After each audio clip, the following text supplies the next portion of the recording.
Good morning, welcome to the Seat Unique Stadium. There's the view across towards the Howan roof, and there's the pitch for this fourth day of Gloucestershire's match with Leicestershire. Gloucestershire's lead is 27. There are 96 overs today. We're not catching up any overs from previous days. It's like an old-fashioned game on a timed game on a Saturday for a club, Dan Whiting, isn't it? But the question is, have we got two captains who want to make a game of it? Well, that will be the crux of the matter, won't it, Ian? But I hope so, because I think we could have an absolute treat in our hands here in Bristol today. We've got the weather again. It's going to be a little bit cooler than yesterday. The mercury on the thermometer went up to 31 degrees yesterday. Today's just a mere 28, so it'll be much more refreshing. But I'm really hoping that these two sides do make a game of it, and we've got an absolute cracker on our hands. Yeah, I think your estimate of the number of runs that might be necessary is probably slightly higher than mine. I went kind of 230. I think Dan might say 270. Yeah, but the chase has got to be quite long, because you've got to take 10 wickets. Yeah, my theory would be that Gloucestershire bat properly initially this morning, because you don't want to throw it away. Leicestershire can still win this game in a natural fashion, shall we say. But I would suggest something in the region of batting 48 overs. If we get 250... You're splitting the day then, aren't you, almost? Yeah, if you get 250, that gives Gloucestershire a lead of 277. And then you leave Leicestershire, because you take two off for the innings. So 46 to chase. 50 to chase. It was 96, not 9. It's not 104. Oh, sorry. Yeah. So you're talking about a chase where you're basically splitting the day in half. Yeah.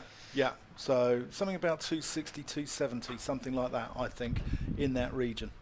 Well, we'll see. There could be even a discussion at lunch where if the Gloucestershire are, I'll make this up, 100 for 1, they might have to have 10 overs of friendly spin from somebody to maybe make a game of it. We'll see. New day. Our coverage will start in about 4 minutes. Put the kettle on.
Terrific catch.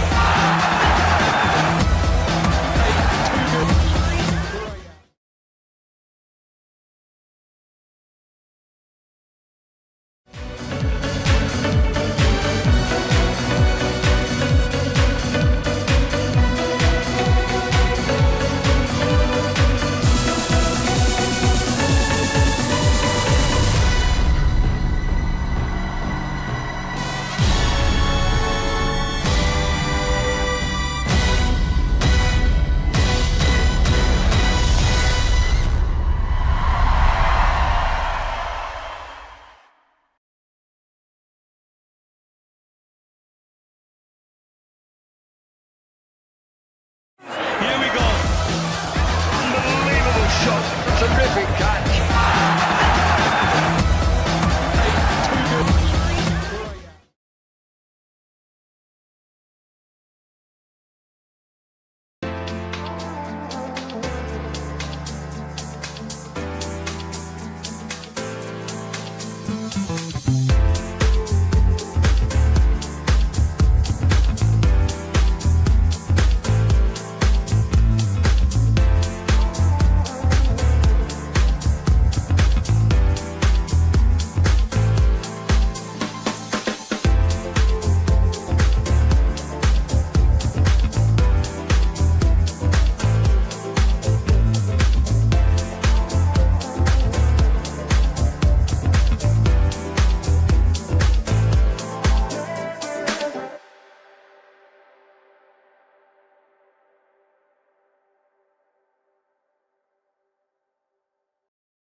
Is he ready? Very well done, and he's done superbly. And it's a big shot straight away from Phillips. There we go, he might have just turned his bat on.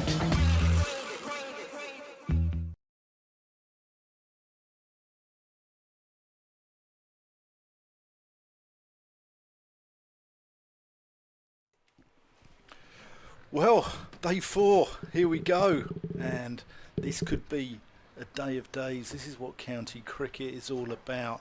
The scenario is, well, we don't know what the scenario is going to be, do we, Ian Randall? No, I suppose it's not as straightforward as it is at quite a few other grounds around the country. There could be some quite early finishes today. In Division 2, Yorkshire needs 65 to beat Derbyshire at Chesterfield, but they're 6 wickets down. Lancashire need 92 to beat Hampshire, and they've got 8 wickets in hand. So both those games could be pretty close to being over, if not over, by lunchtime.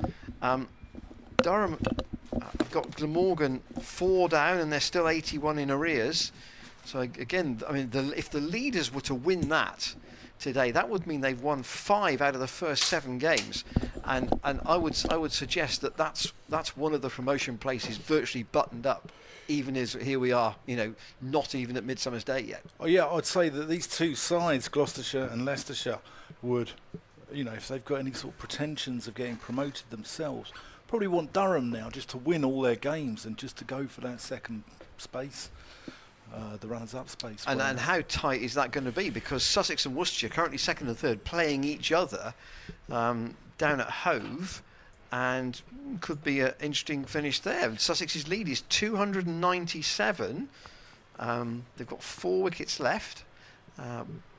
Could be a long chase for Worcestershire there. I mean, Hove can get flat on the 4th day, but that could be a good finish. It's been a very high-scoring game, that one, actually. Yeah, the reason why there's been a lot of draws in Division 2, obviously that April weather affected so many sides. So we've seen sides with, a hell of a lot of draws. You look at Gloucestershire, they've only lost 1 game, haven't they?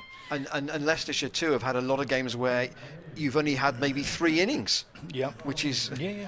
Which is very difficult to get a result from 3 innings when the play is so fragmented. Obviously, you can get a result in 3 innings, of course you can, but you really need a full programme to do that. There's our email, which is open throughout this final day, commentators@glossccc.co.uk. Thanks for your contributions. Yesterday was an interesting one. They do take us in very many different directions.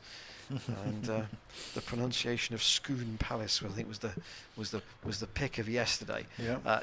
Dan was approached to write a piece after the events of yesterday, which he tapped out on his laptop this morning, about Louis Kimber and what happened with his dismissal. Got a bit of interesting chat in the fallout to that yesterday, which was, I think, probably from club players as much as anything else. And would you have appealed in a club game for that? What effectively is a technical dismissal. Yeah, I would have done, and I'm not a fan of the Mancad.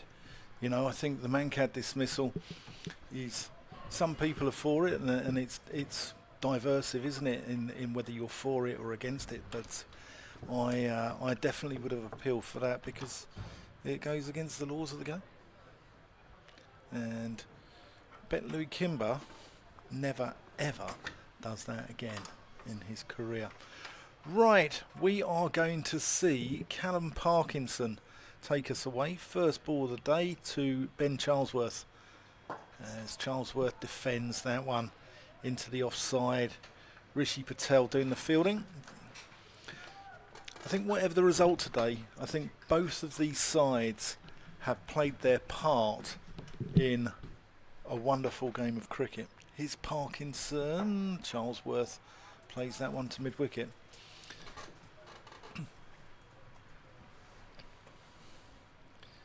Lovely day here in Bristol, looking out over the city, over towards the west, over towards the Mendips, or southwest really. Charlesworth uses his feet. Maybe that's signs of intent there.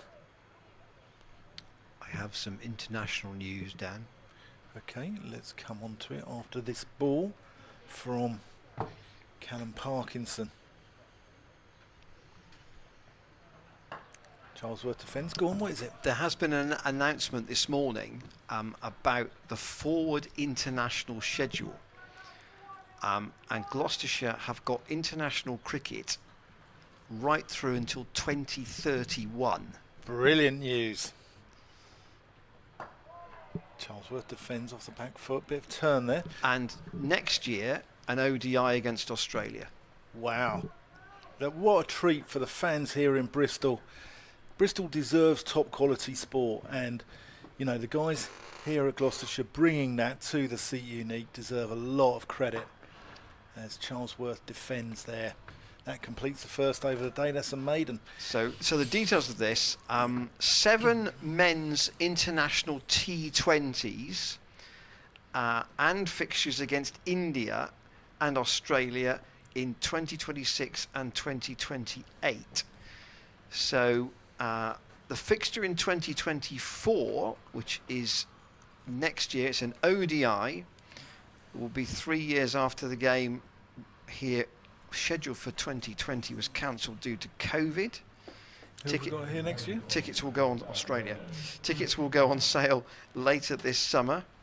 There are also women's white ball games in 2024, 25, 28, 30 and 31. So that is also good news. Chris Wright to bowl the first over, which is almost a Yorker first ball from the Ashley Down road end. Chris Dent batting without a sweater today. It must be warm. So just those full details then. England against Australia, an ODI next summer, and 11 England internationals, men and women, between 2025 and 2031. Dent, again, just defends as Wright just get a little bit of early swing. The ECB's major match allocation right through until 8 years time. The headline dates really are Australia both 2024 and 2028, and India in 2026. Well, it's wonderful news for the people of Bristol here. Right. Again, that's well pitched up, and Dent works that from right in front of his pad down to Josh Hull in front of the Players' Pavilion. And of course, don't forget, we say England-Australia 2024.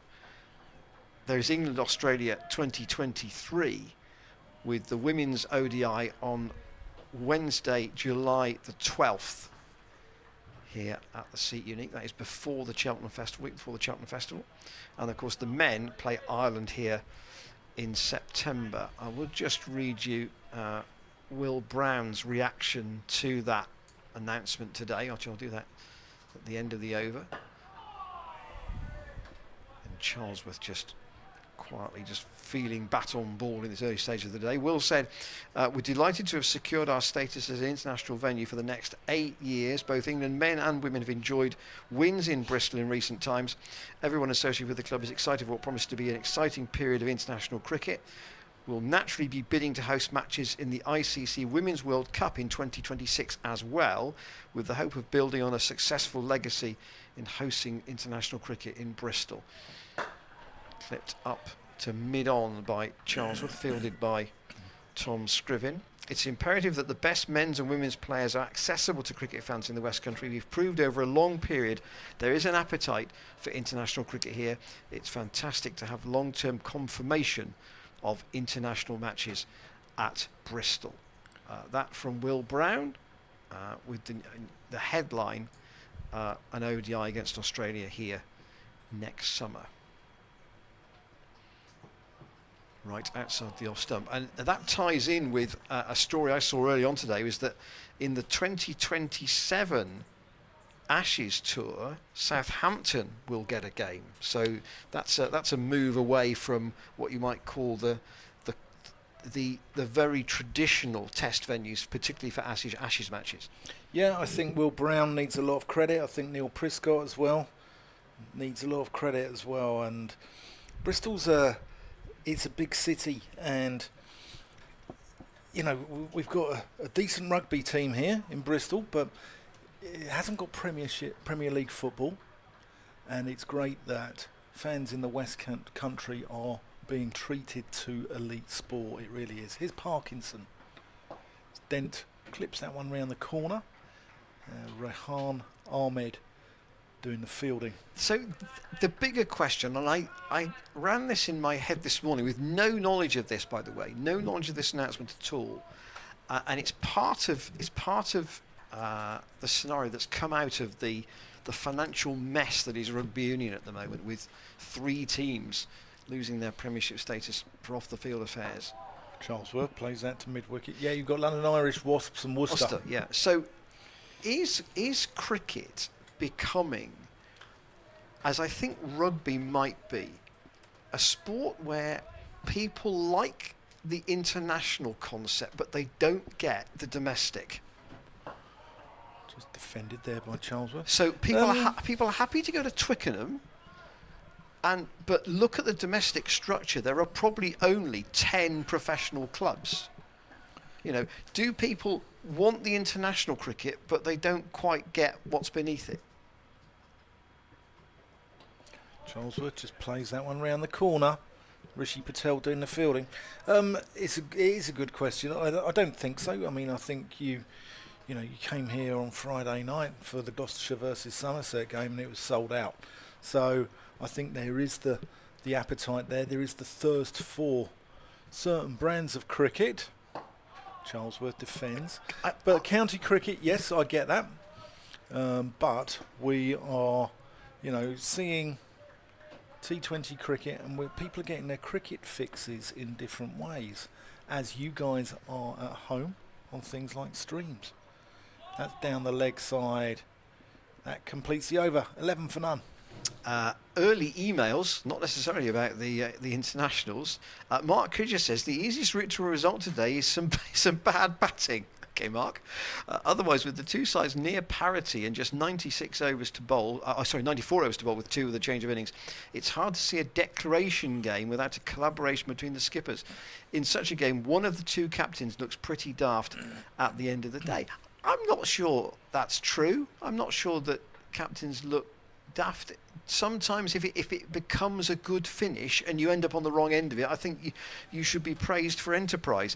Kevin Morgan says, I was going to say exactly what Dan suggested, split the day in half, have a 47 over a side game. If we can score at 5, we're setting them 260 in their 47 or so. Again, like what you've both said, neither has anything to lose. Right in. What a good delivery. That goes just enough away from Chris Dent. And Elliot, listening at work, says, yesterday you were talking about scones. I would like to ask you, do you put cream or jam first? Well, I think geographically that depends where you are in the country, doesn't it? Listen, when in Rome, you do what the Romans do. And when I come down to the West, I just follow what the other person's doing. I haven't got a clue. Right. Pitch right up. And Leicestershire have gone with just the one slip, a gully, and catchers in front on the leg side here again. Elliot, coming from North London like I do, I can tell you all about pie and mash, I can tell you all about jellied eels. But scones, I just follow what people down here do, because it does go off. It does go off. What are you a cream first, man? See, I think that there is supposed to be a texture question that I'll come back to that in a minute. Right, when Dent tries to play that into the leg side, gets turned round a bit, and it squeezes out to Rian Ahmed at point. Now, I like both jam and cream, okay, on a scone, but there is apparently a texture, a true texture point, that if you put the one on first, the other one won't stick. So I think the theory is it's jam first and then the cream. James Healy is just shaking his head. Right. I don't think James minds either, frankly. I think he might be a jam and cream man myself. Put it all on. Mix it in together. Yeah. Charlesworth. Edged and just out of the reach of the man at Gully. Was that a carry? Did it carry? Yeah, I think it's a drop there. He's out of shot. He might come into shot on the You can't see it. It was dropped. It did carry. Rishi Patel, I think, in the gully. So Charlesworth gets a life. And you have to add 18 to that Gloucestershire score. Lead is bottom right of your screen. Right. Again, that's just swinging, but not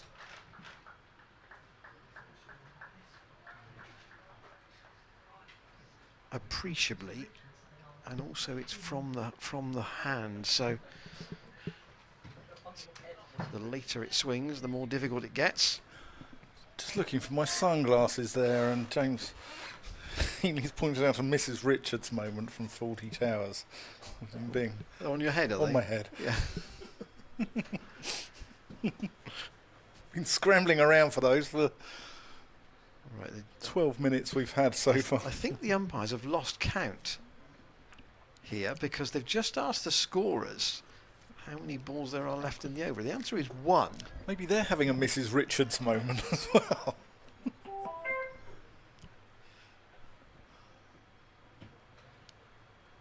Right, from the Ashley Down Road end. What's the second one that's just turned the batsman round a little bit inadvertently? So, right, getting a bit of joy from this Ashley Down Road end in terms of movement, but not in terms of success so far. Look at that last one was skewed out on the offside. So Gloucestershire with more extras than runs off the bat so far in this second innings, but Leicestershire are going to persist with Parkinson, I think, for the moment. Or is there going to be a change? No, I think Parkinson is going to keep going. He bowled this to 1 over last night, and I suppose the concept would be, I think I saw a quote from Lewis Hill yesterday, they think that spin might play the real part here. Shot there from Dent. Doesn't get it past Hull in the field though. It's a good bit of work there. He absolutely nailed that. Full toss from Parkinson. Now, I want to talk about the Kimber dismissal from yesterday because it's been all over social media. Everyone's got an opinion on it. Dent lets that one go. Some people on social media have said the ball wasn't going to go and hit the stumps. Are Gloucestershire out of order by appealing? Now, and should the captain have withdrawn the appeal? That was the other thing, yeah. Parkinson just strays onto Dent's leg stump and he pushes him out to deep mid wicket just for a single, rotates the strike. But this is, you know, you just don't touch it in the first place. You don't even pick it up when the ball's dead. You let the fielders come in and get that sorted out. This is professional cricket. It's not a tea party. Charlesworth defends. This is maybe a Sunday friendly, you do that, but even in league cricket at club level, that's out. You know, I think it's out. It goes against law 37.1.2 of willfully. Oh, Charlesworth goes down and just gets something on it, which gets the ball past Hanscom, so he can't complete the stumping.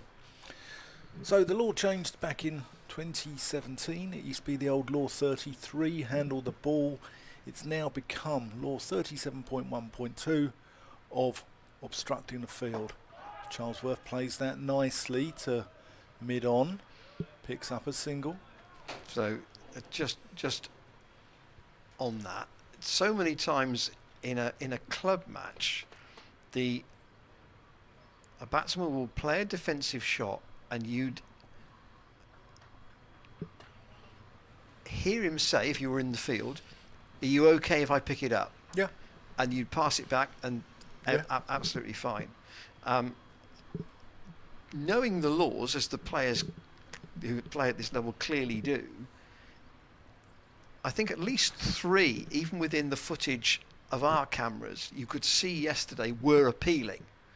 So Yeah. they clearly knew the situation. Ollie Price appealed, James Yeah. Bracey appealed, Yeah. who was a bowler I and think wicket-keeper, Charlesworth and Ben was Charlesworth, with a short leg, also appealed. But So- I saw immediately, as soon as it happened, I thought, that's out. Immediately. It was just like a sort of what's drummed into you as someone who's, played cricket all your life or been involved in cricket all your life. You just know that's a big no-no. You just don't do it. Right from the Ashley Down Road end and to looking for a breakthrough here, and that's another good delivery. And it's a no ball. He had a bit of no ball trouble yesterday. Chris Wright. Oh, just on, and I know you've written a piece this morning about it, and you used the word aberration from Louis Kimber. In the last over, we saw Ben Charlesworth charge Callum Parkinson. Very nearly stumped in the 4th over of the day. Yeah. I wonder if that was an aberration or actually a sense of intent. Right in, Charlesworth plays up, forcing shot, good stop. Extra cover. We all have aberrations, Ian. We all have aberrations. But the other thing as well with the Kimber dismissal is if he had hit it away with the hand that was holding the bat, it would have been not out. It's when the hand leaves the bat that you're not allowed to pat it away, catch it, do whatever. But doing my research, obviously Graham Gooch dismissal, famous one, 1993 at Old Trafford. It's in the same game as Shane Warne bowled that ball of the century. Right again, and Charlesworth goes back and defends. He patted one away from Merv Hughes. He's tapped the ball into the ground. He's going back towards the stumps and he's slapped it away with his hand. When he was on 133, he was given out there. Michael Vaughan's done it. Mahinda Armanoth for India's done it.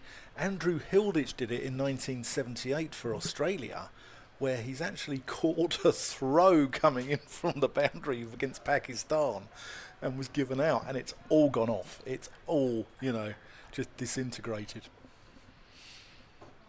Leicestershire with that short catching mid-wicket. Still there for Wright, and he's going to field the little clip, and another no ball. So Wright's having real trouble here, for whatever reason.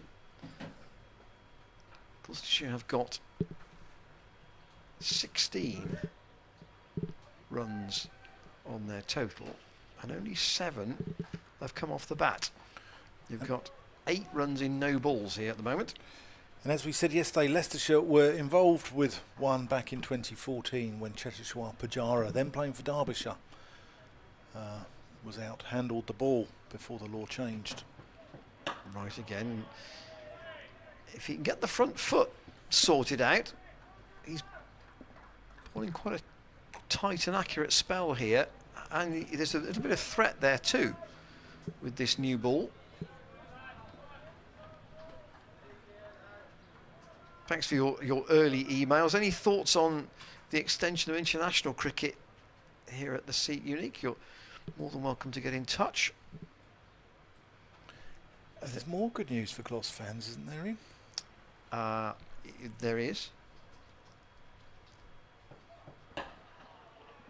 We understand, as Charlesworth defends, Danny Lamb's loan from Lancashire was stated by Lancashire to only be up until the end of this game, but Gloucestershire have confirmed this morning that they have extended it, so that Lamb loan has been extended. Unclear at this point how long that will be for. I suppose that's down to an agreement between them and Lancashire at this stage.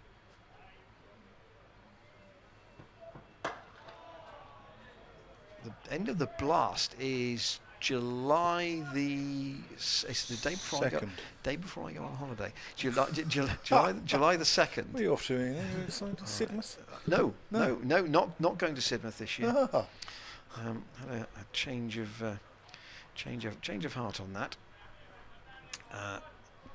Been there quite a bit and thought we'll try and go somewhere new. So different, same county, Skegness. Same county, different area. Here is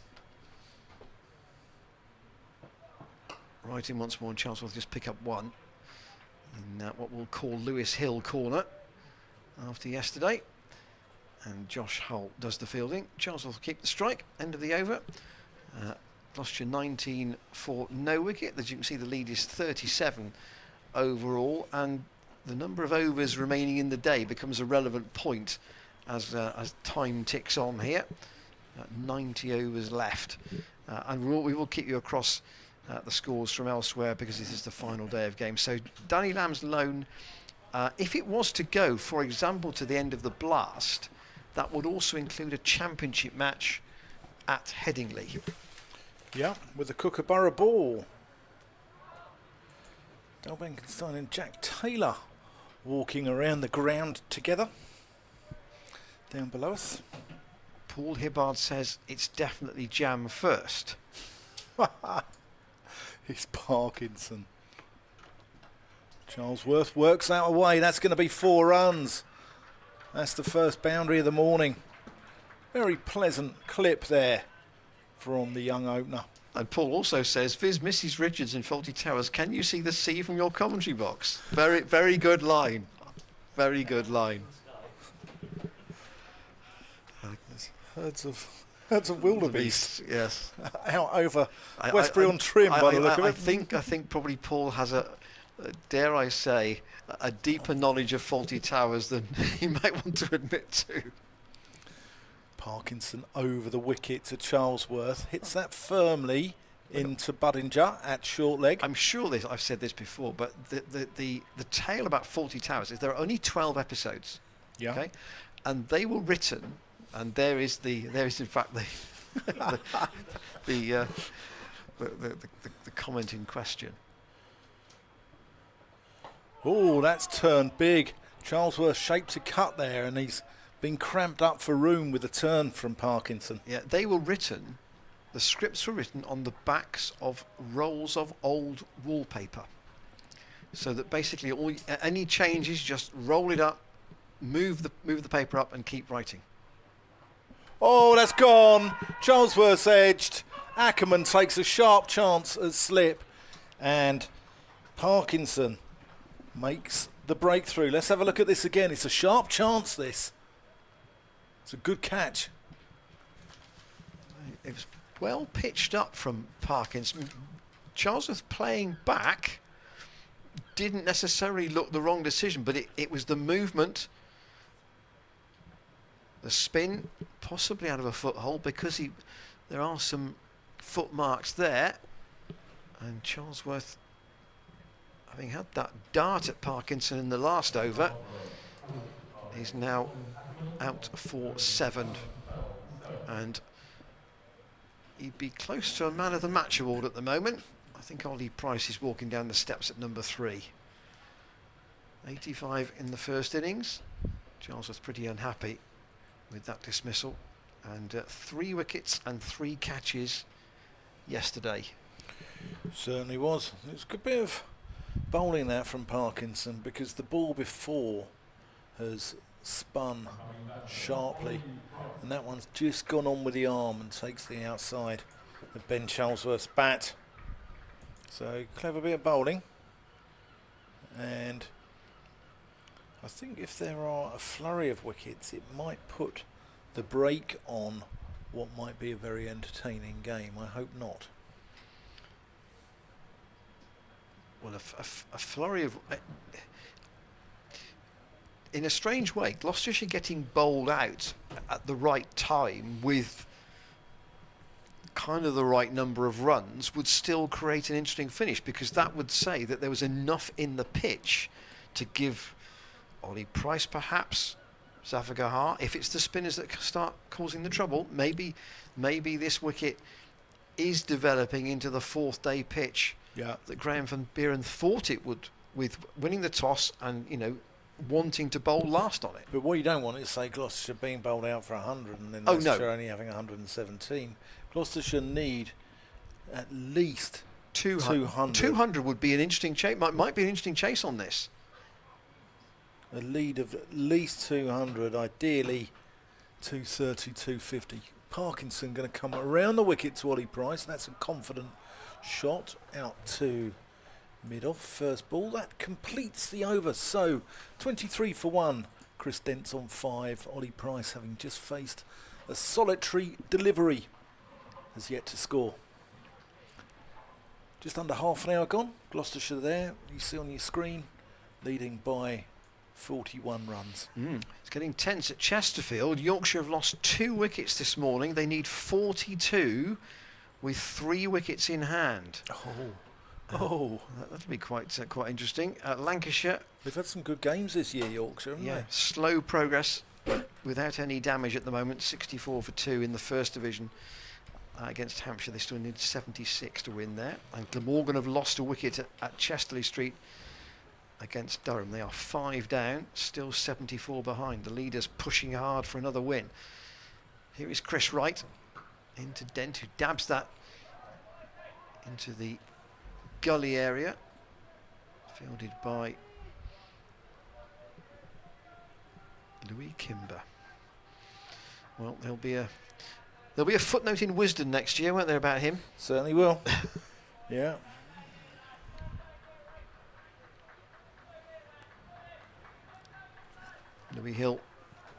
Lewis Hill, probably known as Louis actually, judging by some of the tweets from the Leicestershire official account yesterday.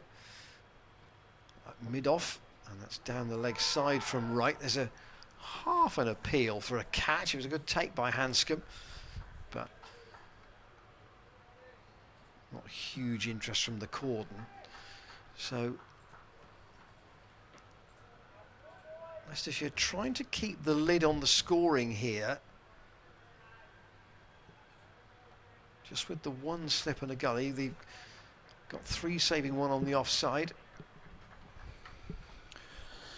And on the leg side, a square leg and a short mid-wicket in for the catch, which really hasn't happened actually. I don't think we've seen anybody clip that potential shot into that area during the game.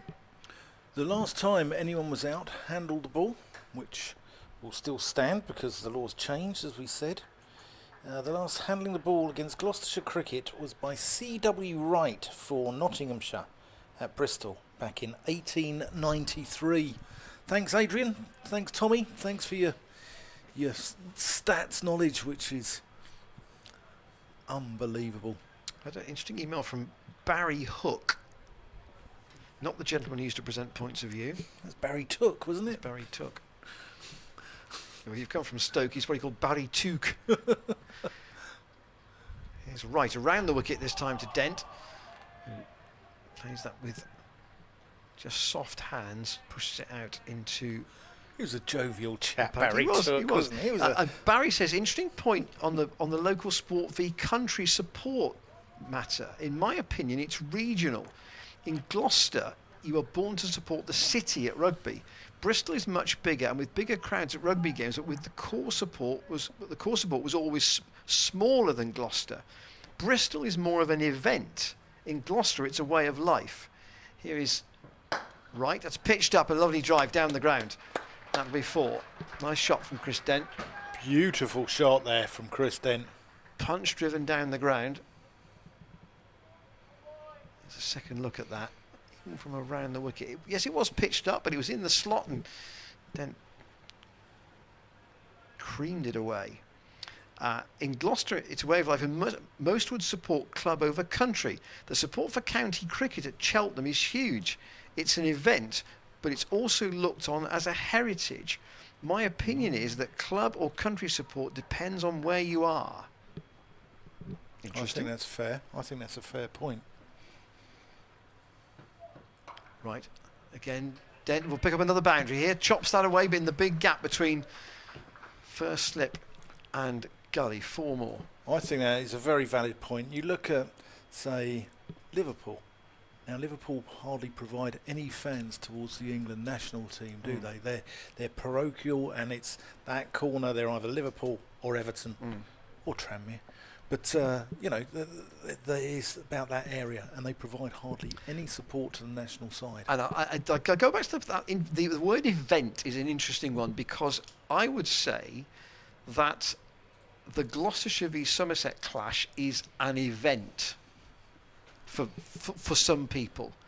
the fact it's cricket, it could be tiddlywinks. It's Gloucestershire against Somerset, and that's why they go. And I'll just scroll back in my life to a gentleman I used to know who was a huge motorsport fan, but he appreciated events in other sports, big occasions. Domestic stuff he wouldn't get, but big occasions he got because they were events and had atmosphere and such like. And that is sometimes what people are attracted by. Parkinson to Price, who drives firmly, can't get it past extra cover. Talking of events, walkers and talkers this morning, and we've got a chap by the name of Richard Hill. Richard West. Richard West. Richard West. Richard Hill will be a good guest, actually. He'd be a great guest, yeah. What, the scrum half or the open side flanker? Yeah, I think either, but the scrum half would probably be more. Actually, seeing as he played at Bath, he probably might rile a few people. But no, he's very well known in this part of the world. So and he's very eloquent too, by the way. So I think he would be a good guest. But it is Richard West today. That's right. Price drives. Can only find Scriven. Thanks, Barry, for your email, by the way. Good yeah, point. Great well email. made. Great email. We like those ones with, where you put the pros and cons. The argument is laid on the table. Yeah. Yeah, Richard West is a manager. Oh, that's gone away for 4 runs, but Price dicing with danger there. Ball flies away past Ackerman, but if you're going to flash hard. Here we go. It's quite wide from Parkinson, actually. So Richard West apparently managed Ayrton Senna and had a chat with him 2 hours before Senna's untimely passing back in 1990 at Monza, was it, or Imola? San Marino Grand Prix, wasn't it? I think it was Monza. Defended there by Price. And he went to, I believe that he will be talking about Senna's funeral, which was in Sao Paulo, which was attended by something outrageous like 300,000 people, wasn't it? Or now that's an event. That is an event. Price whips that one away. That's a much more conventional shot and gets 4 runs. Lovely shot. I'm a big Ollie Price fan. I really am. Died at the age of 34, Ayrton Senna. It was Monza, wasn't it? He died in Bologna, but that obviously was not where in the hospital. Yeah, that was not where the last race took place. Oh, Price being given a tempter there by Parkinson and takes it on, but misses the ball. Much to the chagrin of Peter Hanscom behind the stumps. It was held at Imola. Imola. Yeah. Last weekend in April 1994.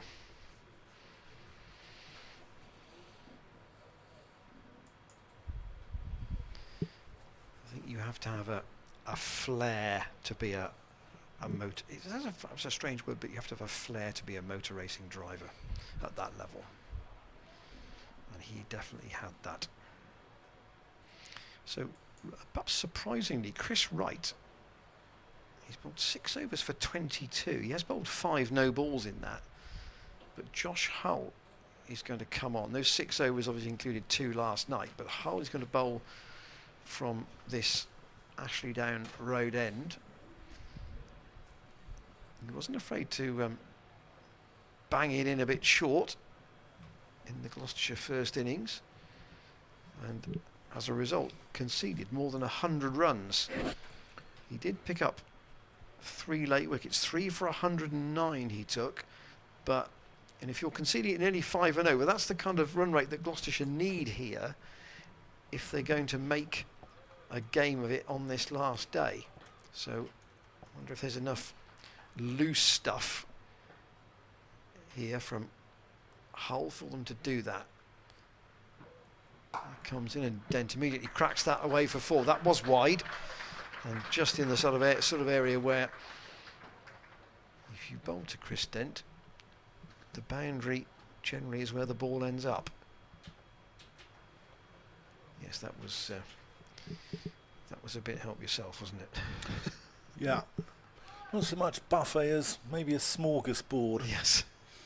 Dent to 17.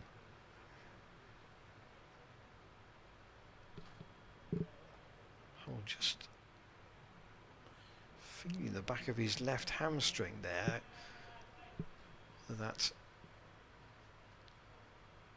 was just because that was the first delivery he bowled. Hadn't really got warmed up, but he certainly had some bowling in the nets pre-match today, so wouldn't have thought that was an issue about him not being ready to bowl, so to speak. Left arm over, and that doesn't bounce very high at all as it goes through outside the off stump. Don't let that go. Yeah, Dent was particularly severe on Josh Hull in the first innings. People of Leicester listening in will probably thinking they probably don't understand the difference between cream and jam. So I spoke to Ian Randall yesterday because people of Leicester will be more than aware of Walker's crisps. Yes.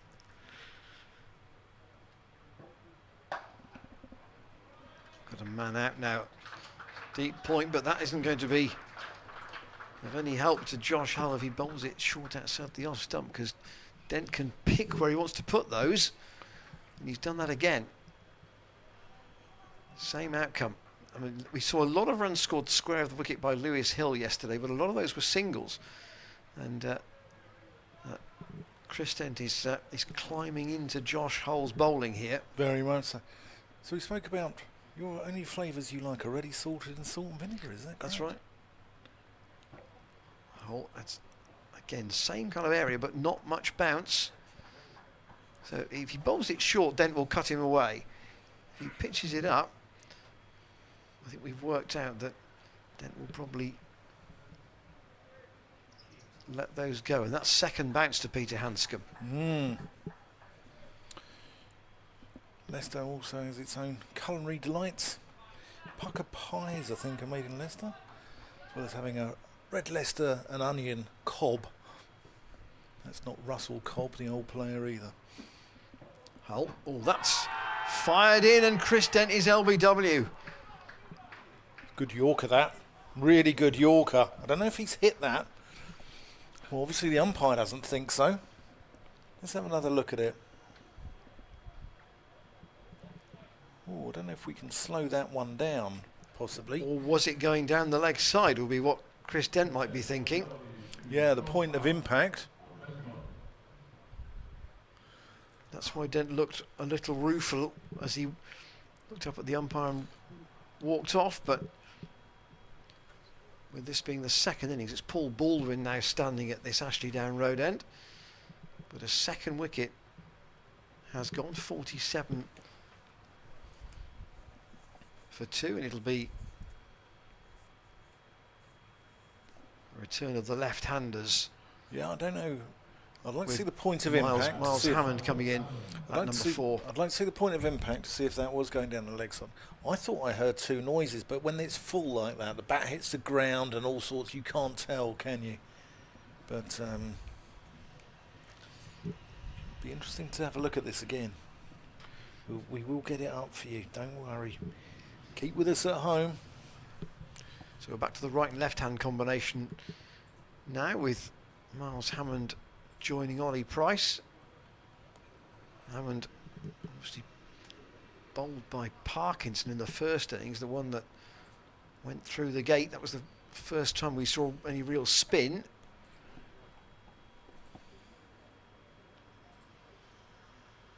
And here is another look at this LBW. Where is the point of impact?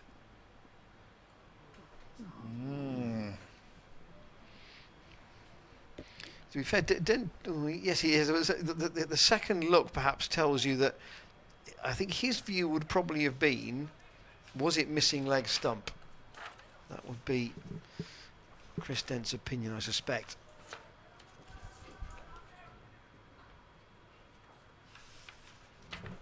So Miles Hammond prepares to face his first ball from hole, which is outside the off stump and a bit better carry. So a really mixed over. A couple of long hops outside the off stump, cracked away for 4 by Chris Dent. One with a bit of carry at the end, and a quickish Yorker, which gets him an LBW decision from the umpire. So 47 for 2. Gloucestershire's lead is 65. And feeling here, as we look out on a very, very, I want to say, arid looking scene for the outfield. It's perhaps that's a bit strong, but it's very, very dry. Probably, yeah, 250 might be an interesting chase on this. Yeah, I think it's a little bit up and down. Chris Dent, looking back at his record here in Bristol this season, has been played 6 innings and has been adjudged LBW in 4 of those 6. Parkinson around the wicket to Ollie Price, who doesn't get any power or timing into that one, and it just dribbles out to the man at short extra cover. One of our, that's a bit of width, which Price hits out to Ahmed, sweeping out on the cover boundary. I've had a note on social media from one of our regular stream watchers, Mark Halliwell. In my view, missing leg stump, he said. I think that was probably Chris's view as well. It didn't really look out, did it, from here, you know, to the naked eye? He was very much in his crease, so he was a long way back, but it was just the trajectory that said it was a tight call. Oh, that's well bowled by Parkinson. Bowling into the rough. There's plenty of it out there.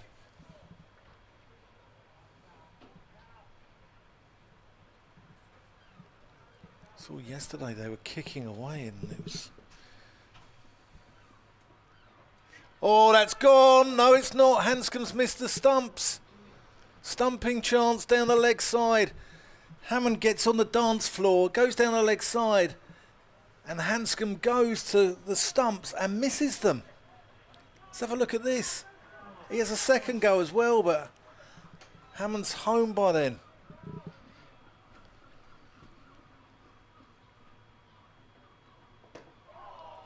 That's defended. That was a rush of blood from Hammond, I would suggest. Well, I think what they're doing is they're trying to use their feet to smother it so it doesn't come out, because, you know, as we said about the dust coming up yesterday, I mean, it's dustier than... It was a long way down there. It's dustier than a camel's foot out there. There we go. Again, he gets the feet moving and gets out there. It's a good over there from Parkinson. 48 for 2. The lead is now 66. Interesting first 45 minutes, this. Yeah, it has been an interesting 45 minutes. And in a completely natural sense. You know, there's been no... there's no evidence of collusion or fabrication here. No. This is just naturally evolving by the way the ball is performing. Here's another look at this. Yes, it's hit him on the front foot, but if there was another stump, no question he's out. But there's not. But there's not, and therefore it's a really tight call, that. Here we go again. Let's see. I mean, at the point of impact, you can see all 3 stumps. I mean, let's be fair. Paul Baldwin only sees it once at normal pace. Yeah, he does. You know, if we're showing it, 8 or 10 times in slow motion and then trying to make a call, you can feel for the umpire. It's a good Yorker, though. It was a good Yorker. Now then, around the wicket here for Josh Hull to the right-handed Ollie Price. Will he be tempted to go with the short stuff again, I wonder. No, that's again very full. If James can just at some stage in the near future, why don't you go back to that Dent dismissal one more time and perhaps try and play it in slow motion.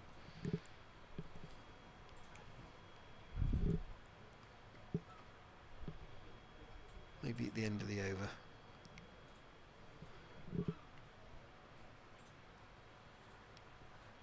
The short catcher at mid-wicket has disappeared for the moment. There's a leg gully in though. Hull in, and that's outside the off stump, and Ollie Price lets that go. Here we go. So here is the slow motion. It's hit Dent on the front, so he's right across there, and it's hit him on the front. It really is a difficult one, that, because he is plumb in front, but it's the angle that the ball was delivered from and where it's going. And it's still got another 2 feet to go, isn't he? Because if Dent's on the popping crease there to the stumps. Hull around the wicket, Ollie Price forward. So is he in front? Yes. Is he relatively deep in his crease? Yes. But the ball is coming from Hull's arm in a way that would suggest, without a batsman there, it might be going down the leg side. Ultimately, we can debate it. It will say Dent, LBW Hull in Adrian Bull's scorebook, and that's ultimately the only thing that matters. Full toss from Hull, which is put away by Ollie Price. Perhaps trying for the Yorker again, but overcompensated, and Price just on timing alone picked up that freebie basically and punched it away through the covers for 4. Gloucestershire 50 up, lead to 70. Run rate 3.5, give or take. It would need to be more than that for a concerted period to give Gloucestershire enough runs and enough overs. Making game, this one's very wide down the leg side, and Bubblewind doesn't give it as a wide. Yeah, if Dent's batting there on the popping crease, which is where most people bat, there's another 4 feet to go between where the bowling crease is, which is where the stumps are. So be interesting.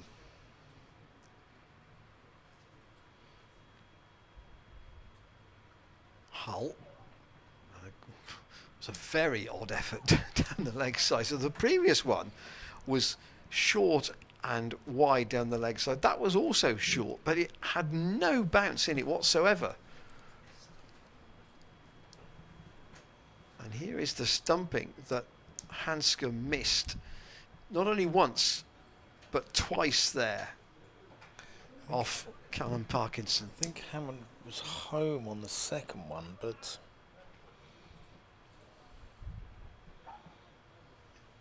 both feet definitely gone there. Opportunity definitely missed. Parkinson's bowled well this morning. Arguably a bit slower than he was in the first innings. Yeah, I agree. Here he comes. Hammond uses his feet, gets out to mid-off. Yorkshire nearly there at Chesterfield. They need 14 now to beat Derbyshire in the game between the bottom 2 in the second division, albeit both have played a match fewer than anybody else. 14 to win, 7 wickets down. Oh, what's happened there? It's going to be 4 byes. What in the blazes has happened there? How's that got there? That has spat out something. It's gone over Ollie Price has gone to sweep it. And it's gone over the other shoulder Hanscom's missed it. Ackerman's missed it. And it's 4 more to the total. 57 for 2.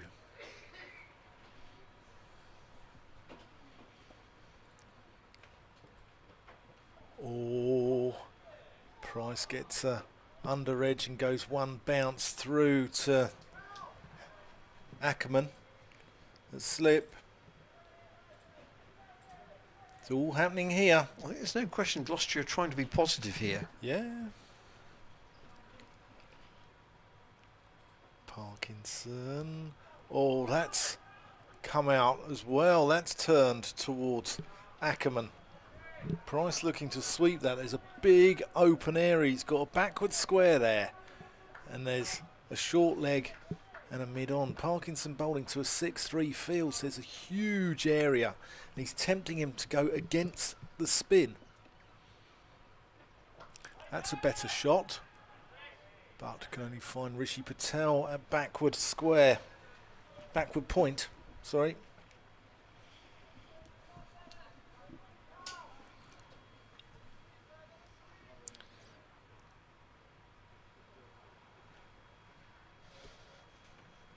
Parkinson to Price, who drives nicely, and good stops though from Scriven, but they get through for a single.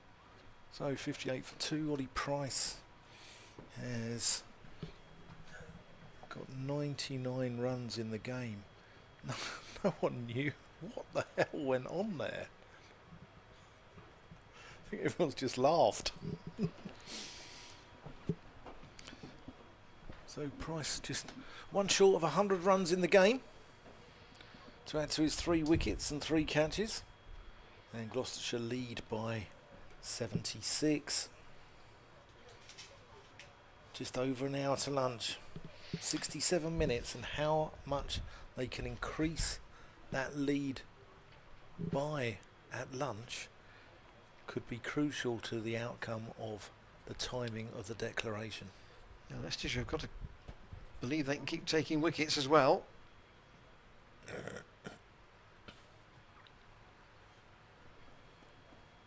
Reminder of our email address perhaps at the end of this over, and also we'll remind you of the news coming out of the club this morning about both international cricket and player news as well. That's outside the off stump from Hull. Lamb, that's that Price lets that go. Let's talk of Lamb.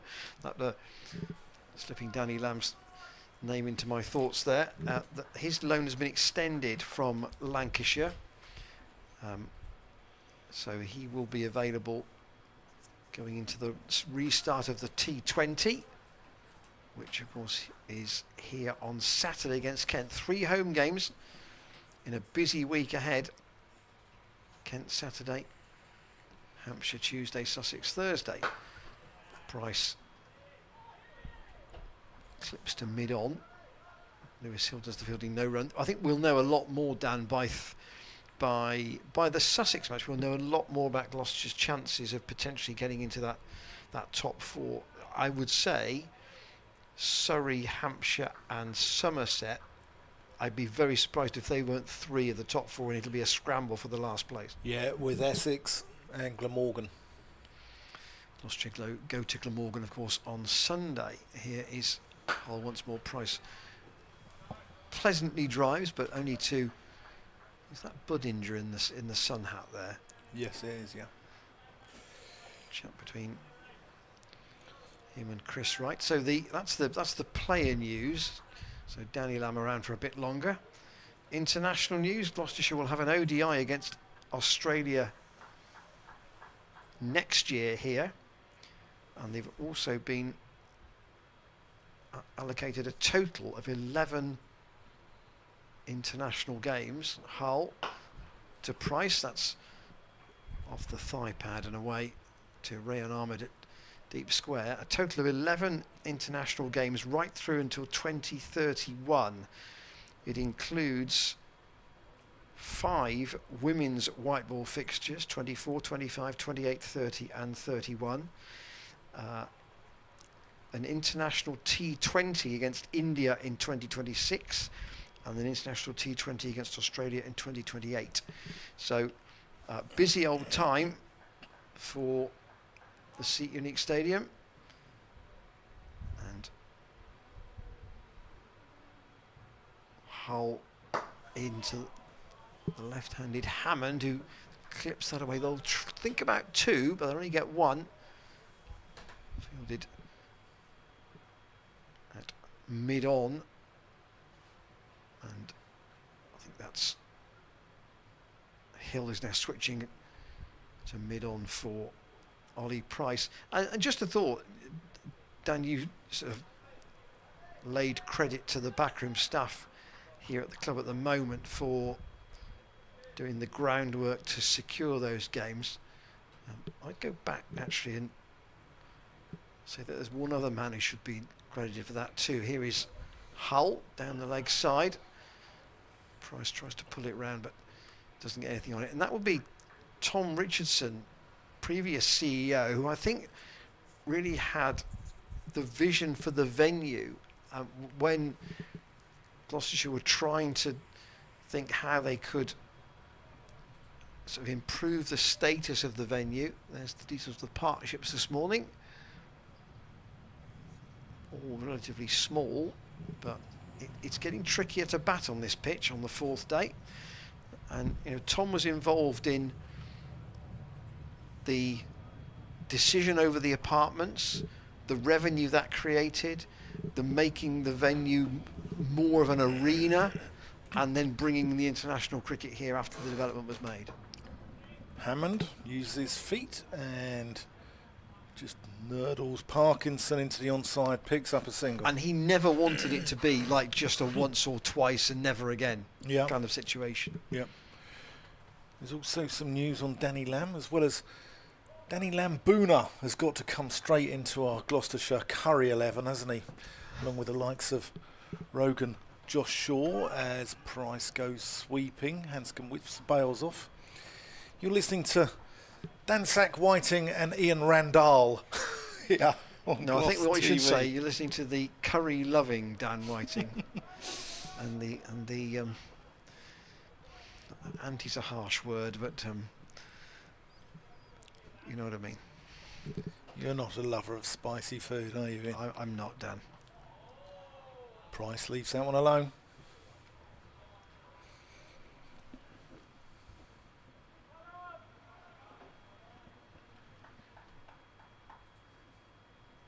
Ollie Pillau Price could get in there, couldn't he?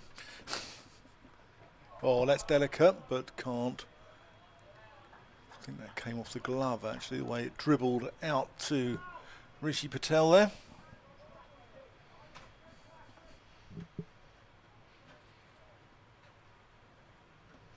It's a wagtail on top of the side screen. Width. Price drives pleasantly. In fact, there's two of them.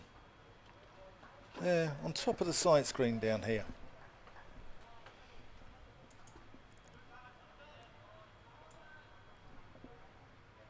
I think that might be a young one. It's just sort of perched. I hope it's okay. Price sweeps, and he's got that into that area that we spoke about.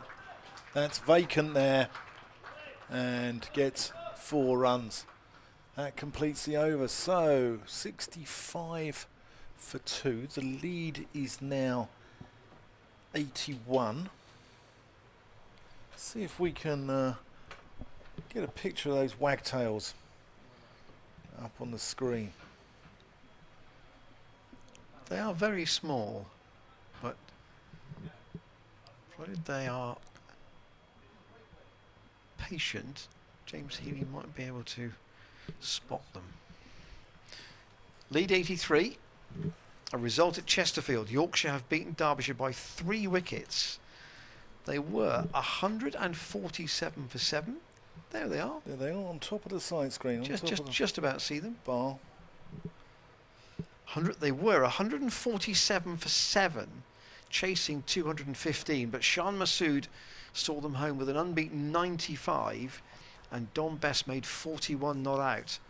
So Yorkshire winning that game at Queen's Park by 3 wickets.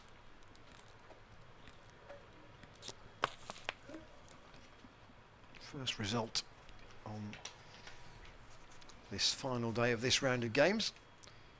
Hull to Hammond. And off the back foot, can't force it through the covers.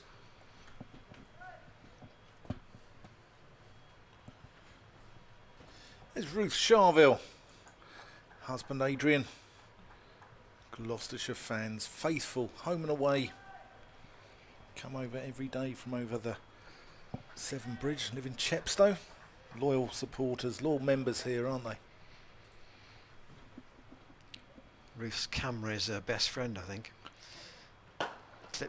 I say clipped, that was a good stop from Hull on his follow through. She takes some really good photos. I think there was one of Tom Price bowling somebody in one of the away games earlier, either at Worcester or Derby, which was, you just saw the point of impact where the bails come off, and it's a brilliant picture.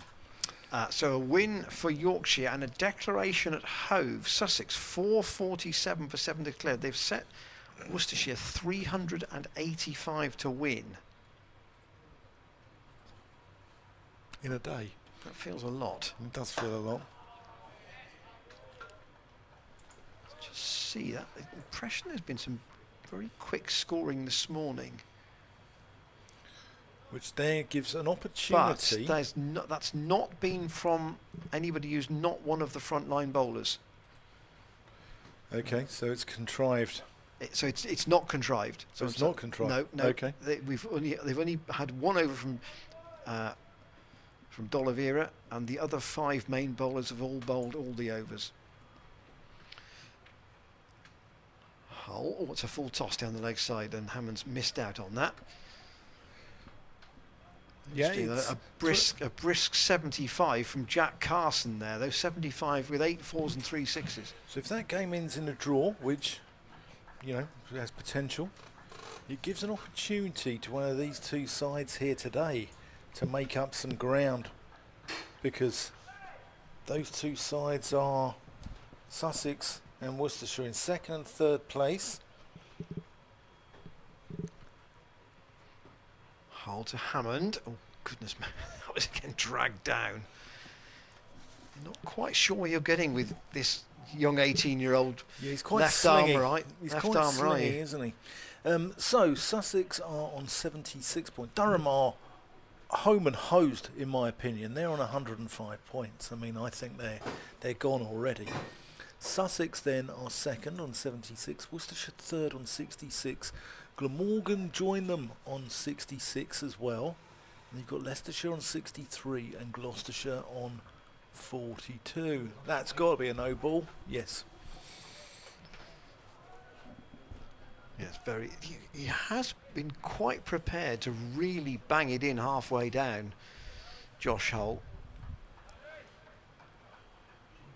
And good take by Hanscom. Hanscom did well to take that. And then Derbyshire, I don't know how many points Yorkshire have got out of that game, but they'll jump into the mix as well. They'll be in the 50s.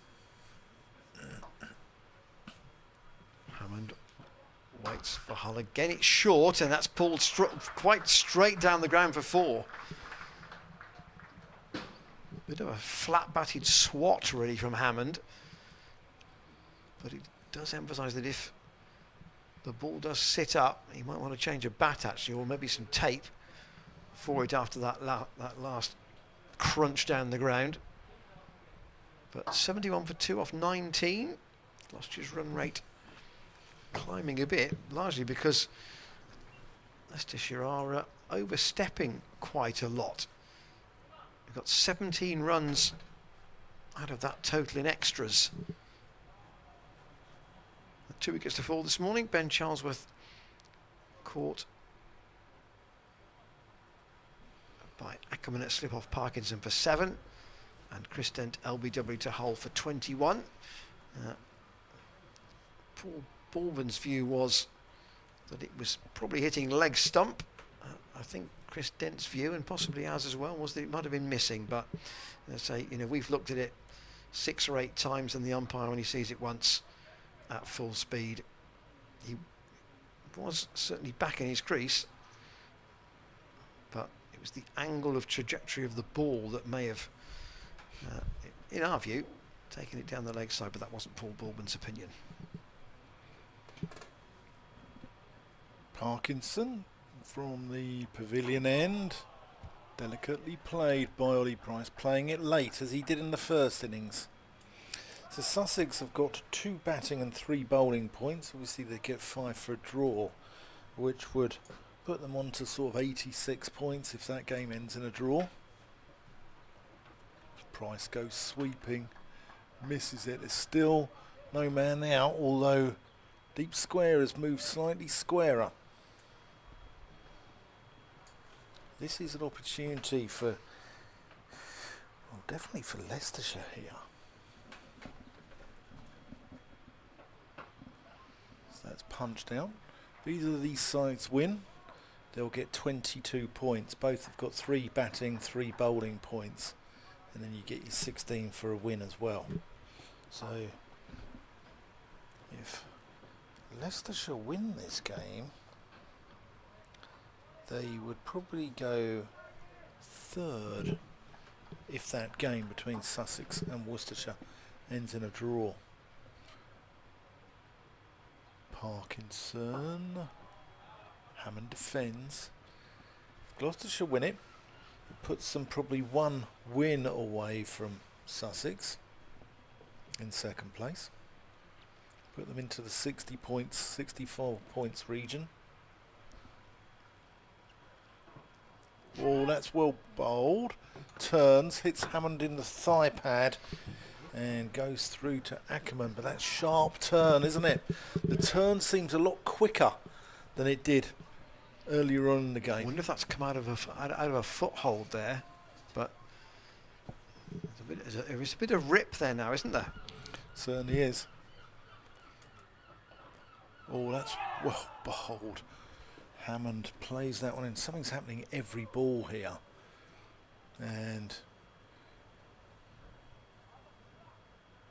let's have a look.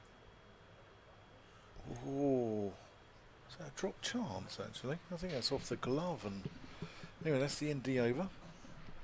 72 for 2. Hammond's on 7. Ollie Price on 20. And we spoke about yesterday the sorcerer, Zafar Gahar, and his apprentice, Ollie Price, will be looking to weave their magic on this surface. I wonder if this is more of a surface for the, it sounds perhaps strange to say this, but more of a surface for the finger spinner than the wrist spinner for Leicestershire. I wonder if Rayan Ahmed really can have an impact here, bearing in mind the rather skiddy leg spin that he bowls.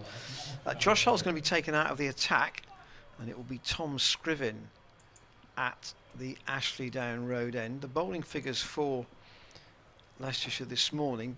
Parkinson's bowled 10 overs, 1 for 25. Figures rather better than that, to be fair. Chris Wright 6 overs for 22. Josh Hull 4 overs, 1 for 20. But I say there have been 17 extras in this innings, and Hanscom is not going to stand up to the stumps at the moment, I don't think, to Scriven. Bowled tidily in the first innings. Yeah, he swung the ball about. Really, what Leicestershire want is, with a ball that's 20 overs old, he might be able to swing this. It might be just of the right age, but he's not of any great pace. His major threat would come from the movement rather than pace. In the first division, results at Southport, Lancashire have beaten Hampshire by 6 wickets. They were left to chase 142 to win, and they've done that. So first 2 results of the day, and why things are panning out elsewhere, it might be a while before we get another one. Scriven running away from our commentary position. Oh, that's a nice delivery. That's really gone. Nice movement there. Really going beautifully away from the right-handed Ollie Price. That's a big leg break. I thought he'd nick that. Or the big leg cutter, if you like.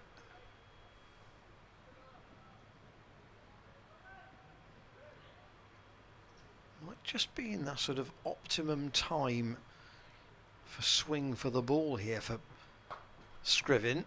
That's steered away, but only into the gully.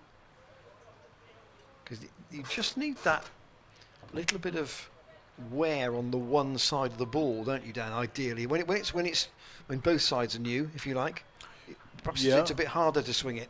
Yeah, we get an old ball and it starts to reverse. And the best way of getting it to reverse is by giving it to your bull terrier to have a chew on for half an hour. Scriven a little wider of the crease, and Ollie Price works that to Budinger in the sun hat at mid-wicket. So Leicestershire have really only gone with a slip and a gully this morning. They've been trying to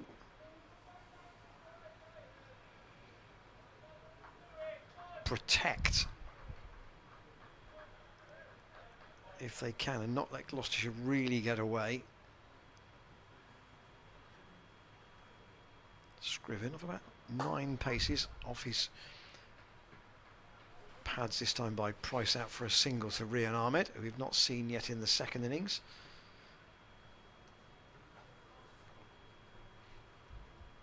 I noticed they were offering free admission this morning at Chesterfield for what would have been, about 50 minutes cricket. That was that's just a sensible move by Derbyshire, isn't it, to pull people in. Both sides genuinely had a chance of winning. Yeah, big crowd come down from Sheffield and South Yorkshire for that as well, down to Chesterfield. Somerset have lost a couple of wickets. Yeah, 5 down now at Chelmsford, 2 to 8 for 5. Still need 238 more to win. Scriven to Hammond, who tried to play a drive through the offside there, and he'll pick up inadvertently the ball in a sense skewed out to mid-on, and there was a misfield by Lewis Hill. Yep, Cola Cadmore's gone, and Casey Aldridge has gone first ball. Sam Cook getting the wicket there, and who else getting Cola Cadmore? Simon Harmer. Yes, you tend to think of it. Well, 34 overs in their innings already, out of 81. Was it your line about Essex players used to call the fourth day of a championship match at Chelmsford Simon Harmer Day? Harmy Day, they call it, yeah. Because generally spent it playing golf because he'd spun them to victory already. Well, yeah, Porter told us that because, he's won so many games on a third day. That's reverse swept by Miles Hammond, but can only find Hull out at deep backward square. But as they are playing on the fourth day and Essex are bowling, you'd say that Harmer's going to be front and centre of any tactic, you'd have thought. Yeah, but see the Rory McIlroy teed off the other day with one of the guys on the Live Tour, didn't he? And they've had some bad words to say about each other. US Open happening now. Price defends. We've got an email or he's been drawn, I think. From Philip Anderson, which I'll read out at the end of the over because Parkinson does scuttle through his, doesn't he? Pretty quickly. Overs remaining in the day continues to be relevant. Down below 80 now. Price sweeps. He's going to get 4 runs there. He sweeps early, gets onto it early and sweeps in front of square. And there's a big vacant area there. So Josh Holt gets the ball. Philip says, could I add one minor criticism? But having read out my earlier email, I had written, the pleasure for a Gloucester fan of seeing the Surrey attack put to the sword is hard to overestimate. You altered it to, is hard to underestimate. That completely transforms what I was attempting to convey, i.e. that my pleasure was so great one couldn't overstate it. Your alteration means the opposite. Sorry to read Beaver Dan Dick. I do love the stream and look forward to many more matches. Philip, I apologise for that. I think that was me reading it out. So I put my hand up, yellow card, suitably admonished. Parkinson in, Price cuts away but can't get it past Rishi Patel at short third. Don't worry, Philip, I will send him to the naughty corner and he will write out 100 times. I will not misread Philip Anderson's emails anymore.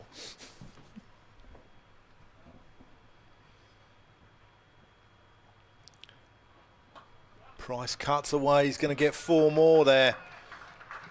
He knows the angles of this ground quite well, Ollie Price. And all you got to do is get it past the fielder and into that corner as another lady from Chepstow, a very nice lady called Jan, goes and fetches the ball. So, Philip, I don't know whether that email was written a little earlier, not much earlier, to be fair. So, give us your view, based on what you've seen this morning, of the tactics of this game and where it might be heading. Gloucestershire lead up to 101. That's deft from Price. A little bit of a misfield there. They don't run. In fact, not just Philip. If you're watching at home, there is our email, commentators@glossccc.co.uk. We've got 40 minutes to go to lunch. The lead is 101. Where is the balance of power, do you think, at the moment, in terms of the teams? And where do you think the most likely outcome is? Well, I think Gloucestershire, with 8 wickets in hand here, will be looking to motor this on, say, at 7 and over.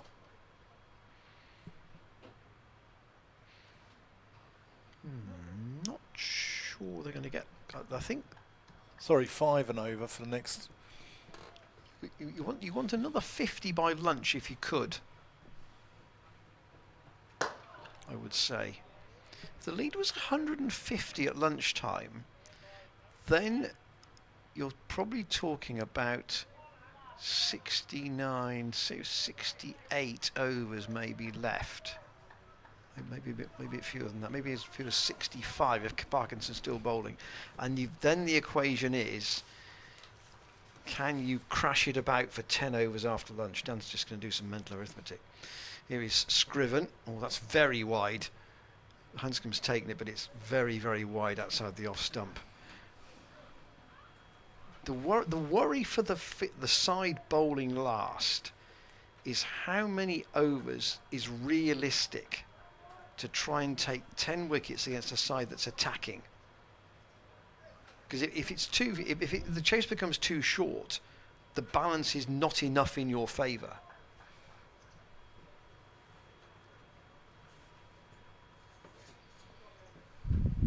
And they can be positive to a point, and then it will just not. The maths won't quite work.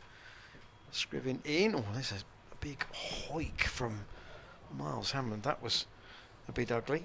Right, if they go at 7 and over from here, there's 27 overs left. 77 overs left in the day. So, say 27 overs at 7 and over, 189. Add that to the 84 that they've already got.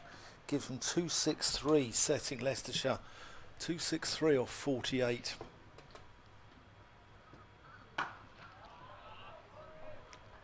That's, I think... Steep? Steep, yeah. For me, that's steep. Even trying to be positive this morning, the rate is... Maybe 250 off 50. Is 249 off 50. The rate is still under 4.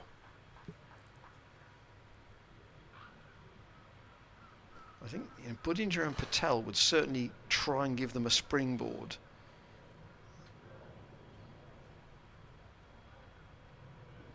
Scriven in. Hammond plays a pleasant looking shot out to deep point. Ahmed gets his throw in quickly, only be 1. Great bit of fielding there by Rahan Ahmed. He's got a wonderful throw on him, hasn't he? Mark Kidger says, what is Zaffa thinking, I wonder? Having laboured so hard for little encouragement from this pitch, he's seeing these deliveries from Parkinson suddenly doing all sorts. Maybe he's thinking he could have a big part to play later in the day. Maybe this match is not quite as finished as we think. Can I just say, I love Mark's blogs. He writes every day, writes the sort of match report, and they're well worth a read. I think you have to search. That's just pushed out by Price into the offside. Mark from Madrid is, I think, what you want to look. Search for Mark from Madrid, and you should find his blog. Yeah, well worth a read. Zaffa would definitely want to be bowling from the pavilion end too, wouldn't he? That's the. Oh, actually, I'm indebted here to our good friend Ed Seaborn, who mentioned this to me last night. And I don't have an update on it in a sense, but I thought it was an interesting stat. Down the leg side, that could be a leg by. Scriven strays down the leg side. That is the end of the over. He had done some analysis of play in Bristol 2019, 2020 and 2021. And the average number of runs per wicket at the two ends of the ground were quite different.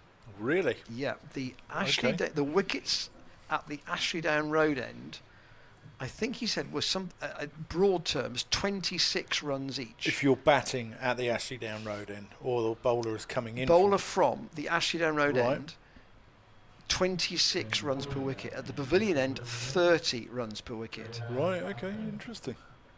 Rehan Ahmed is going to come into the attack by the look of things. So Parkinson, 11 overs, 1 maiden, 1 for 34. I did wonder whether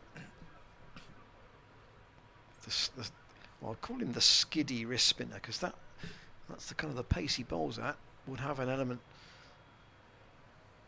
of tactical play in this game. The thing with a wrist spinner is there's always that risk of that loose delivery in every over, isn't there? Yeah. So, tossing the ball. Hand to hand at the top of his run-up. Here he is, England's youngest Test debutant. Pushes it out. Price pushes it out to deep cover. He beat Brian Close, didn't he? Brian Close was our previous youngest. I think all the way back in 1949. Because Close then played 27 years later against the West Indies in 76. I mean, that's an amazing span, isn't it? It really is. Just a reminder today, Yorkshire in Division 2 have beaten Derbyshire by 3 wickets, and Lancashire in Division 1 have beaten Hampshire by 6 wickets. Ahmed to Hammond. Defends that, pushes it back. Both those games on outgrounds, and I saw a photograph from Southport which was described as, quote, sweltering. I'm not surprised. Well, that Somerset game last year we spoke about yesterday or the day before, I can't remember. That was hot as well. I mean, outground cricket in lovely weather is a wonderful thing, isn't it? Yeah, I mean, I love an outground. Leicestershire are at Oakham School, aren't they, soon? Also at Kibworth in the One Day Cup. Yeah. Hammond wipes that one over the leg side and goes for 4 runs down towards that marquee down there in the corner of the Kennington Avenue side. It's a quite a big boundary on that side of the ground, and Leicestershire have only got Josh Hull out there, so there's a huge gap for Hammond potentially to play into, and of course he's playing with the spin if it's the orthodox leg break. Oh, there's the googly, or maybe one that maybe the flipper that just went straight on. If we could, let's have a replay of that. I think that's the googly. I think that's come out the back of the hand. Yeah, it goes the other way. Maybe just sort of straightens on, but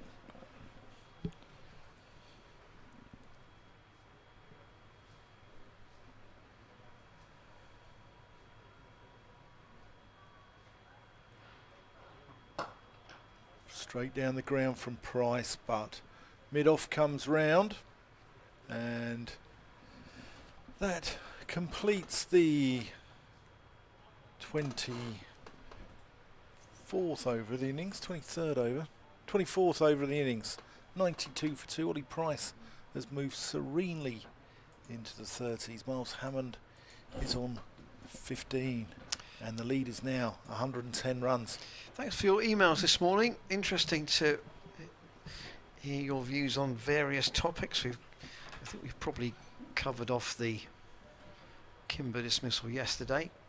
Barry Hook's take on the international cricket coming to Bristol, and whether, you know, since people are drawn by big events, but they don't get quite so excited about the bread and butter, so to speak. Hammond here, that's not a bread and butter shot, that's a really clean pickup, and that's gone all the way for 6 down to the fairly short straight boundary towards the apartment. Scriven coming round the wicket, and Hammond's picked this up. It's a proper T20 shot that, but he's played it against the red ball and he's really middled it. That's a lovely shot away, full value for that, and Peter Hanscom's going to come and now stand up to the stumps. Watch your own windows, Miles. Yes, that wasn't quite as big a hit as Danny Lamb put into some of the cladding at the back of the family stand below our commentary position during the first innings. But Miles Hammond now has to think, as he goes to 21, about where his feet are. He's almost stumped once, or should have been stumped, and now he's got Hanscom right with him again. Scriven, oh, it's outside the Osler. Hanscom doesn't take it very well. See, an authentic keeper, Hammond wouldn't be out there now. Hanscom to me is a batsman who keeps. Batter who keeps, without doubt, and that's what England have gone for with Johnny Bairstow there and dropping Ben Foakes. I think that you look around the circuit and there's not many sort of genuine glovemen around. James Bracey is one here. He's a genuine wicket keeper. And that's wide from Scriven. Ahmed on the chase, and he can't haul that in.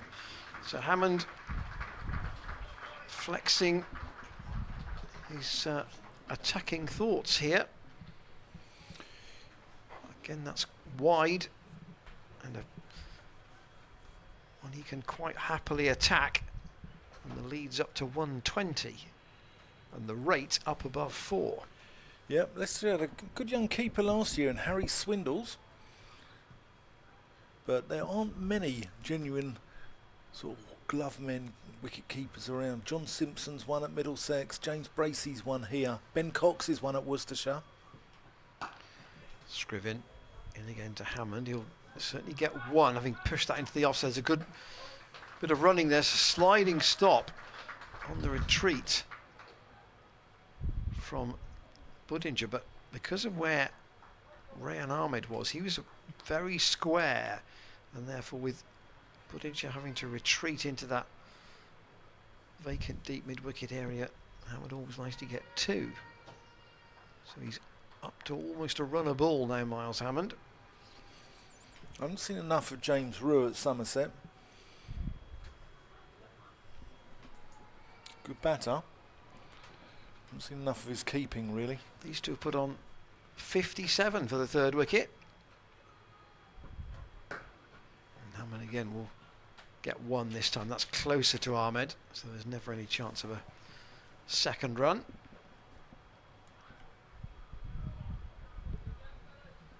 Ollie Price has quietly gone to 30. Yeah. Without a huge amount of fanfare. 2 openers out this morning. Ben Charlesworth called to slip, Chris Dent LBW. Screw into Price. And he's playing the trademark Lewis Hill shot just off his pads down to Parkinson in front of the old small score, the smaller of the two scoreboards. End of Scrivens over. So the run rate just starting to pick up for Gloucestershire, as it will need to. There's the details of the partnerships. This one now blossoming a bit, and without overloading you with numbers, when the main scoreboard appears back at the bottom of the screen, it will be interesting to look at the lead and the overs left in the day. That's the equation that Graham Van Buren has to look at. 74 overs left, 124 the lead. Ahmed from the pavilion end drops it short. Ollie Price plays it into the covers. He has to balance this equation. Leicestershire haven't got the clutch of wickets they would have wanted. They got the two, but they've been brought to a halt by this pair. Price gets that one around the corner. I think they're only going to get one. Oh, they could have got two. Whole miss fields, but they settle just on the single. Yeah. So 31, 32 now to the younger. Looks like Colin Ackerman might be getting ready for a bowl with his off spin. Scrivens has bowled 3 overs for 18. So if Leicestershire are wanting to sort of just button this down a bit, Ackerman was very accurate in the first innings, gave very little away. So we might have spin from both ends for a while. Actually, when we had Ollie on stream, I think there's a third Price brother, isn't there? The younger one. Is it Will? I think he said. So Ahmed coming around the wicket to Hammond.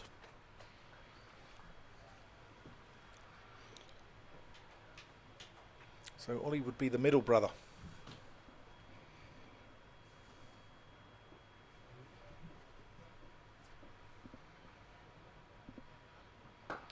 Hammond picks that one up over mid-wicket.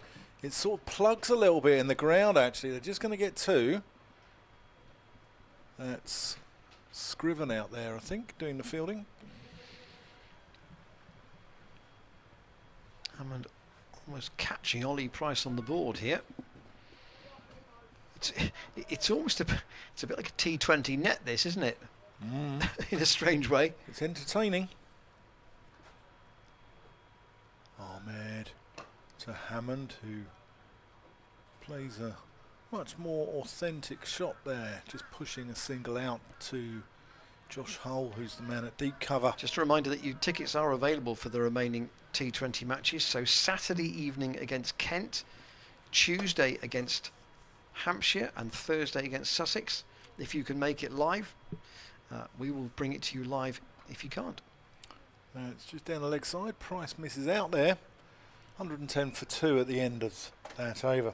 Yeah, tickets available for that. Tickets available for the Ministry of Sound event as well here on the 28th of July, which will be a great evening. There you go. Look at that. Look at that lineup. Seb Fontaine, Judge Jules, Fergie. It's a Friday night. Ian Randalls. So it's got his raving boots. So technically it's not a school night then, is it? Not school night. No. Well, it's in the school holidays. Yes, it even. is. It is. Friday night, and it's going to be a top night here in Bristol. So we will see spin from both ends. Colin Ackerman's coming on. Your name's not on the DJ list. You must be a supporting act, Ian. Probably, yes. I heard a very, we might get back to this actually later rather than discuss it now, a very interesting interview with Ben Stokes yesterday on the way home, ahead of the Ashes. It was chiefly on leadership. Very little about sort of ability, on the basis that if you play at the level he plays at, there won't be anybody without ability. So Ackerman into the attack for the first time in this second innings, and Hammond tries to hit him over the top straight away, and he's succeeded, and it's gone for 4-1 bounce. Away to the long on boundary.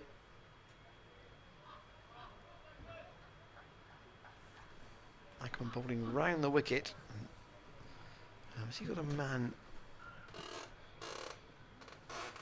He's not leaving Chris right there. He's still leaving right at mid-on and Hill at mid-off in orthodox positions. Ackerman again. That's a bit shorter, and Hammond just has to push that out defensively on the offside.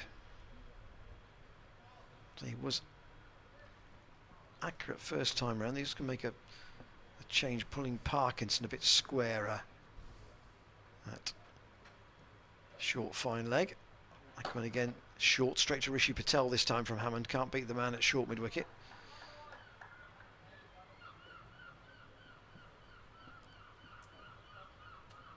Ackerman off about 5 paces. Trots in once more. And again it's almost back of a length almost. Arm ball.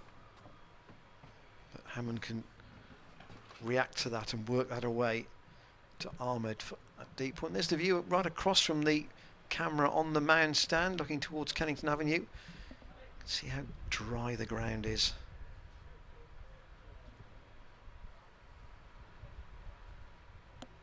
The lawn at home looks singed. But there's a band right on the outside that's the colour of straw. Yeah, it certainly is. So Price then, who can play with the spin here if he so wishes to Ackerman. But he faced him quite a bit in the first innings and was pretty respectful of him. Mid-on has dropped back to long on. Price goes for the reverse sweep, and that's well read by Josh Hull. Didn't get any power on it, but he read where Price was trying to squeeze that away and made a tumbling stop. So 22 minutes to go to lunch. The lead is 133, 72 overs left. Yes, it'll need. There will need to be some acceleration, but the match is 120 off 20. He's naturally unfolding at the moment. 120 off 20 gives you sort of 250 odd to chase off 50, doesn't it? You are just about there. I think that's the equation. And 50 overs gives you time then to bowl a side out, doesn't it? I don't think 40 is enough. No. I think 50 really has to be the minimum. Yeah, maybe 46, 45-ish maybe. 45 would be bottom end of acceptable, I think. Yeah. For Graham van Buren. Ahmed spread the field here. He's got a backward square. He's got a deep mid wicket to Miles Hammond. He's got mid-on is quite wide and halfway back to the fence, so it'd be interesting to see where Hammond puts this one. Reverse sweep, and can only get it out to Josh Hull at deep backward point. And this is where, in a genuine 4-day situation, I know this game is being dropped into the middle of T20, but it's the one-day techniques that are maintaining it as an authentic duel, aren't they, Dan? Yeah, well, both these players are integral batters in the Gloucestershire T20 side, as Price just defends that one into the onside. Lewis Hill, century in Leicestershire's innings, does the fielding.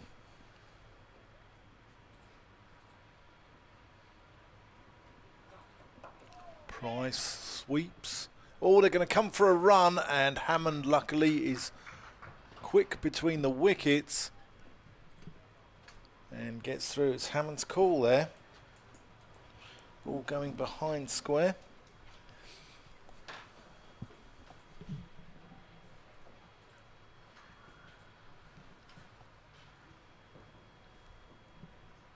Ahmed coming around the wicket to Hammond, who goes reversing.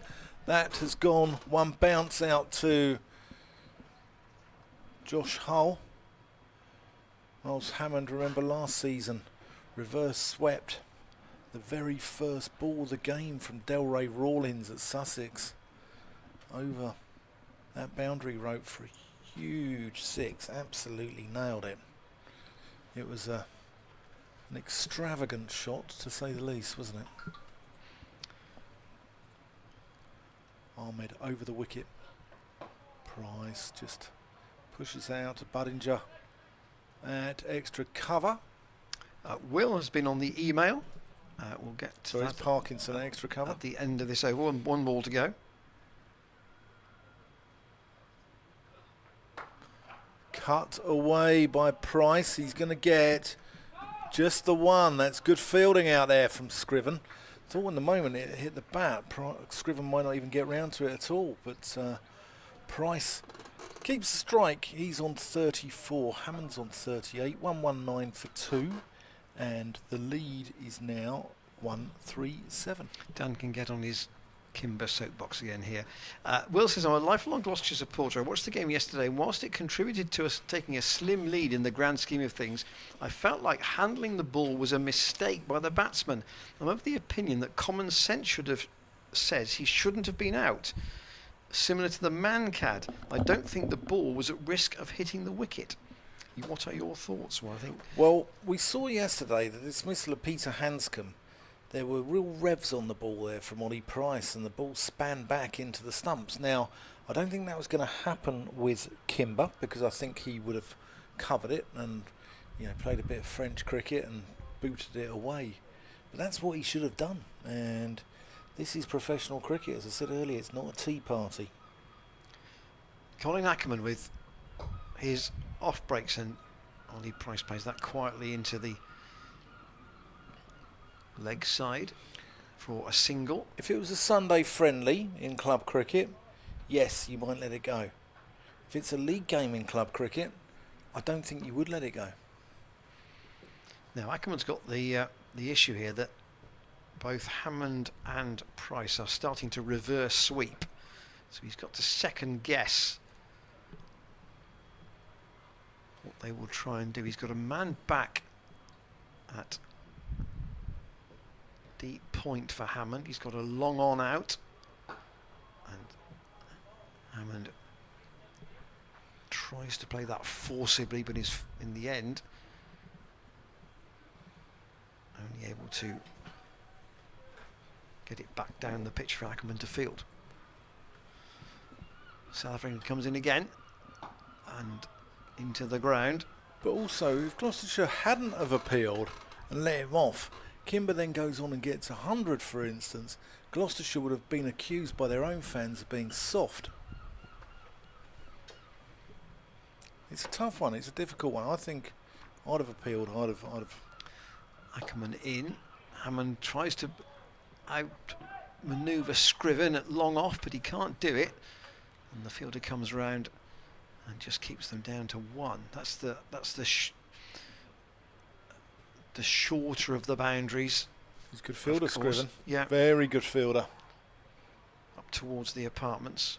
We've not seen much attacking cricket down the ground from these two towards the pavilion. It's chiefly coming to the apartments end of the ground, and Ackerman again just he's pretty accurate to the right hander in particular, because he's bowling literally stump to stump. Price has got to make any room for any improvisation. That's the improvised reverse sweep again we spoke about. He'll get 1 and quarter of an hour to lunch. These two came together at 47 for 2 when Chris Dent was out LBW, so there's the partnership. 75 it's worth at the moment, and Miles Hammond has the majority share in that. Thanks for your good. Yeah, that's a good question though. Good traffic on the emails this morning. Yeah, and I think also, you know, I get your point. Sorry, who was that? Will. Will. I do understand where you're coming from, Will. But I just think that, you know, I think it's, in a way, you know, Gloucestershire would have had a horrendous time had they not appealed for that from their own fans. from possibly the coaching staff, and I think it's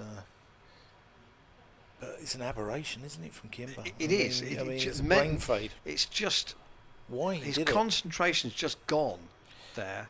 And I did say yesterday, I wonder if it's having too many nets. You pointed out it's his first class game of the season. And in a net, you'd do that, wouldn't you? You'd play the ball into the ground, you'd catch it, and you throw it back to your mate who's bowling at you. And you do wonder whether it's too much of that. Anyway, here's Rehan Ahmed as Price goes for a hoik over mid-wicket. And I thought they had bowled him. It can't have missed by much.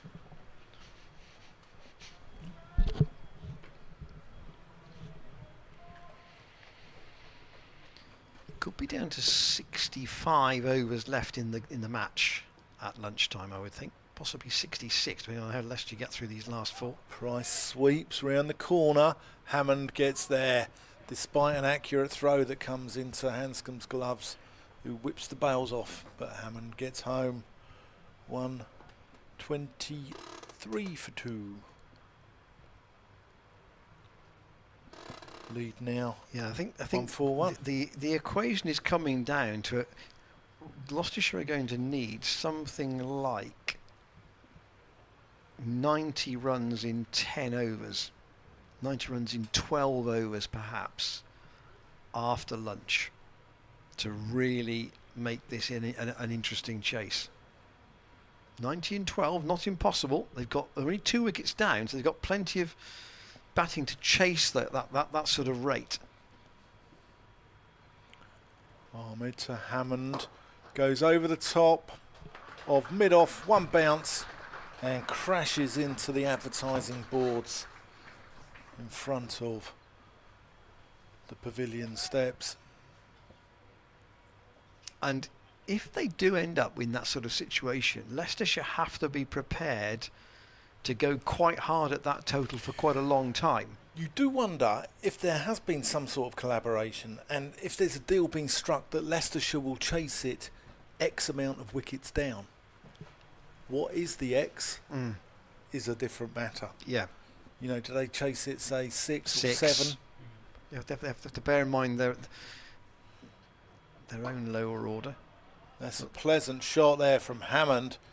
He's going to get 4 runs. That's just pure timing. Oh, Gower-esque. You'd be happy with that comparison. Here's another look at it.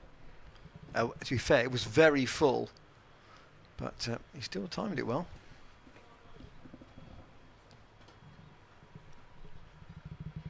.47 off 47 for Miles Hammond.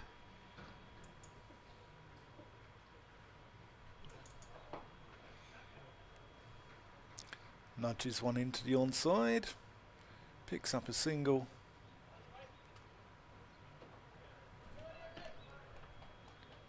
And rotates the strike.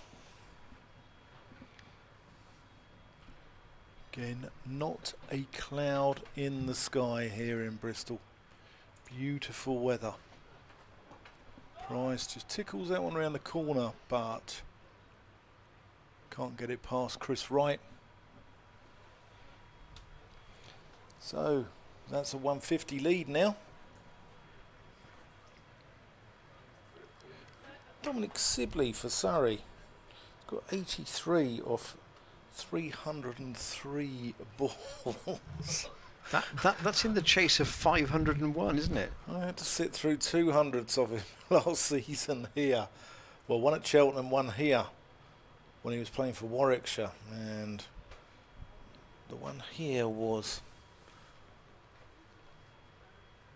a masterclass in concentration, shall we say. Hammond's got 350s so far this season in the Championship.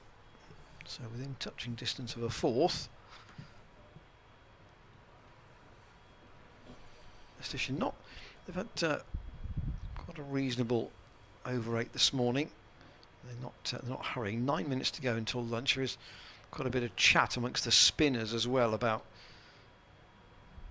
what's going on here, but yeah, this is say from Gloucestershire's perspective, all those white ball batting techniques are now coming right into play here to try and get themselves into a situation where they can set Leicestershire a meaningful target. Ackerman with a man out now, deep mid-wicket. Hammond, a pretty full ball, fires it into Lewis Hill, who's at short cover for no run.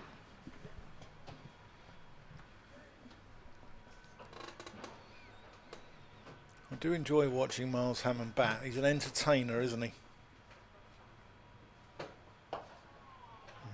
Ackerman not giving him anything yet in this over that he can say is in the slot.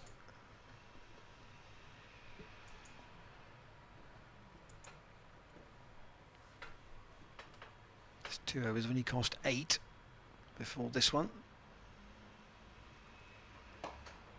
Again, just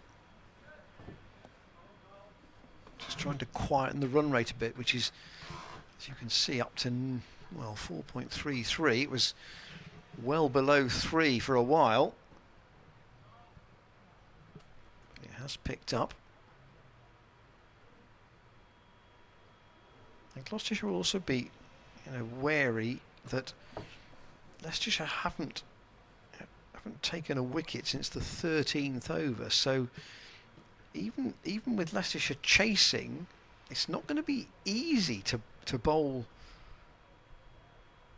themselves into a potentially winning position. No, it won't be, but I think also the pressure of the chase comes into it as well, doesn't it? Ackerman round the wicket and tries the reverse sweep without any profit. How many of the walkers and talkers attendees this morning will stick around for the post-lunch session?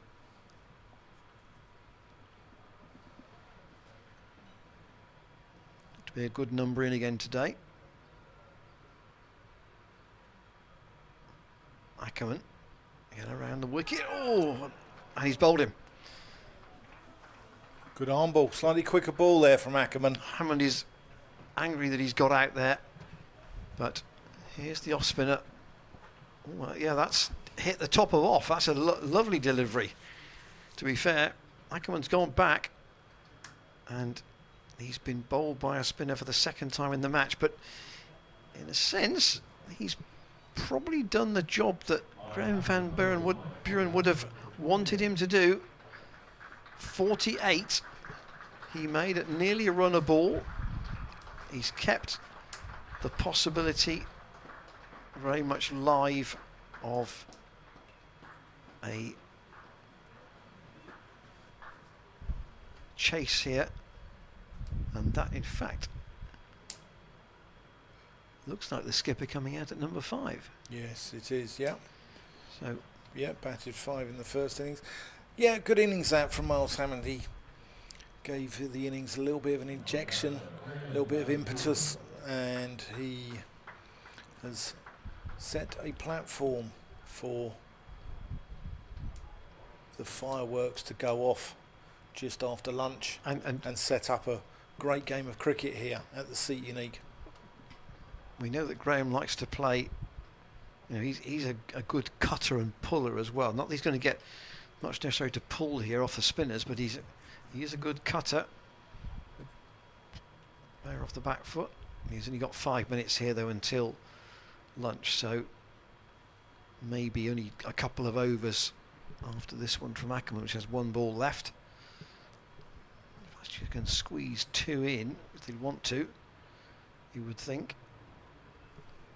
and then assess things. But lead of 150 at lunch is a teasing prospect, and probably the first half an hour after it will tell us a lot about where the game is going. Gloucestershire come out and literally throw the bat. They want to keep the number of overs up available. That's what they'd have to do.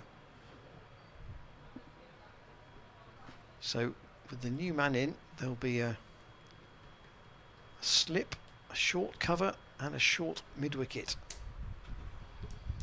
There's only one ball left in this over from Ackerman to Van Buren.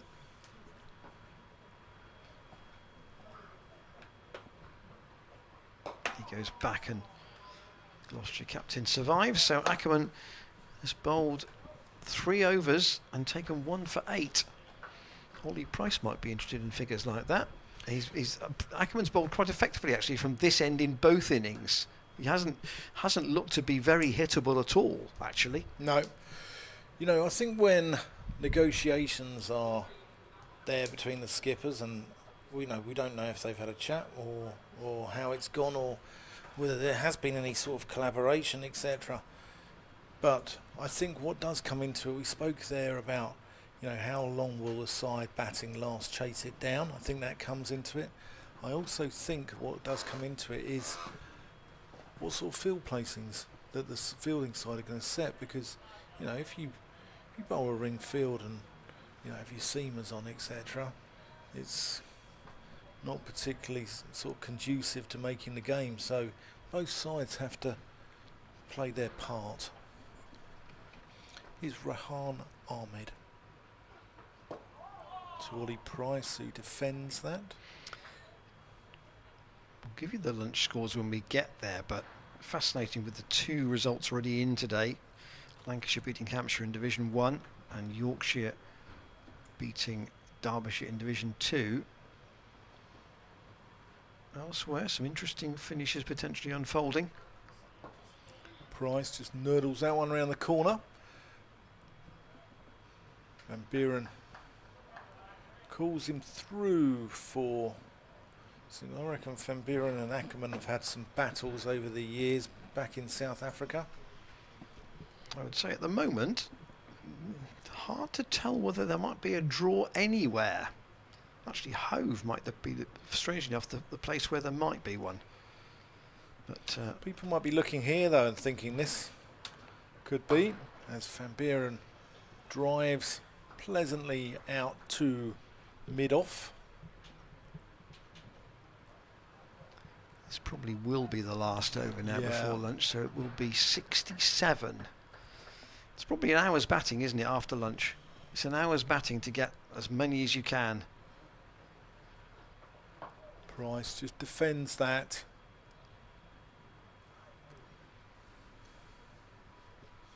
And if that's enough, then you could have the 50 over chase that we've been talking about when kind of splitting the day.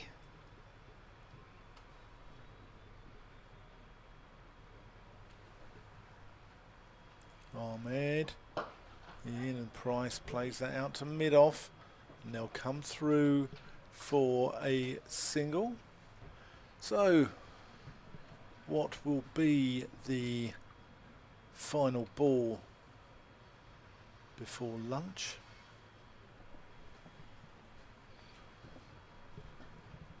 Will be the Gloucestershire skipper Graham Van Buren.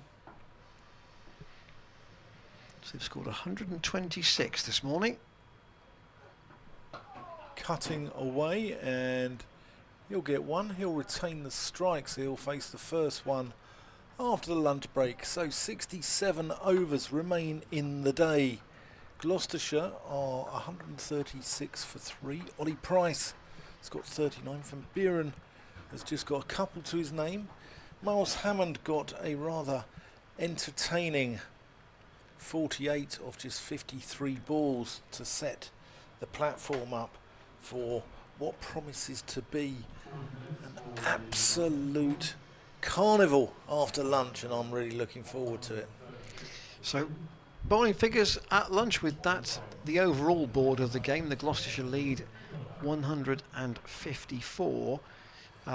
Chris Wright 6 overs for 22, Callum Parkinson 11 overs 1 maiden 1 for 34, Josh Hull 4 overs 1 for 20, Tom Scriven 3 overs for 18, Rian Ahmed 5 overs for 28, and Colin Ackerman 3 overs 1 maiden 1 for 8. So as Dan said, the lead is 154. There are 67 overs left in the match, and it looks to me like about an hour's blitz from Gloucestershire if they really want to set this game up. Elsewhere, we'll leave you with the lunch scores from the other games. Somerset are 8 down now at Chelmsford in the first division, 251 for 8. They still need 215 to win, but in greater reality they've got to try and bat for 2 sessions with only 2 wickets left. At Canterbury, Surrey, 335 for 3. They haven't lost a wicket today, and the target to beat Kent is down to 166 more. 501 will be quite some chase. And at Trent Bridge, Notts are 341 for 5 in their second innings. They still trail Warwickshire by 75. At Chesterley Street in the second division, Glamorgan have got their noses in front against Durham. They're 6 wickets down, but they lead by 10. 250 for 6 in their second innings. And at Hove, Worcestershire 54 without loss. They are chasing 386 to beat Sussex. That feels like a big target in 2 sessions. It's been an interesting morning here. We'll be back with you shortly before 1:40 for what could yet unfold into an exciting afternoon. We'll see you then.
Very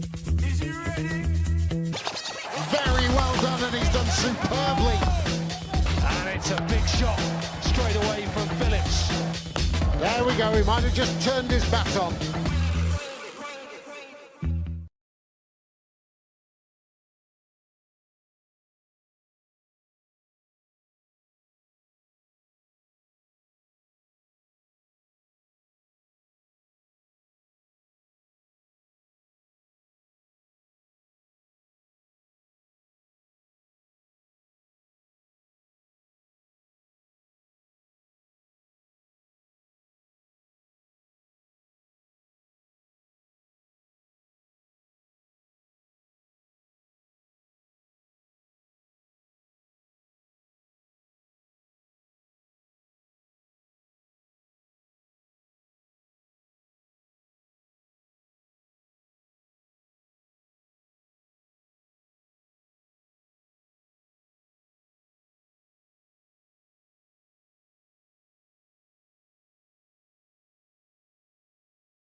Welcome back to the Seat Unique Stadium. Umpires on the way for the afternoon session.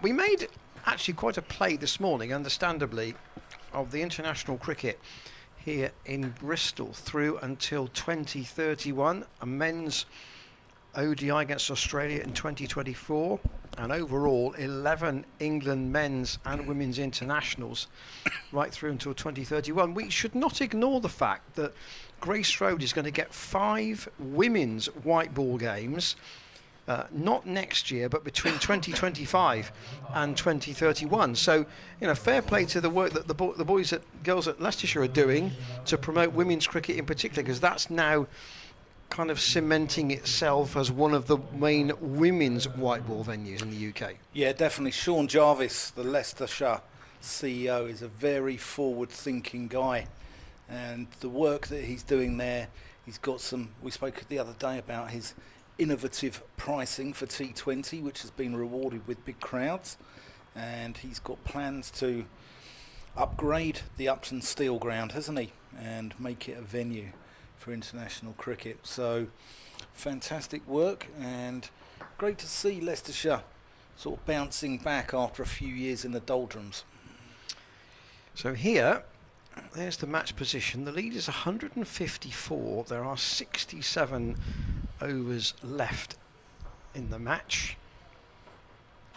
So Gloucestershire, if it's going to be realistic here, they probably need to have a dash for an hour. Yeah, I'd say so. I think that I think 17 overs here. And where are your 2 then between innings? Are they going to be? Are you going to leave with 50 or leave with 48? So leaving with 48. Right. 17 overs. Try and get 110, maybe something like that. Chris Wright is going to bowl the first over after lunch, and it's short outside the off stump, and Van Buren cannot get it away. Only just came in 5 minutes before the lunch interval. Miles Hammond out bowled by Colin Ackerman. The arm ball that hit the top of off when Miles went back to it. And he priced at the other end, as you can see, 39 not out. And Wright only had a short spell this morning, had a bit of no ball trouble. And again he's outside the off stump, and that's cracked away by Van Buren for 4. That's a good shot. That's, in a sense, one of his favourite scoring areas. So, quick on that. Yeah, you don't bowl there to the G-man. Very strong in that region. Just to confirm the results from this morning. Division 1, Lancashire beating Hampshire at Southport, and Essex beating Somerset at Chelmsford. They took the ninth wicket right on the cusp of lunch there, and then obviously stayed on and also got the last one. Those games both in the first division. Right again, and Van Buren can't get that past Budinger, who makes a stop in the covers. And in the second division, Yorkshire beat Derbyshire at Chesterfield in the game between the bottom 2 teams. Both those have played a match less than everybody else. So at the moment, Yorkshire have 55 points, which gets them above Gloucestershire in the table. But obviously, if this game is drawn, they will stay there in 6th place. And Buren wants a single quickly against a little dab down off Chris Wright, and Ollie Price answers the call well. So the table reading up. Derbyshire have 40, Gloucestershire have 48, including the bonus points from this game, and Yorkshire have 55, then Leicestershire with 69. Glamorgan 71, Worcestershire 73, Sussex 81, and Durham at the top with 113.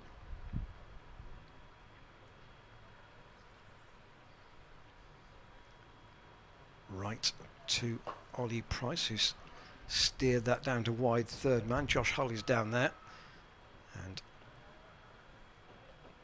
they'll pick up 1. I still don't sense, Dan, there's any collusion here at all, do you? No, not at all. With Chris Wright bowling initially after lunch, I think the game is the pitch is playing well enough that the game is evolving in a natural fashion. Right in on Van Peeren has to defend, and that's the completion of the first over after the resumption. The overs remaining in the day always remains relevant now, because we're trying to get to an equation where both sides still feel they can win the game, and once you can get that lead in good time up to around about 250, then we are in for a potential chase from Leicestershire. Parkinson is going to come back from the pavilion end. Yep, takes his floppy hat off. Just Parkinson and Budinger going for the floppy hat look. Rather than the bucket. Yeah, not a Josh Shaw bucket. Or a Stuart Broad bucket. Yeah, Josh Shaw sets the fashions though. He had it first. Parkinson from the pavilion end tosses that up. Ollie Price just nudges that, and Budinger at short mid wicket collects it, but they get through for a single. If you have any thoughts on what you would think is a fair equation this afternoon for a chase, do drop us an email. James will put the email up in a couple of minutes. Parkinson, and that's a leading edge from the Gloucestershire skipper. Or indeed, if you really think that Gloucestershire should just bat this out and leave the bowlers with their feet up, you know, by all means, give us your argument. There is our email. Price defends that one. Well, give us your defence for that strategy, should we say? Yeah, because it's not mine. Or Ian's. Parkinson. Price sweeping, and that's a top edge. And he has to go. Chris Wright with the catch on the 45. Is this hit a bump ball? Let's have a look at this. He's hanging around here, and the umpires are conferring. And he's been given out. So he goes, caught right, bowled Parkinson, and goes for an enterprising 41. So 144. 126 runs in the game for Ollie Price. Yeah. And could still have quite a part to play yet. I mean, I think his first inference was to walk for that decision. I mean, he did look up, but I think his first inference was to walk. Zafar Gahar is coming to the wicket. Oh no, it's Bracey. Is it Bracey or Zafar? It's Bracey. It's Bracey. Cricketers are so generally distinctive by their walk to the middle, aren't they? Yeah. Just the gait. Yeah, I just saw the left-handed shadow batting. Here we go. Here's another look at it. Slowed down. Yeah, he's come off the glove.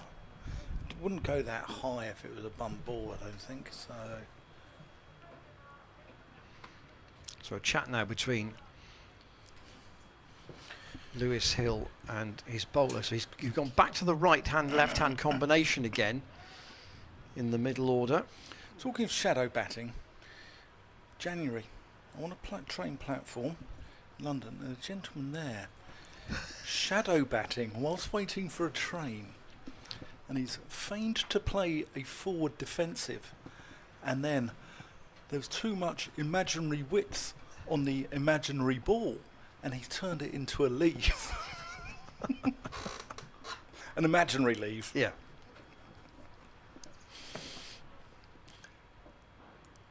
Parkinson over the wicket to Bracey, who defends that. I have to say that a couple of colleagues in a former life would maybe have gone to do a particular interview with somebody, and there was always the $64,000 question was always in there somewhere. Parkinson, Bracey slices that one a little bit behind square, gets him off the mark though, definitely gets one. And they go out and do the recording, and they come back and let's say, so what about the big question then? And they just do the shadow, the big defensive with the low angled bat, foot firmly forward, everything in line. So Ian, why when people shadow bat on train platforms, right, do they never have a massive heave over me? They never do. It's always a lovely shot through the covers, or a leave, or a forward defensive. In my experience, it's generally a forward defensive.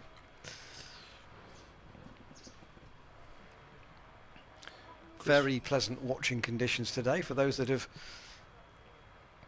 come here on this fourth day. Definitely a day for a hat on the Hammond roof, I'll say that much. If you're under the one of the big umbrellas, I'm sure that's very pleasant up there. But if you are a Hammond roof regular needing a hat, pleasant looking shot from Bracey, but straight to point. In fact, I can see a gentleman there on the extreme left in a blue shirt, and I think that is the man who we spoke of yesterday, who comes with the scorebook. And actually, that is quite a good way to actually feel involved in the game, isn't it? Rather than just coming to watch the cricket, you actually feel as if you're right in the game. Well, that's whipped away by Bracey. It's in the air and it's dropped safe. There's a big gap on the leg side between the fielder on the rope, who is Rishi Patel, and Scriven at Kimber at mid-wicket, and that just about found a safe haven. I did a very good interview a few years back with a guy called Graham Lambert, who's the lead guitarist in a band called the Inspiral Carpets, and he used to score at the cricket, and a very neat scorer he is too. He showed me some samples of his work. Van Buren waits for right. Oh, that's just pushed out into the offside, and Budinger does the fielding. Yeah, slower ball there.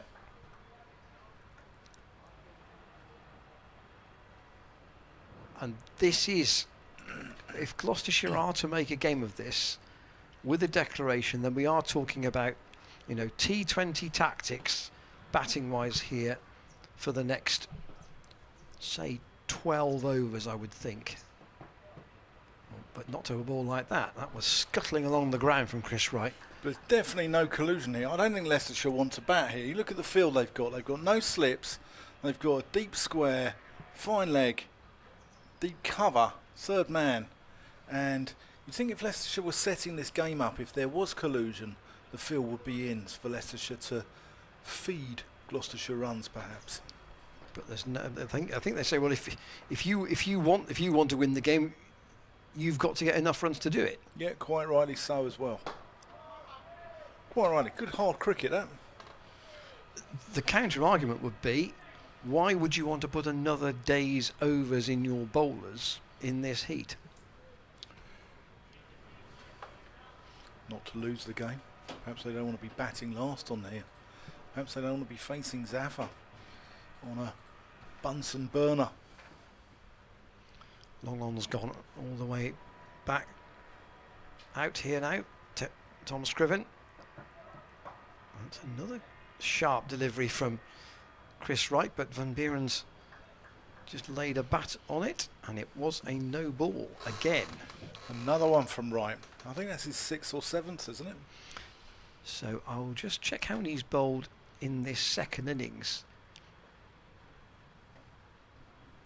It's one of the days when...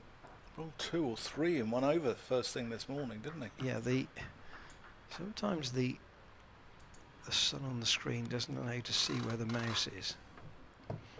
There's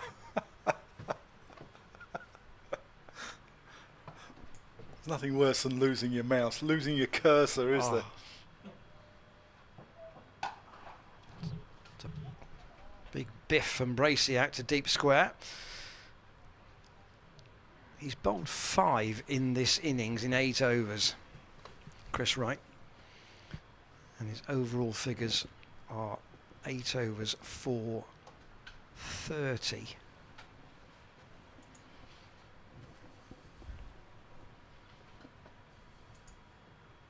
Surprised Leicestershire only bowled 29 overs this morning. Actually, I thought it felt more than that. But more discussions here from keeper, captain, and spinner. Leicester's over 8 is +4, so they're fine there. In fact, my screen is not quite updated in time with the one you've got on yours, either at home or at work. 150 for 4. Wright's figure's actually 0 for 33 from 8. Yeah, if you're listening at work, don't worry about it. Here's Parkinson. Bracey reverse sweeps. I think that's going to go through for 4 more buys. Yes, it is. Misses everything, including the gloves of Peter Hanscom. So quite a lot of extras in this Gloucestershire second innings.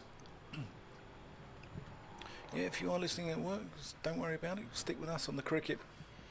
Don't worry about what your boss says. Any letters following dismissal to Dan Whiting? Yeah. Ian Randall, give you a bit of HR advice. Go and see your HR person. Bracey goes sweeping, and that's out. He just gets a glove on that, and it plops up to Peter Hanscom behind the stumps. And in the pursuit of runs, James Bracey is dismissed. Again, sweeping out the rough. It's quite a dangerous game, and I think that might have bowled him actually. It might have come down on top of the stumps, but Hanscom just making sure there. And Gloucestershire keep attacking here. Leicestershire won't mind that. well, you wonder if that is possibly what the tactics are.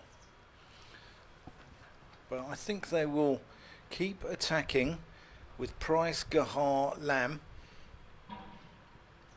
Ajit Singh Dale doesn't mess around either, and nor does Zulm Akhtar. So I think they will just go for it all the way. Yes, there isn't. I mean, you wouldn't want to lose. It may be that the over situation now is such that we are going to end up with a genuine chase here. I think so. I think that Gloucestershire haven't been shot out for 90. No, and they'll want, which would have left them with nothing to bowl at. They'll want that lead though to go over 200, won't they? Without Oh yeah, I mean, ideally you want at least another 50 runs. Yeah. And then it becomes a really teasing kind of situation. Shootout. Yeah. Safika Hart. No, Tom Price. Tom Price, as you were in at number 7.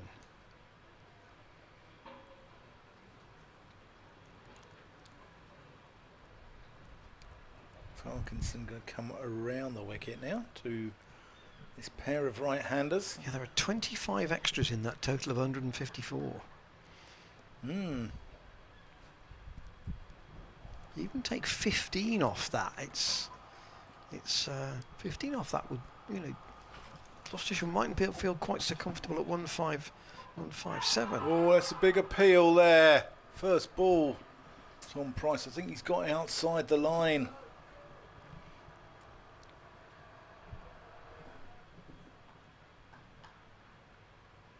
Big inside edge, smashed it.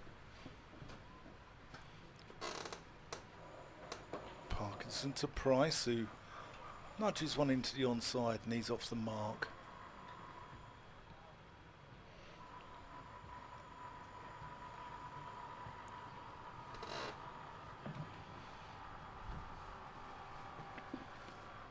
I think this game is set up beautifully here. And actually, I'm no fan of the sort of help yourself situation, and I'm just kind of relieved that it's evolved of its own accord. Defended by Graham van Buren. We spoke on the first day about Steve O'Shaughnessy's fastest 100 back in 1983 against Leicestershire. Bowling of David Gower went for 102 off 8 overs, and James Whittaker, I think, went for 80 odd as Van Buren cuts away. He's going to get a couple here, although Ahmed's got a really good throw. Not that time though, as they scamper back for a couple. Wilson on the email, he says, thanks for answering my earlier missive. You agree with Dad, as I am not very good. I have been spending more time in Sunday friendlies and the 13th division than the higher level, where the appeal would have been more frowned upon. So he was referring obviously to the Kimber incident. Okay, yeah. So his dad agrees with he should have... You, right. So you, that's you, Dan, agree with his father. So I think Will's argument was it was wrong for Gloucestershire to appeal in a situation where it was a technical dismissal, but there was no obvious advantage to be gained by what Kimber did. Thanks, Will's dad. I owe you a pint, mate. Now, Will did use a word in there which I won't broadcast.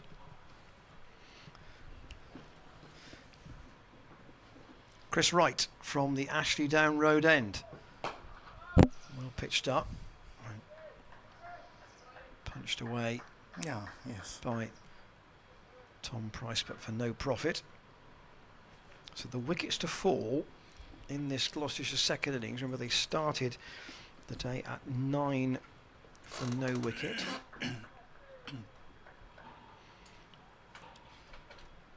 Charlesworth caught by Ackerman off Parkinson for 7. That was at first slip.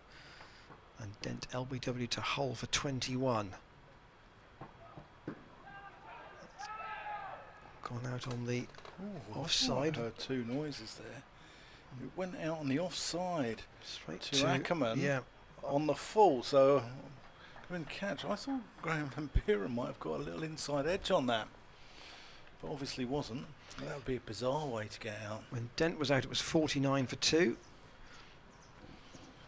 Miles Hammond was then bowled by Ackerman for 48 just before lunch. Right, short, very short.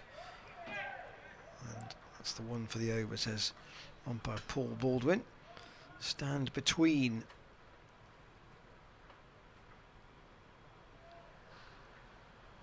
Price and Hammond, worth 85. And then since lunch, Price caught by Chris Wright, sweeping off Parkinson for 41. And James Bracey caught by Hanscom off Parkinson for 3. Tom Price just flexes those knees, and against another short one from Wright. Leicestershire with second short one of the over. 3 men saving the single on the offside, 1 man out, and a man at third man, as well as long leg now. They don't want to be chasing too many. They've got 5 wickets still to take, potentially. That's steered away into the gully by Price, fielded by Ackerman. But they might think here that they can just stop Gloucestershire scoring as quickly as they would want in these 10 overs, and no fielding restrictions obviously. 62 overs and 1 ball left, so if you take the 2 away for the gap between innings, you're down to 60. Lead is 175. Slower ball from Wright, and not sure Price really read that, so all he could do was just dab it to Kimber at mid-wicket. It's 10 overs. It's really weird, isn't it, that such a short period of time in a game is going to actually shape the rest of the day. But it is. Could shape the season. It could. It could. Could do. You never know. You never know. You listen to me, Dan Whiting, and him, Ian Randall, live from the Seat Unique Stadium in Bristol. This match is beautifully poised. You're going to get no interruptions from the weather. Just not a cloud in the sky. Give you a couple of scores from the other matches in the second division. Glamorgan have lost a wicket since lunch at Durham, where the second new ball was due shortly after the interval. Parkinson to Van Buren, who drives out to Ahmed at deep cover. So look at that throw. Whoa. 273 for 7 they are. That's an arm. So they lead by 33 with 3 wickets left. And at Hove, Worcestershire are chasing quite a lot. 386 to beat Sussex, and they're 83 for 1. I think Ahmed's got one of the best arms, pardon the pun, that I've ever seen. Parkinson to Price, he just plays up to mid-on for a single. I remember Hallam Mosley, the old Somerset Oh, yeah. guy. He used to bowl in glasses, didn't he? With an elasticated strip on the 2 side arms that would keep his glasses on. He did bowl in glasses. He also used to underarm it about 90 yards from long leg into the gloves of Trevor You Gard. see, and that is cricket on terrestrial television in my youth. Yeah, John Player League on a Sunday. The little white line painted on the pitch for the bowlers' run-ups. Oh, that's Van Buren. These two getting a little bit stuck here if they trying to up the run rate. As soon as you try and up the run rate, that wickets fall. Van Buren plays that one out to long on and will pick up a single. 160. Very slow motion dive by Budinger to try and reach it. It was like watching Gary Sprake in his heyday. One for the old school there.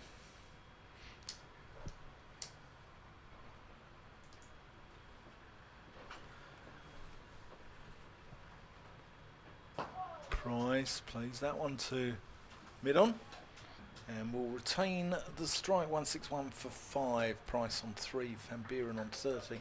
Leicester have had some good keepers. Leicester City over the years. Casper Schmeichel in recent years. Peter Shilton. Mark Wallington wasn't a bad keeper. No. There was a period. Sorry, this is probably a bit too much knowledge actually. There was a period where they had the player who I think had played the most Football League matches without ever scoring a goal. Steve Whitworth. Correct. You see, you know more than I think you know. Yeah, they had who else they have back in the day? They had Steve Kimber, John Samuels, Alan Birchinall, Dennis Rofe, who plied his trade here at Bristol Rovers, didn't he, as manager? Yep. Keith Weller in his tights. Yeah.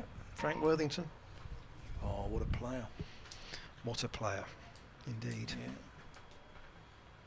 Actually, if he was a cricketer, he'd be a great bat, wouldn't he? Because he'd have so much flair. Yeah. Yeah, I'm not sure he'd sort of net too much, though. No, probably not. Here is Wright in with a slower full ball, clipped by Tom Price up to mid-on. Yes, I think, Worthington would have been a guy who'd sort of stroll in at 10:30. Yeah. And sort of wander out at 10:50, Yes. having probably looked at the paper Yeah. for 20 minutes. Smoked a couple of fags. Back in Sarnia. You strap the pads on, get out there.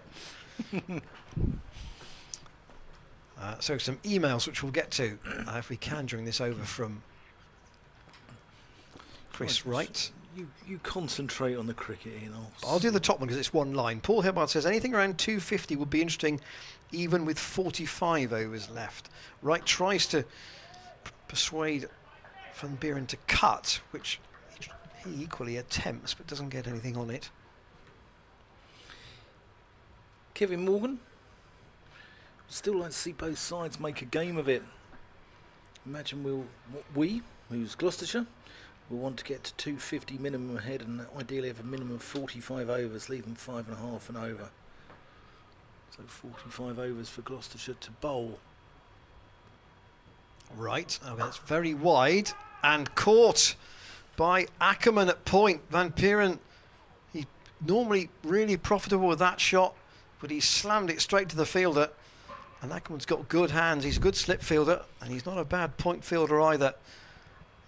And Wright picks up a wicket, and the Gloucestershire skipper departs. And I wonder whether Leicestershire have thoughts now about actually bowling Gloucestershire out here. The lead is 180. Yeah, interesting. Mark Kidger. Nice to hear Mark Hallowell recounting his first experiences following the team. I'd been following Gloucestershire for years via the local news and press. I gather the Bristol Evening Post and the Green 'Un are no more. But living a long way from the ground and relying on country buses, had never considered going to watch. In part because the BBC had such fabulous coverage on TV. I had a classmate who was a Gloucestershire junior member on the last day of the 77 season, with Mike Proctor asking for people to come along and fill the ground, hopefully cheering the Shire to the championship. We made the trip straight from school. When we arrived around tea, the writing was on the wall, and a friendly gate man refused to take our money to see only the last few minutes of the game. We were provided with a pass out and joined a big crowd inside for free. Mike Proctor gave a wonderful speech from the balcony. The experience persuaded me, like Mark Hannawell, to take out junior membership, having school 6 days a week, limited possible attendance. However, I used to watch most Sunday home matches. Getting to a game was an experience. The first bus from Winterbourne was at 1:45. That's how it was back then, wasn't it? It really was. So I always missed the start of the game. And after the game, as there were only 2 buses in the entire evening, I always walked home from the ground. That's 7 or 8 miles. Mark, you legend. Which was much quicker than waiting for a bus. Wonderful memories, particularly as a school friend played for the second 11 at a time and was always there at the ground watching when I arrived. Mark, what a beautiful email. Lovely story, that. And thanks, Mark, for taking the time to bring it to us. Here, Gloucestershire have replaced Graham Van Peeren with Zafar Gahar in at number 8. Now, Leicestershire have had a bit of a conflab at the field for the left-hander. Now he will definitely attack. The lead is up to 180. Consensus is need a few more yet. But from a Leicestershire perspective, they could take these last 4 wickets for 40. Psychologically, there's a big difference between chasing 260 and 220, isn't there? Certainly is.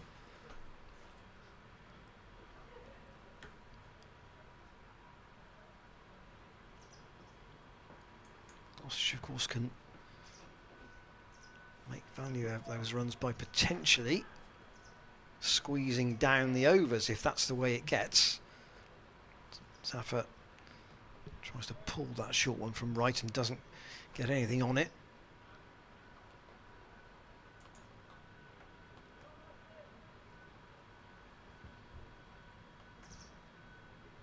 Van Peeren out for just 13 from 21 balls.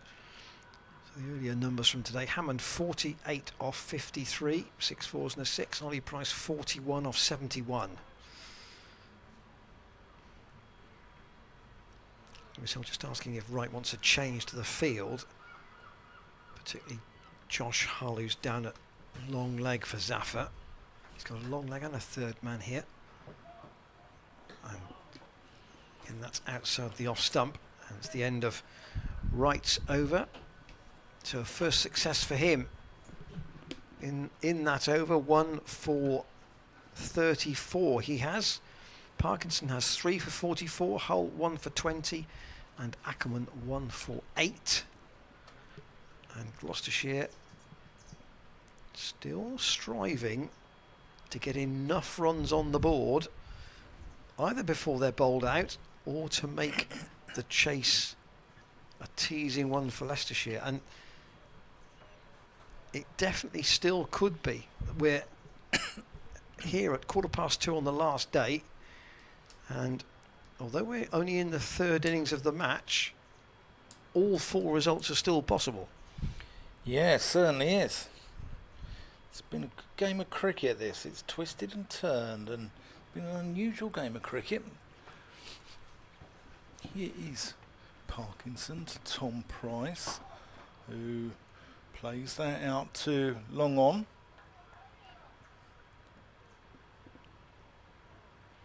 I think, you know, the plan for Price would be to see it to 220, then have a dip. Yes, they've probably got to get the second innings score's got to be starting with a 2 before they really open up. Yeah. And Leicestershire are trying to make every run difficult for Gloucestershire to get here, whilst also trying to work their way down the order.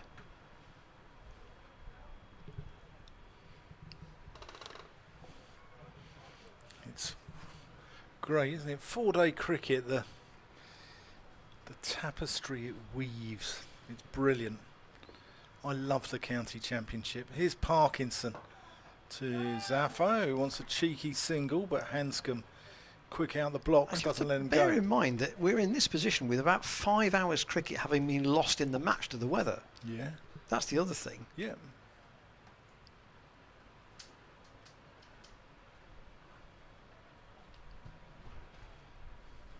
I think after the first day, but with the forecast as it was, I don't think we've been surprised that we've got to this position. Zafar goes sweeping. He's probably going to get a couple here. Scriven comes round the boundary, cuts off the 4. Zafar. I think, you know, at the end of the first day, when we only had 36 overs, I remember driving home and thinking, right, Gloucestershire want to bat all day tomorrow, which they basically did. You arrive on the third morning and think, right, Leicestershire want to bat all day today, which they basically did, and then you end up with, okay, it's a kind of a 1 innings match. Oh, Zafar doesn't take the single because a combination of Parkinson and Kimber almost cut that off, but don't, but enough to put off the batters from getting through for a single.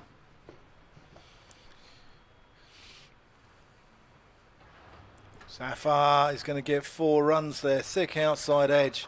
Goes away down to the Ashley Down Road end, down to the Marker Lane stand. And there's 7 off the over already.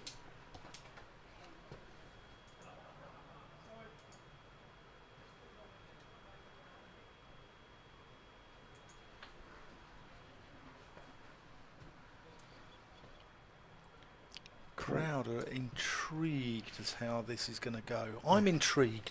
Ian Randall's intrigued. We're all intrigued. Zafar just tickles that one around the corner. Paul Spencer's been in touch on the email to say don't forget Chris Garland. Oh, played for Bristol City as well, I think. In that Leicester City team. He sent us a photograph of a very how would I describe that haircut? It's a very full head of hair, shall we say, of Chris Garland in his Bristol City days. Bouffant. Yes, probably. That's a good phrase. It's a very full head of hair. Are you jealous, Ian? Yeah, for me, long since gone. Are you looking on with envy? There's a there he is, look, Chris Garland. Chat between skipper. That was a great kit as well, Admiral. And bowler, almost at the end of the start of every over here at the moment. They made some good kits like that, didn't they? Spurs had a similar one with like a stripe with the little Admiral logos going down. Right, continuing from this Ashley Down Road end, pitched up, and has that been nicked by It has by Zaffa, taken by Hanscom. And the 7th wicket goes. Zaffa out, chasing a ball outside the off stump. Not much foot movement there, to be fair. And the Australian dives low to pouch the catch. 170 for 7. And wow. Who saw this coming at lunch, eh? Gloucestershire's continuing desire to press the pedal has seen them go from 136 for 3 to 170 for 7. All right, is this a message coming on from the 12thers? I reckon. Maybe a drink, but also possibly a message as well.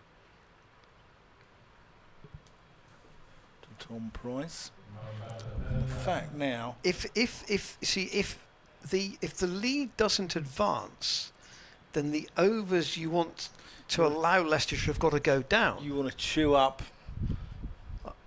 I mean, at this stage here, you want to chew up at least 15 overs. At don't least, you? well, you've got to get that certainly down below 50. Yeah. So the one fortunate thing for Gloucestershire is that Danny Lamb is by no means a mug at number 9. No. And with the two right-handers together, I wonder whether... I mean, Wright's got 2 wickets in this spell since lunch. I wonder whether Ackerman might be thinking about coming back into the attack because he bowls so straight. Yeah, I wonder if he'd prefer bowl left-handers, perhaps. I don't know. Who knows what's in the thought process. One thing you can expect, though, is the unexpected in this game of cricket. So the wickets since lunch.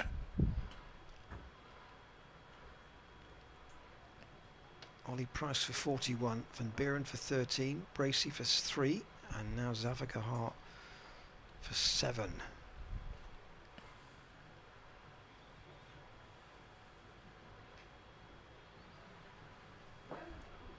Wright has got 2 of them. And Danny Lamb to face him. That's slower ball, pitched up and defended by Lamb. The potential dash, I think, may have been quelled by this last 40 minutes. Well, and we might just see it calm down a little bit. What's 4 wickets since lunch?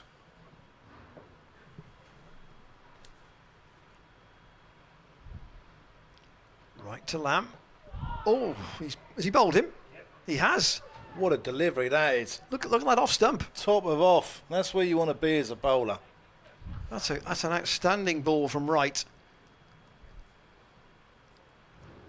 Let's have a second look at that. Oh, that's just straightened like a leg break, like a good leg cutter, and it's hit the top of off, as Dan said, and it's 170 for 8. And Chris Wright, who I think we kind of agreed was the sort of the leader of the Leicestershire seam bowlers, and was, to be fair to the rest, head and shoulders in terms of experience and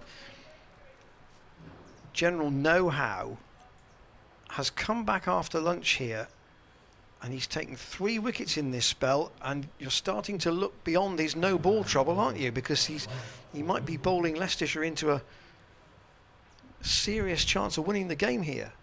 Yeah, I wonder what was in his chili wrap. Something that wasn't in ours. So that was a cracking delivery, it really was. I mean, it's perfect ball. Pitching middle, taking the top of off. That actually pitched sort of, I think, middle of the leg. Took the top off. 3 balls left in this over for Ajit Singh Dale to try and negotiate. And then Saman Akhtar at number 11.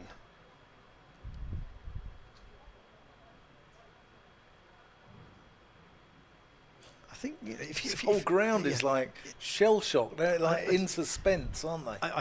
I think those that are here are really watching this game quite intently now. And if you're I can imagine if you're at another game in the second division today, or you're following another game more intently than this one, and you looked at the card at lunch and thought, yeah, okay, not sure where that's going to go, and you look again 40 minutes later, you would not necessarily expect to see what you're seeing now purely in terms of the board. Yeah, 34 for 5 since lunch. Right to Ajit Singh Dale down the leg side and tries to pull it away. There haven't been, though, I would say, any absolutely woeful shots to get out. No, I mean, some were in the pursuit of quick runs.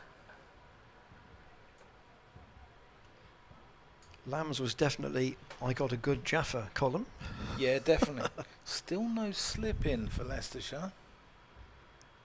Right to Singh Dale, short, and he just gets on top of it enough to work it away into the leg side for one. Yep, still no slip in, so still the cat and mouse continues. Lewis Hill and Graham Van Buren, the master brains behind each of their respective sides. What's happening is that the 10 overs Gloucestershire need to bat still keeps being pushed back right into Price, who works that to deep square. Rihan Ahmed is coming in, so Dan's already told us he's probably got the best arm on the county circuit, so that it won't take more than one. But at one stage it was going to be, well, can it be a dash for 10 overs? And now it's probably, can it be occupation for 10 overs? To get it to kind of hopefully to 220 as a lead. John Embry had a very good arm. David Gower didn't. I think he had to have shoulder surgery, didn't he, where he couldn't actually throw. Yes, it was always a very languid sort of throw from Gower, wasn't it? Yeah. Well, he used to underarm it in. He used to run in with it, didn't he? To save himself from throwing it. The thing is, no one ever took a single. As if like they thought Gower was possibly conning them. He's an honourable man, Gower. He'd never do that sort of thing. Parkinson to Tom Price, who plays into the onside, diving stop by Buddinger. We had a couple of emails after lunch about sort of the tactics of the game and where we thought Gloucestershire were heading.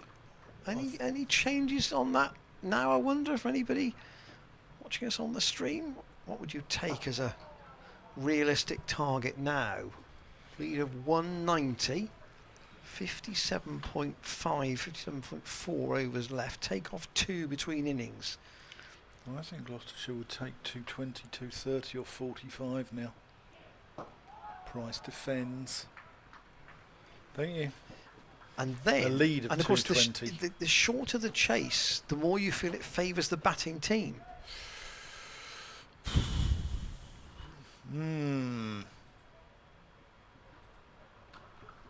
Price has cracked that one away for a very welcome 4 runs. Swept with aplomb.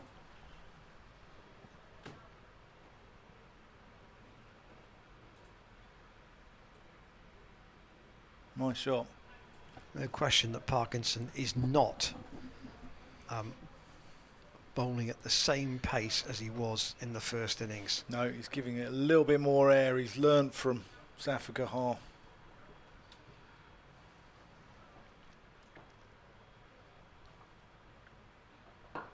Price defends. Tell you what, Zafar will be wanting a good bowl on this though. Tom Price might be wanting a good bowl on it. There's clearly some assistance at this Ashley Down road end.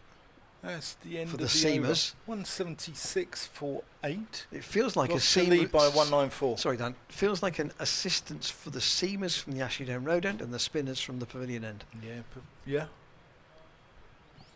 There's the overall position. 2 players in the 40s for Gloucestershire in the second innings. 3 wickets each for the current 2 bowlers being used by Leicestershire. It's the final day of the game. Tea, of course, is fixed at 3:40. But it isn't, in a sense, about time, it's about overs.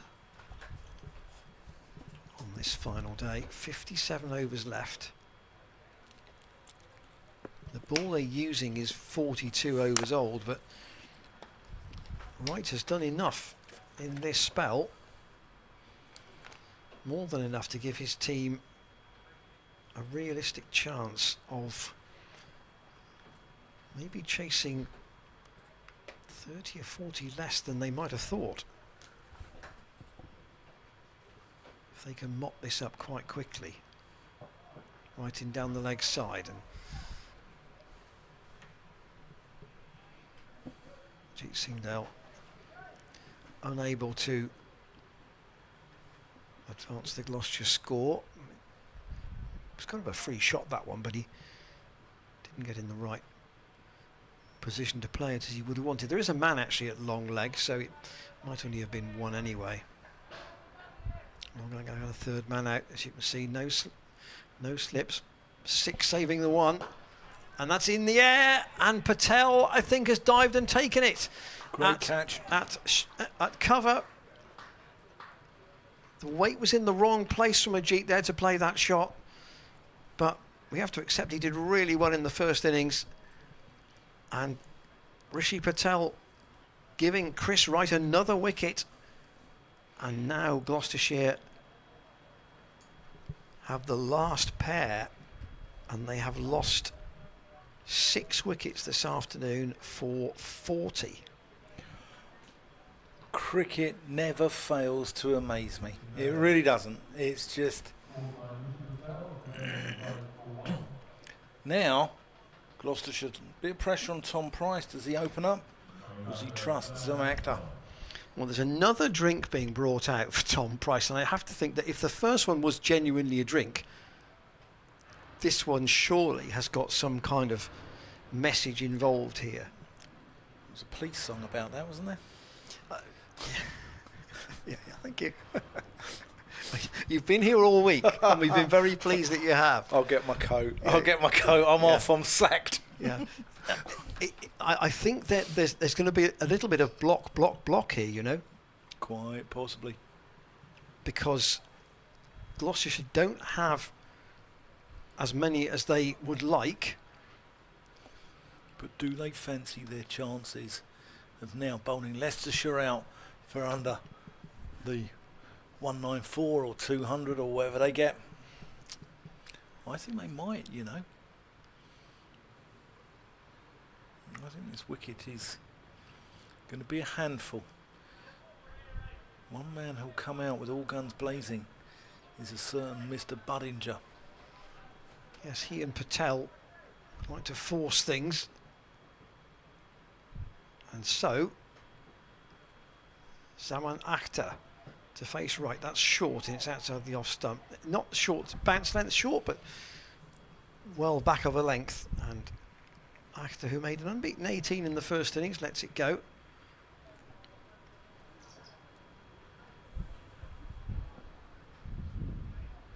An hour ago, this game looked very different.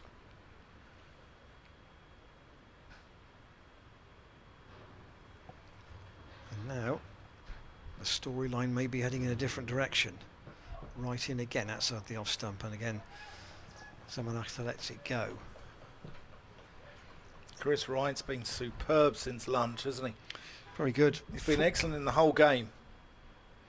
I say, aside from some no ball trouble today, he will have bowled. This will be his 32nd over in the match, and he's taken 4 wickets in this second innings. Akhtar defends out to short mid wicket. I suppose the other thing is that I said block, and that may have been a bit extreme, because Gloucestershire could just even another 20. you don't know the value of that yet, do you? No, you don't. You don't know how much, till you actually have a close look at this wicket, how much it has deteriorated. Remember, this is really a fifth-day pitch, isn't it, with a T20 on Friday night? Right to Akhtar, again back over length. I go back to a conversation though that you and I had yesterday afternoon. He defends the last ball of the over, where I think your line was 270 was the total that Gloucestershire really would like. Yeah. And I think I was lower. I said it might end up being something like 230, and I didn't think really at any stage before lunch that 230 was in the equation. But it actually might be now. It might well be now. And credit to Leicestershire, because they've come out after lunch and they've been superb. If they win this game, they've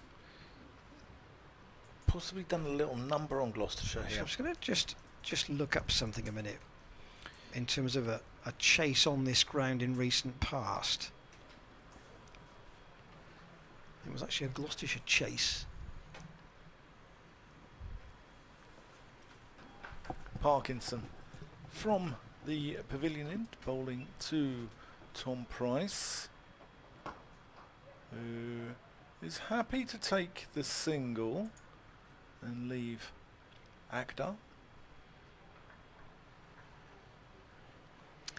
And it was the game against Surrey in 2021, which Gloucestershire won actually in the end by 8 wickets, and Van Buren got 100 in that chase. The target was 229. Right. But I think the overs were higher than currently. I think it was something like 64. But the fourth innings target was 229. That will make an interesting chase now, with the overs down where they are at 56, and actually 54 by the time we take off the 2. Akhtar's off the mark, pushes one in to the covers. 178.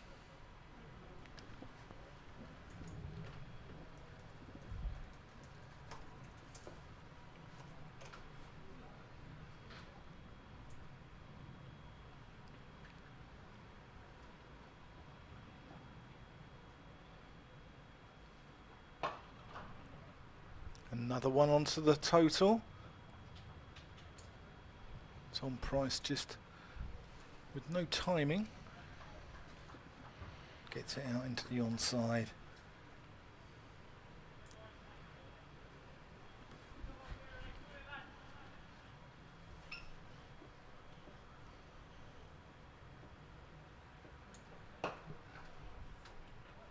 Akhtar plays it into the covers. Kimber does the fielding. Yeah, he's allowed to handle that one. On a quick search, I can't find the number of overs, but it was my recollection is it's somewhere in the 60s. Interesting though, on the card, it was Rhys Topley and Amar Verdi who got the majority of the punishment. Topley 11 overs, 1 for 60, and Verdi 11 overs, 1 for 54.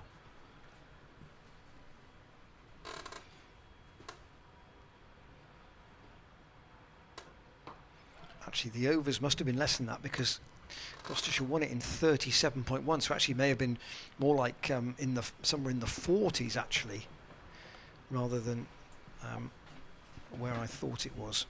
But 229 in the fourth innings might be round about where we are with this game.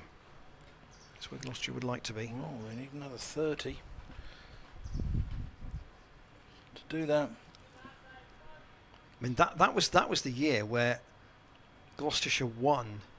I think it was might have been 4 matches here, chasing in the fourth innings. Yeah, and it comes back to your point at the outset that if the pitches do get generally easier, it's hard for the bowling side in the fourth innings. Right here to Ahmed, to Akhtar, I should say. Price even. Yes. I looked at the number at this end. To be fair, we're at the apartments end of the ground, and of course in front of the apartments are safety barriers. Yeah. And It's thrown me on numerous occasions. you cannot always see the complete number of the batsmen at the non-striker's end.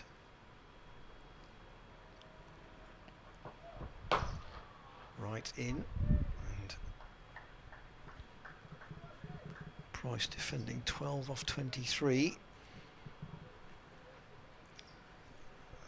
a responsibility amongst these two to just delay Leicestershire a bit here, just to make the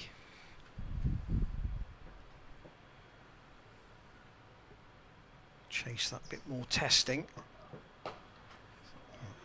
Tom will look for 2 here. He steered that away down to third man, and he's going to come herring back for the second run, and that's well run. The throw was on its way quickly from Josh Hull. And Leicestershire will now need 200 to win this game. There's the maths at the bottom of your screen.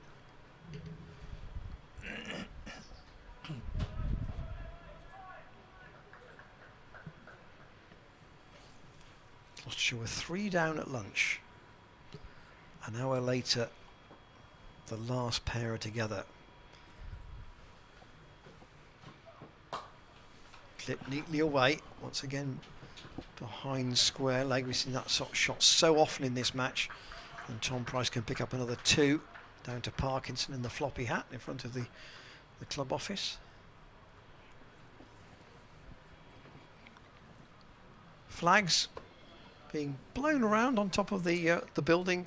It's reasonably breezy. Yeah, but actually not in that sense that there's a storm brewing, which we had earlier in the week.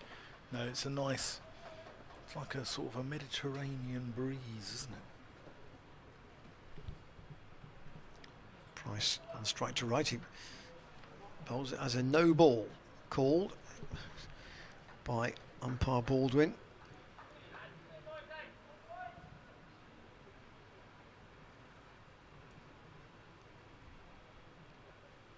The ground staff were at lunch again using the mallet into the front foot footholds at this Ashley Down Road end, and I'm sure it's really difficult for them to try and keep these wickets together with so little rain. It's a nice shot. Really well picked up by Tom Price away through mid-wicket. Kimber is in short there, but it was probably 2 yards to his right. He had no chance of cutting that off. Whipped from just outside off stump, away through mid-wicket. Majestic, wasn't it? It's a good shot. So he's done quite well here to control the strike. There's 1 ball left in the over. Can he pinch a single? Right's not going to allow him to do that, and again it's called as a no ball. It's an expensive over, this, from Wright. I wonder if this is the last one maybe of this spell for him. He's done a great job for his captain. 12 of 5 balls so far.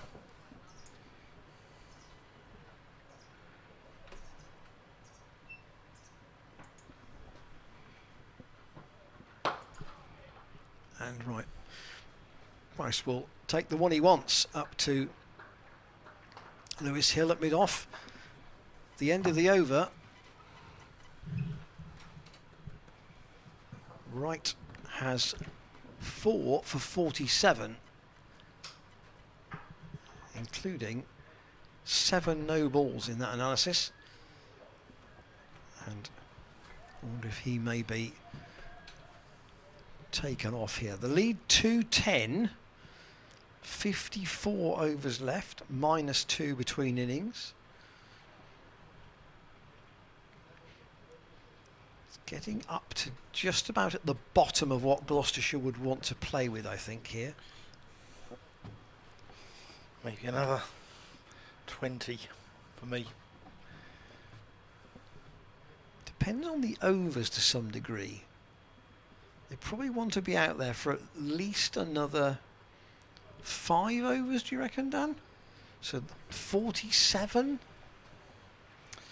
47 Yeah, max? 47. 40 would be conservative with a small C. It'd be, you know, Ken Clark. To declare now would be Jacob Rees-Mogg. Oh, Price has a big yahoo. Trying to put Parkinson into the mound stand and misses it. So I don't know if Price is thinking in that fashion. But 5 overs you could maybe just add another 10 batting relatively sensibly. That's just off the thigh pad there. No run. But the margin on the overs is now getting very small, isn't it? Yeah, it is. Yeah. Oh, and that's almost out. Can he get back for 2 here? Actor's got to be quick. Yes, he gets back easily. Good placement there from Price.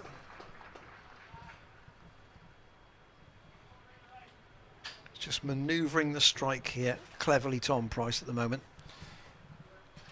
He's not only a good cricketer, he's an intelligent cricketer, isn't he? Here's Parkinson. And that's gone up in the air. That's going to be out. No, it's not. It's going to go 1 bounce down to Josh Hull. Thought it'd gone straight down his throat. I wonder whether he lost it in the background of the apartments there. He didn't really move towards it, did he? Well, I thought it'd gone straight down his throat, and he stopped and let it just go 1 bounce through to him. So 2 balls left in the over for Akhtar to survive, if that's the way he chooses to go about it.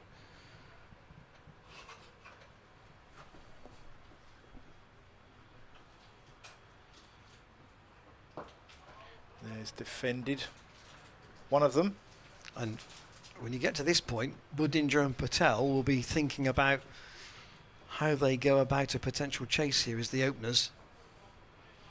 I think Budinger only plays one way. Oh, Actor just about keeps that one out. It snakes along the floor, but he looked up with a sense of relief then. Yeah, he does keep it out. And Gloucestershire live to fight another over. And all the time that the seam, that Wright in particular, who is going to keep going, I think, is, you know, he's not, Josh Hull's going to come on. So if they're out now, it is 50 overs, isn't it? Yeah, it is. It is. But there looks to be enough in a wicket that it's just breaking up enough, yeah, isn't it? Certainly yeah. for the spinner from the pavilion end, and if Gloucestershire wanted to go with the seamers from the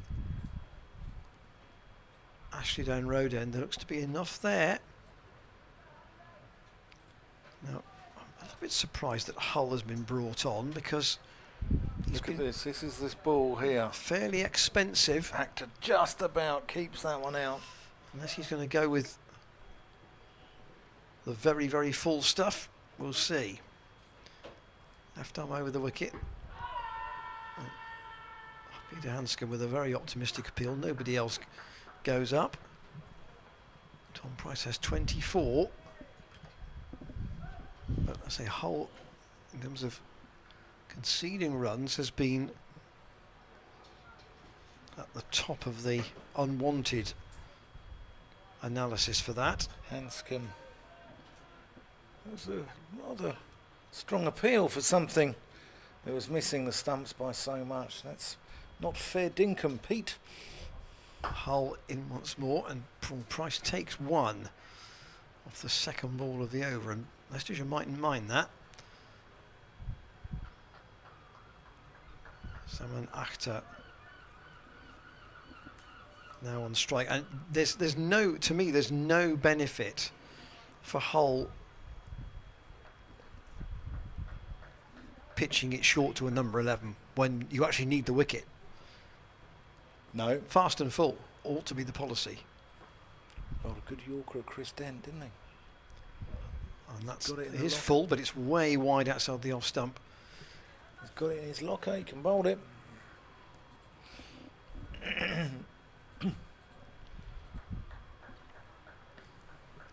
Man out at deep cover. Third man and a long leg with no close catcher. There's a point, cover, extra cover, mid on, mid off and deep backward square for Zaman Akhtar, Gloucestershire's number 11. Hole to bowl to him, that's back of a length and the hole. Akhtar defends.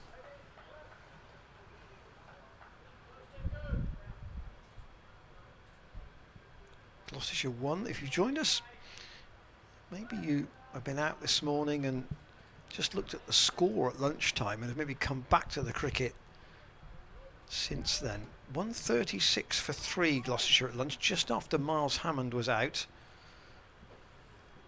for 48. And Leicestershire have had much the better of this first hour of the afternoon session. Hull short to Akhtar, who gets well above that, does well to keep it down, but with one ball left in the over. Actually, Akhtar's not been troubled by too much in this Hull over, despite being exposed to most of it from Tom Price. You know what'll do. I've said that. You know what'll happen now, don't you? He'll produce a fast straight Yorker and bowling, but he's dealt pretty well with it so far.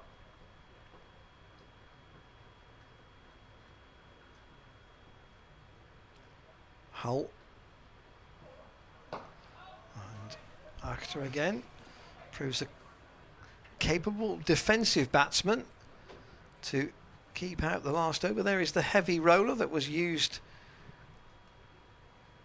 yesterday evening when Gloucestershire started their second innings, complete with its warning light on the top.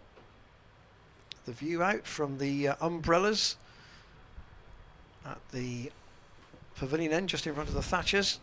What a great view there, isn't it? And there's the marquee. That's the beige marquee that will be up at Cheltenham for the festival. Looking across towards the main scoreboard. So 50 overs, in fact 49 overs left now for Leicestershire to bat, potentially. As a maximum. Gloucestershire's lead is 214.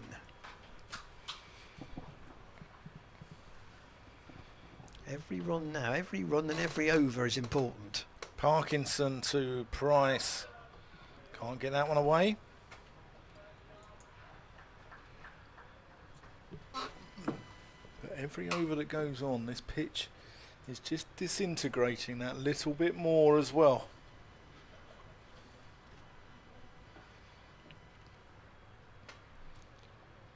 Parkinson, Price defends.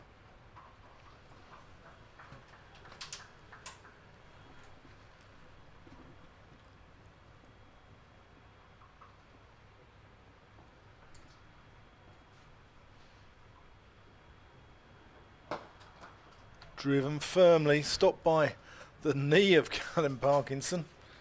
Doesn't seem to mind though. It's from Bolton.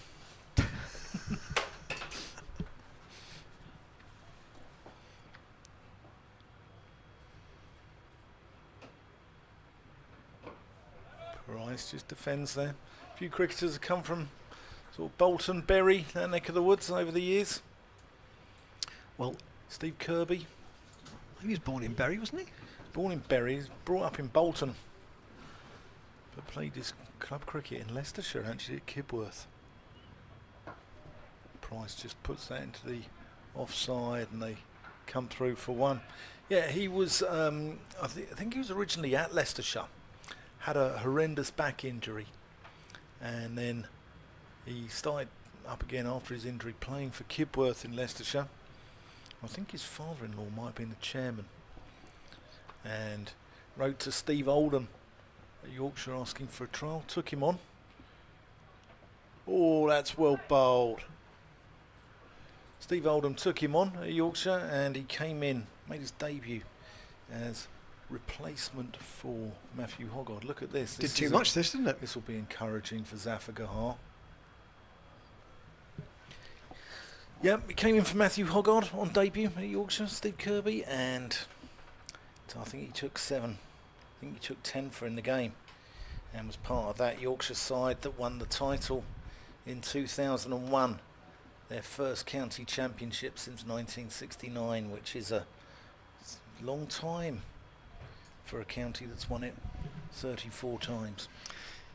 Briefly, scores from elsewhere. Results first. Division 1, Essex beat Somerset by 196 runs. Lancashire beat Hampshire by 6 wickets. Division 2, Derbyshire lost to Yorkshire by 3 wickets. Some scores in a moment. Hull, left arm around the wicket, starts a new over. That's guided away. Only be 1 run though. Tom Price out to Rishi Patel, who took the last catch. Take the 9th Gloucestershire wicket, but nothing since. Scores in Division 2, Glamorgan sticking in at Chesterley Street, 324 for 7. They lead Durham by 84. And Worcestershire are 142 for 1 at Hove. Hull in and after defends. They still need another 244, which feels quite a lot, but they're going along quite well at the moment.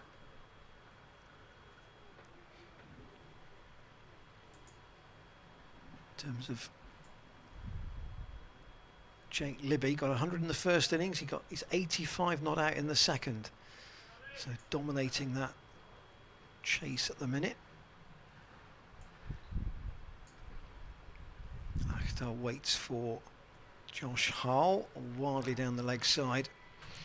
I think I'd want a bit more control than Josh Hull if I was Lewis Hill as a captain here. I'd like Scriven, I think. Yes, he does have, raw pace, and he might give you that wicket-taking ball, but I think, they're looking with one eye to the future as well. He's an 18-year-old. He's obviously got a huge future ahead of him in the game. And let's put him into situations like this to see if he can blast the tail out. He wants 1 good ball. Akhtar won't get it there. He plays it down into the ground. And it dribbles out on the offside. First Division latest at Canterbury, Surrey, 376 for 3. They need 125 more to beat Kent, so they're chasing 501, remember, to win. A century for Jamie Smith yesterday, 114. Ben Foakes has 91 and Dom Sibley has 98. Dom Sibley's been in for 6¼ hours. Oh no. Hull, short again, and actually Akhtar tried to hook that. He got nothing on it. It was a no ball, and it dropped short of Peter Hanscom on the second bounce. The 200 for Gloucestershire is up with that no ball. The lead 218. The little benchmarker, I suppose you would say. Also in the First Division at Trent Bridge, Notts still behind against Warwickshire, 379 for 6. There's still 37 in arrears. Hull again. That's a better ball, and Akhtar will take 1 down to 3rd man. So it's now 220 in, well, it could be 48 if a wicket was to fall in this ball, otherwise it'll be 220 and 47. Batted well, these two. Just soaked up a little bit of time in the game. They've added 25. Yeah. Which is important when you're looking to eke out every run and every over you can in terms of the target for your opponents. Yeah. After having taken that single, they probably like to keep him on strike to the spinner. So what's Hull's tactic going to be here to Tom Price? It's full, and Price will play it out and he'll get one to get back on strike. That's the end of the over.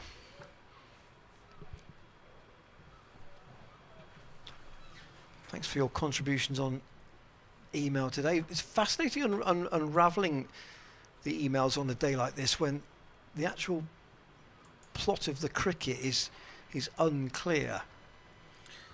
Test team's been announced. And Dan will give it to you. Seeing Real Madrid have signed Jude Bellingham as well for 88 million. Duckett, Crawley, Pope, Root, Brook, Stokes, Bairstow, Ali, Broad, Robinson, Anderson. I don't think there's any surprises there, really, is there? No, I think given the backing that's been given to Zach Crawley, no. Parkinson to Price, who plays that late. Let's talk about Ollie Price's contribution. Tom's got 50 runs almost in the game as well.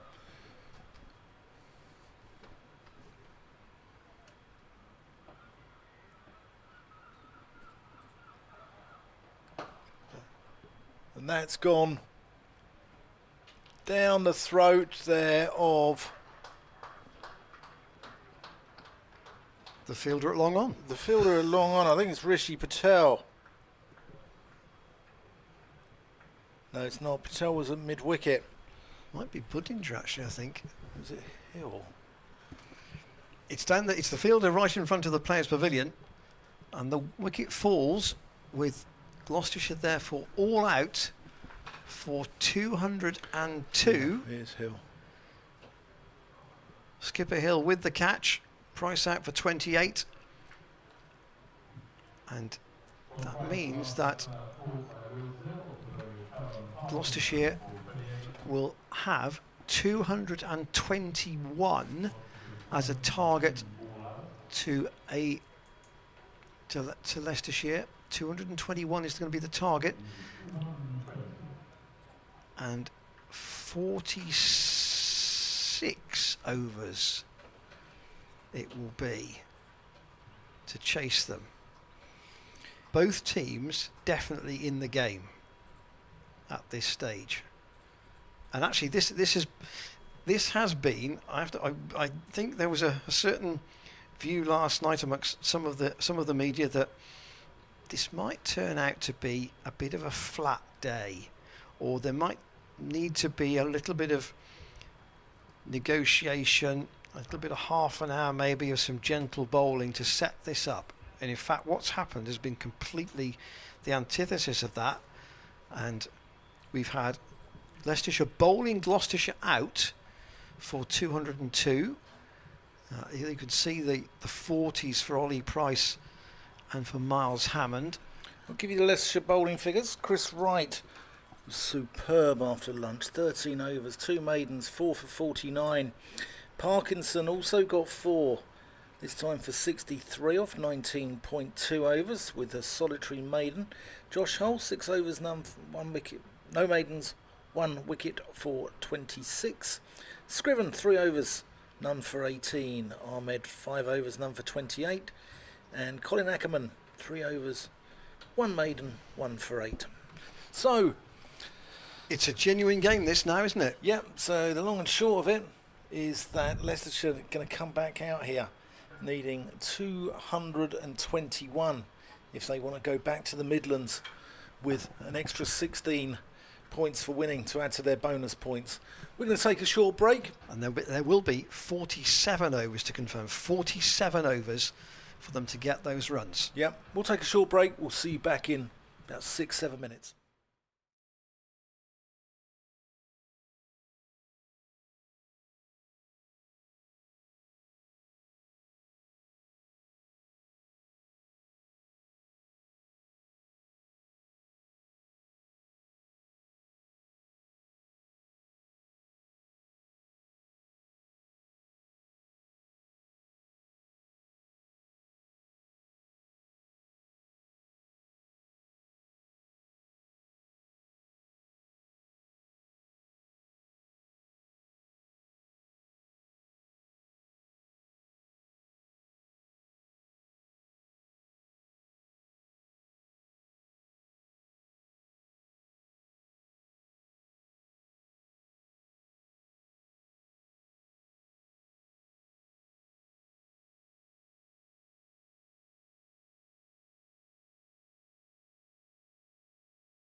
Well, welcome back to the Seat Unique Stadium here, where the simple equation is that Leicestershire need 221 runs to win of 47 overs, which is a run rate of 4.7021276596 an over. See, that's more than you got on a calculator, isn't it? Yeah, that's thanks to James Healy for working that one out for us. At the innings break, we've just been watching the Gloucestershire boys go through their repertoire of bowling skills, and it's only a side wicket, but it's ragging left, right and centre. My name's Dan Whiting. I'm joined by Ian Randall, and I think we are going to see Zafar Gahar take the first over, which is an interesting tactic. He'll be bowling to Rishi Patel and Sol Budinger. And this is poised beautifully. Yes, you couldn't call this, I don't think. We're just looking at a couple of other. Mentioned the Surrey chase in 2021. Obviously, you had the Northants chase in 2022 at Cheltenham, which was 202. That was also quite a short chase. Ryan Rickleton got 68 in that game, and somebody from a Leicestershire point of view needs to play a punchy innings of that type if they're going to win. That was a superb innings from Rickleton. Right, Zafar is going to take us away from the pavilion end. Patel goes positively at that first ball, driving handsomely, only to find Miles Hammond at short extra. And we've said that Leicestershire want 2-2-1, Gloucestershire want 10 wickets. Patel gets forward. Can Zafar weave his magic here? He's spun Gloucestershire to victory here against Durham back in 2021. It's not going to make it easy. Unlike a white ball game, no fielding restrictions. Charlesworth waiting at short leg. Oh, that's spun. Patel looking for the big sweep. Got to be careful he doesn't get a top edge, where Zam Akhtar is waiting at backward square leg, deep backward square.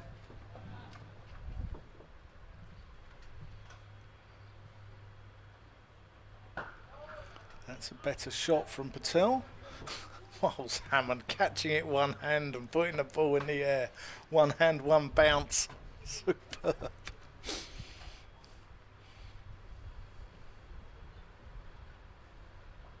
Oh, that's gone past the outside edge as well. So already we are starting to see excessive spin. And Zafar's got the hardness of a new ball as well. So at this Ashley Down Road end,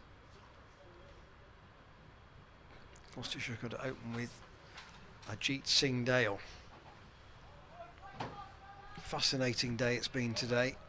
Just starting at 9 without loss, and just batting normally, really. They lost the two openers relatively early. Ben Charlesworth caught at slip-off spinner Parkinson, and Chris Dent LBW to Josh Hull, adjudged LBW.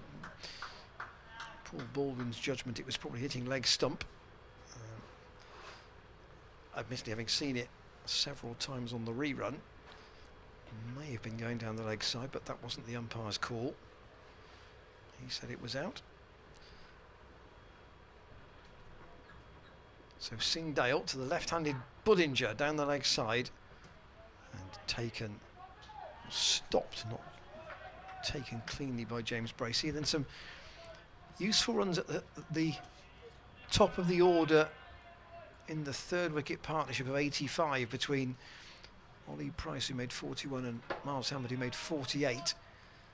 And then Leicestershire, after lunch, particularly after Price was out, worked their way pretty quickly through the rest. Singdale again to Bullinger, who tries to fire that down past mid-on. Good diving stop from Van Beeren. And every run saved will be applauded. I'll tell you what, the ball was in the air for quite a while there. It was very straight though. It was straight. Almost back at Ajit Singdale though. And then Tom Price with some handy runs, got 28 at the end. Just to nudge the total past 200 and the target to 221. Singdale over the wicket. Bullinger is away. He's going to get that past Danny Lamb and they'll come back for 2. Now he's at mid-wicket. And Leicestershire out of the blocks. But I see how they pace this, because it's the sort of number of overs you would get routinely in a one-day cup or List A match, and sides can leave themselves, you know, quite a lot to get late on sometimes in those games.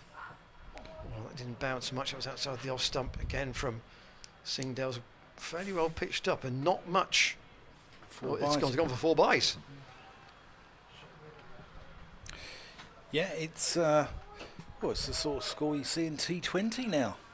Yeah.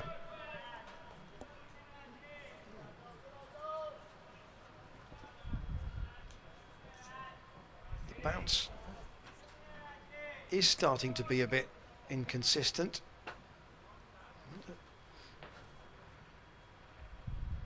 That one did shoot a bit. So Singdale again to Bullinger. Oh, it was a late jab to keep that out. But we saw in the first innings that these two are capable, if they stick around, of scoring quite quickly. Leicestershire have got half an hour to bat here until tea.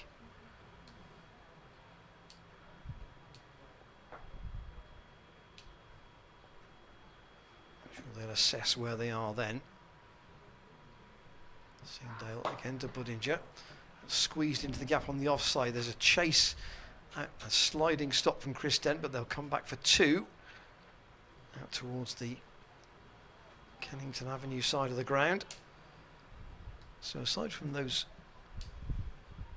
4 byes, that's not been too bad a start. The total, remember, that Leicester require, the overall total is 221.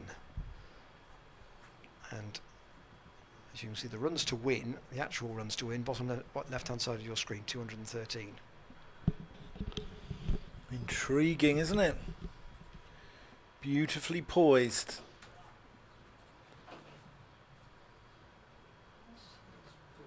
Which way will this game go? Will it be Leicestershire's second win of the season on the road, having won at Yorkshire? Or can Gloucestershire open their account? Here's Afagahar to Patel, who gets on the front foot and defends that one. Back to the bowler.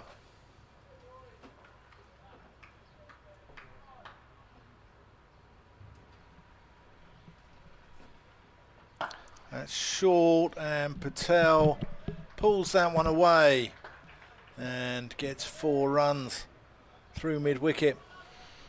Can't bowl there to him. We saw him pick up a 6 in the first innings, and he latches onto things very quickly. That wasn't actually very short. No.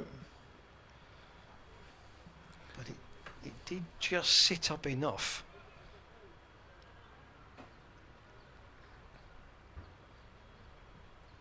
And if I had a pound for every time you'd said on this pitch, Dan, play it late, play it late, play it late, I could probably buy a tank of fuel.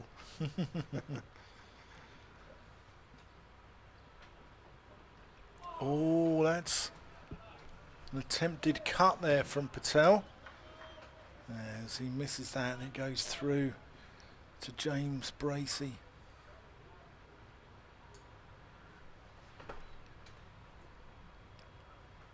Zafar. Patel rocks onto his front foot and just defends that one. He's got the boundary in this over. Yep. He doesn't need to do anything No. rash Well, now. Leicestershire want to get to tea with 10 wickets intact.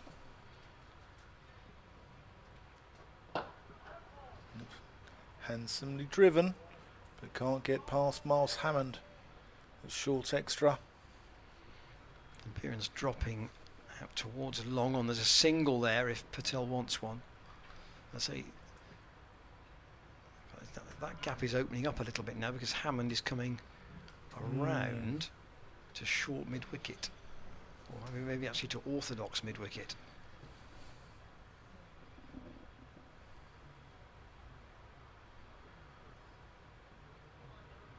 Safford just adjusting his field, moving Zaman Akhtar slightly backwards as well from deep backwards square leg. So that's gone up in the air to exactly where Akhtar would have been, I think. It's 4 more to the total.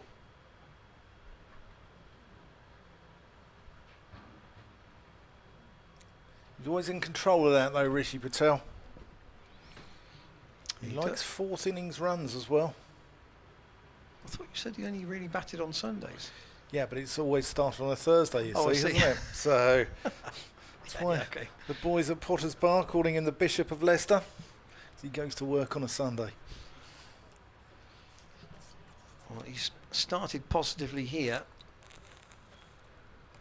and Ajit Singh Dale hands his cap to Paul Baldwin and prepares to come around the wicket to Budinger at the start of this 4th over. So the chase, remember, is 47 overs and the target overall 221.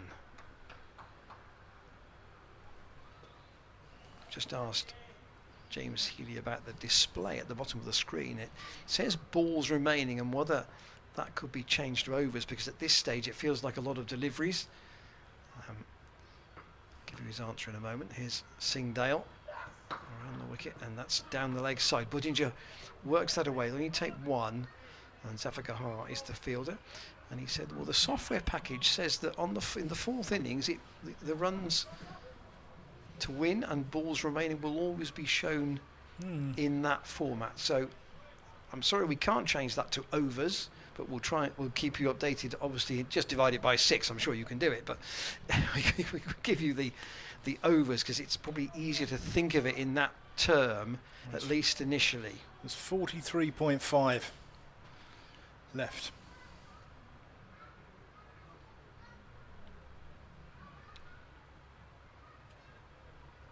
17 for no wicket. Punched again by Patel, this time off the back foot. That will race away too for 4 more. That is a gorgeous shot. It really is. He has obviously he came into this game in pretty good form anyway, with 300s already in the championship. And a 50 in the first innings. What a shot that was. Really lovely shot.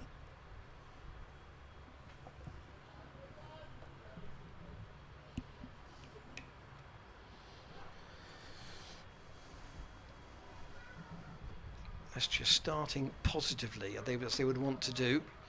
Feel they've got a bit of early momentum. Remember, their one other win was in a chasing situation this season. Singhdale again, and Rishi Patel defends. Cry of no from Budinger at the other end. Runs to win exactly 200.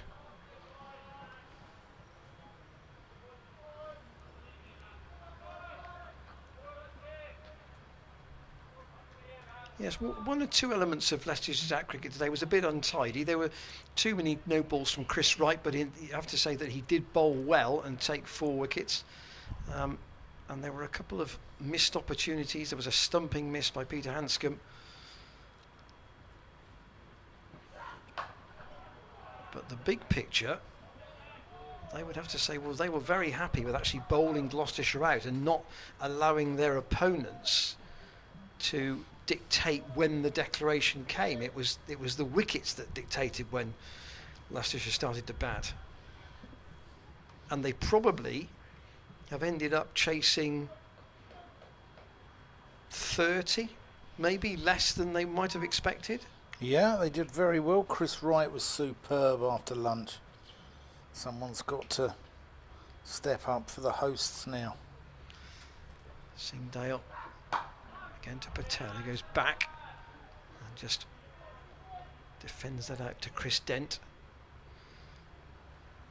This, of course, is the solitary championship game dropped into the middle of the T20. The T20 runs for the rest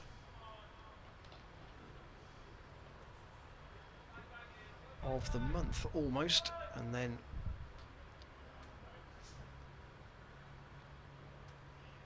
there's a game at Headingley before the conclusion of the last 3 games of the T20. Just on the slightly on the leg side from Ajit Singdale, and off the glove of Patel, so he will have 13 and Budinger 5. There's the overall summary of the game. Yeah. Gloucestershire's second innings, Miles Hammond top scoring and Wright finishing with 4 wickets, 202 all out. And are we to have a 40 wicket game in Bristol today? Don't have too many of those. Be interesting to see. Leicestershire just ticked off 1 milestone. Score under 200 now. They'll just be counting those little milestones down. 150. That's a good comparison too on the run rate. Get it into double figures. Patel just pushes that into the offside. Picks up the single. They don't want the run rate climbing. I would suggest they'll try and almost put together what they call an even chase. Is that, you understand the terminology for that? Yeah.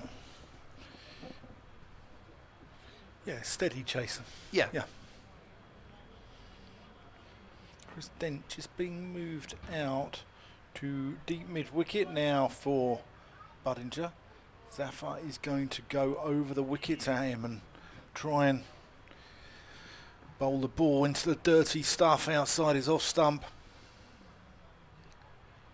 Persuade him to try and drive it through the covers. Oh, that's got to be close. Big appeal for LBW. That spun viciously out of those footholes. Let's have a look at this. Budinger's batting on off stump there. He's probably just got outside the line.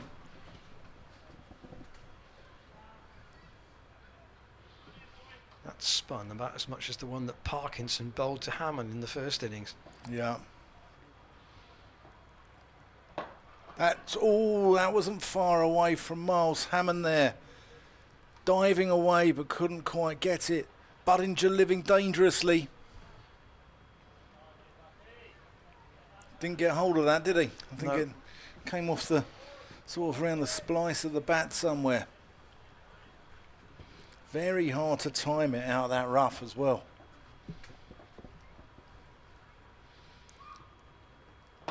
He's timed that one though. He hasn't timed it that. Oh, it's just dropped short of Graham van Buren. Thought it'd gone straight down his throat. He's living very dangerously, Budinger. This is the way he bats though, isn't it? It's aggressive while he's there. He's here for a good time, not a long time.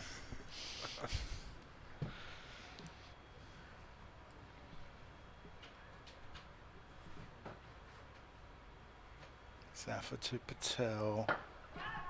That is a gorgeous shot, using his feet, and it goes a couple of bounces away down towards the club office, and Gloucestershire will need to see the back of Rishi Patel pretty early, because he is the danger man in this lineup. Perhaps the perceived thinking might have been that Leicestershire would go quietly about it in this half an hour to ensure that they've got all wickets intact. Stafford to Patel, who pushes it into the offside. Dent has a shy at the stumps, but Patel gets back. Dent's very sharp in that region. But in fact, these two are trying to give them a real springboard here, aren't they? So that the pressure isn't on them too much in the early overs after tea. Yeah, I think it's good for the game though, because say if Leicestershire were 10 for 3, you could see, you know, the shop shutters coming down, couldn't you? So I think it might be a good thing for the game.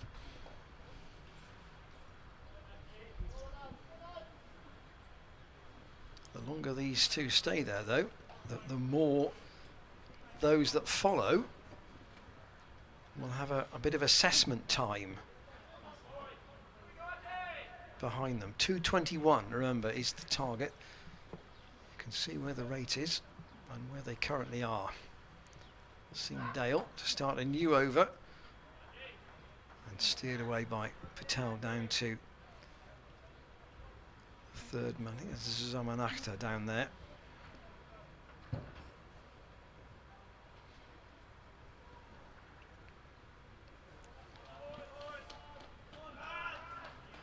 You can hear the collective encouragement around the field.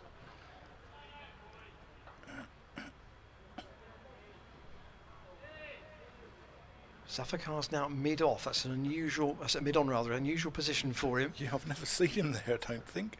Dent at mid-wicket as Budinger prepares to face Ajit from around the wicket, and he's got a thin top edge on that. No ball. In fact, it's a no ball, and it's eluded everybody. Nothing off the bat. That was quick. Quick, but Leicestershire won't mind how these runs come. I wondered if he'd just gone for that and got a faint top edge and it skied over everywhere, but in fact,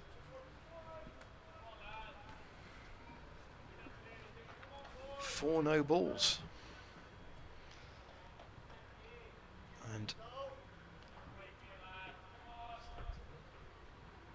Tom Price perhaps maybe.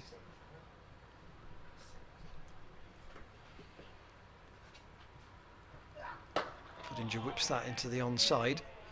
Chris Dent with the stop.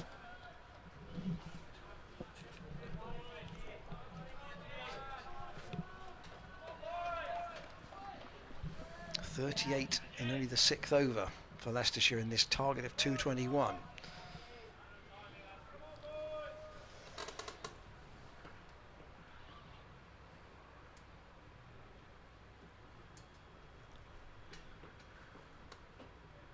.183 more. That's down the leg side as well, and that's going to be 4 byes. And Ajit is not having a happy time out there. You can see he may be bowling around the wicket partly because of the footholds issue at this Ashley Down Road end. Yes, he's got a left-hander to bowl at, but is he striving too much here for extra pace? Yeah, a little bit of an experience here, perhaps.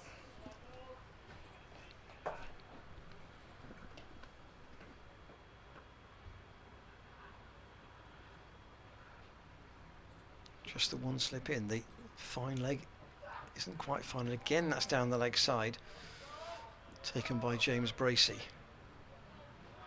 We often say in really short chases, T20 chases, one big over can make a big difference. And Leicestershire, it's not the over, it's what this half an hour is doing here, because it's got the target down below 180. Yeah. And they're still going to have probably 40 overs to get them. Much as Gloucestershire might like Zaffer to bowl from both ends, that's not allowed. Again onto the pads of Budinger from Singdale. Nothing off the bat this time. I think on this wicket though, you don't need someone with metronomic pace. You know, you saw the brisker pace of Josh Hull go to the boundary.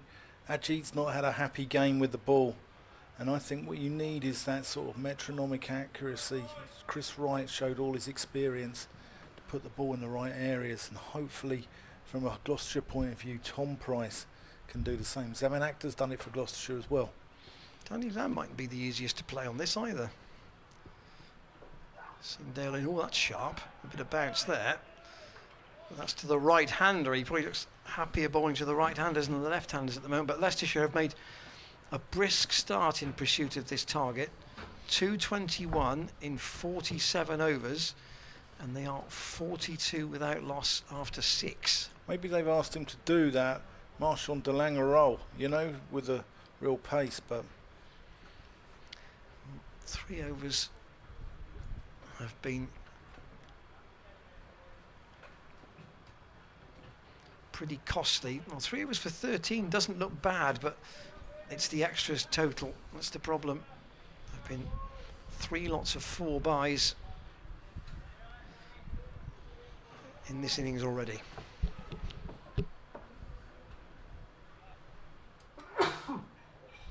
Zaffer going to come over the wicket, bowl into the rough outside Budinger's off stump. He defends that one. Probably be 2 more overs until tea, so it will be exactly 40 overs at the resumption.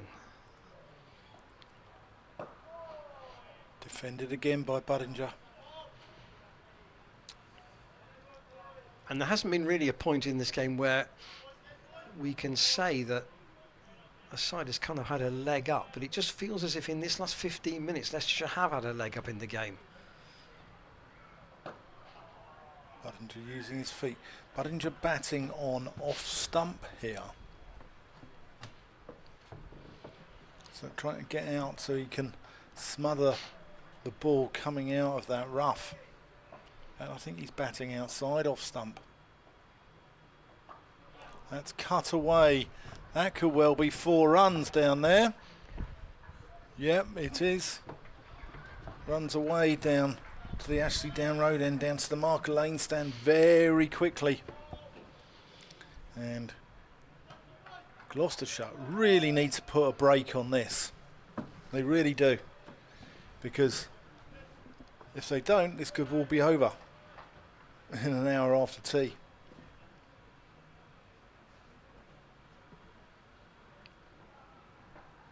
In the sense that Leicestershire would have absolute control of the game then. Yeah. Budinger using his feet, goes down the track.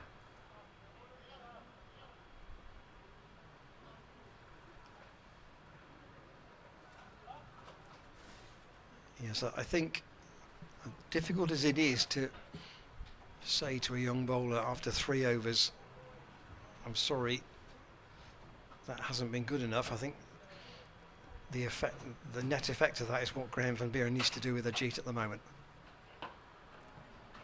Played into the offside.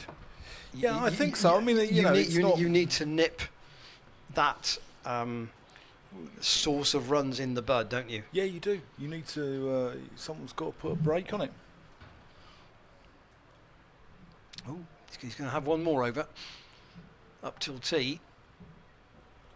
See if he can make amends. Still got the left-hander to bowl at, and that will mean, with 7 gone, there will be 39 for Leicestershire after tea. This is the 8th, having started at the pavilion end, which is not always the way Gloucestershire do things. So Ajit Singdale to Budinger. And encouragement coming from the Close fielders on the singles.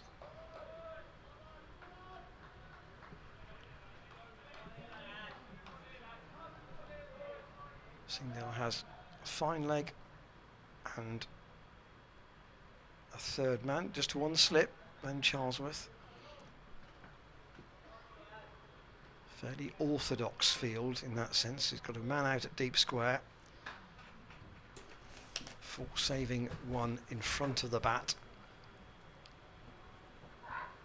Again down the leg, so he's trying to fire in that. He's trying to fire in that fast Yorker, isn't he? But the radar is just fractionally out. And if it does go past the batsman, then James Bracey's got a lot to do from where Singdale is, because he's quite wide of the crease. And therefore a lot of ground to make up, and that's where we've seen those boys tot up from.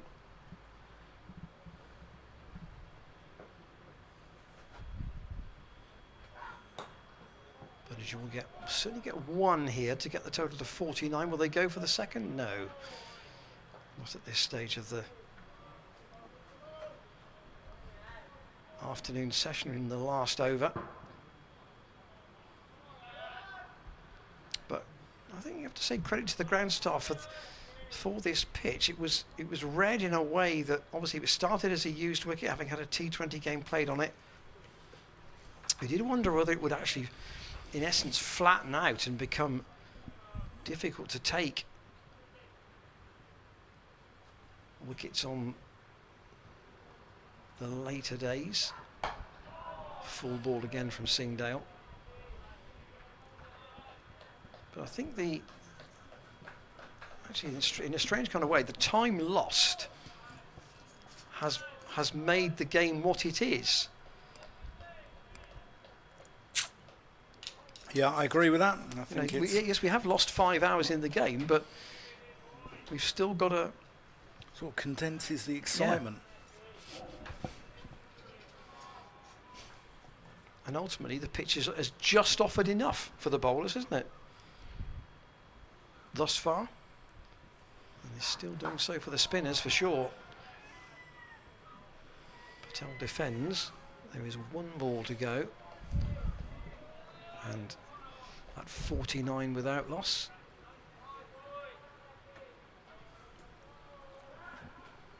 Leicestershire need another 172 to win.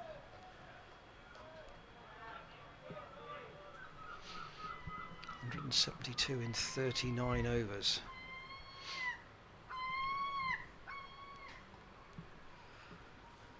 Singdale to Patel, lets that go. Last ball before tea, he marches off. He's got 20 to his name, but he's just got 14. And I know which I think will be the happier dressing room at this point. Not that Gloucestershire are out of this, they're not. But they need a couple of quick wickets after tea. One of these two, preferably both, needs to be removed quite quickly. Otherwise, what Leicestershire will find is that the middle order will have time to accumulate the runs they need, and we know how Lewis Hill did that in the first innings for them. Massive session for Leicestershire, huge session. They came here after lunch at 136 for 3. They've taken the final 7 Gloucestershire wickets and made huge inroads into the target that they need. So really good session for the visitors. Is it match defining? You'll find out. Join us in 15 minutes or so.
Welcome back to the final session of this intriguing clash between Gloucestershire and Leicestershire at the Seat Unique, as umpires Paul Baldwin and Graham Lloyd lead the teams out onto the pitch for the final time.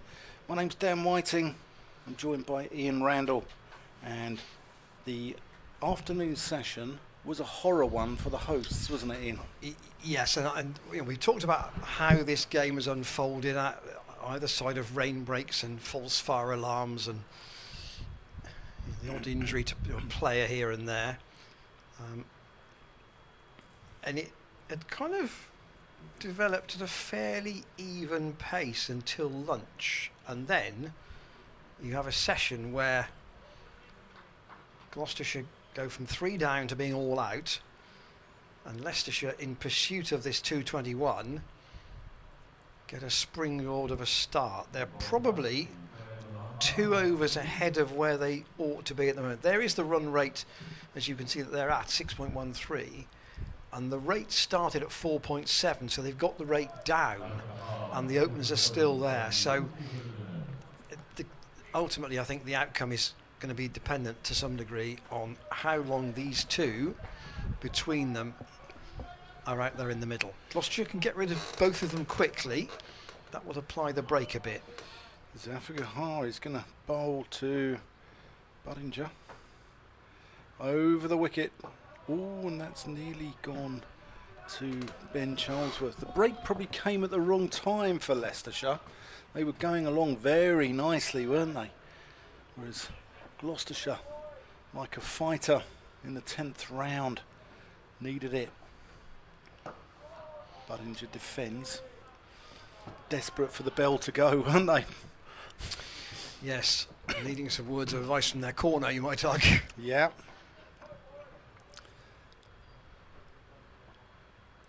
Oh, that's up in the air. Is that out? Charlesworth's claiming the catch. Oh, Gloucestershire. Ollie Price with the most enthusiastic of appeals. Yeah, let's have a look at this again.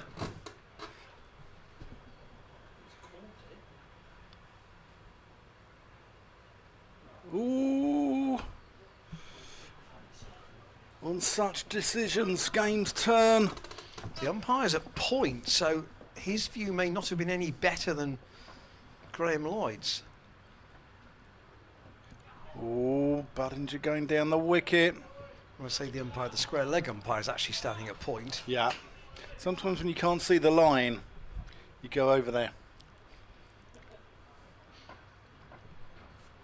Zafar. Yeah, and that's turned miles.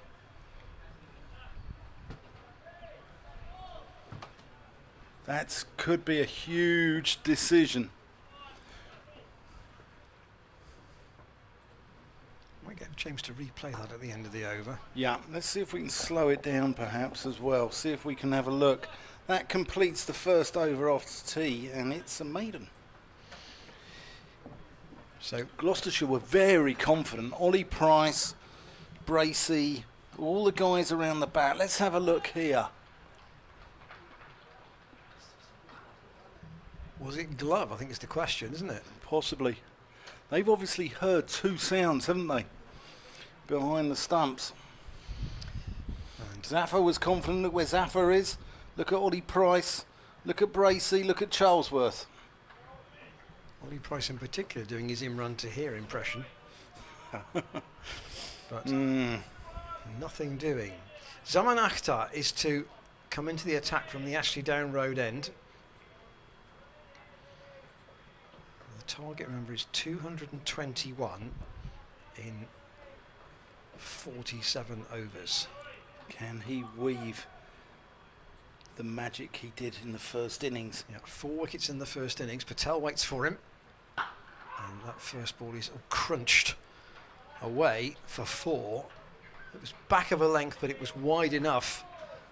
And Patel is in the sort of form at the moment where he's not missing out on any of those. No, he's not. He looks... Here we go. Let's have a look at this.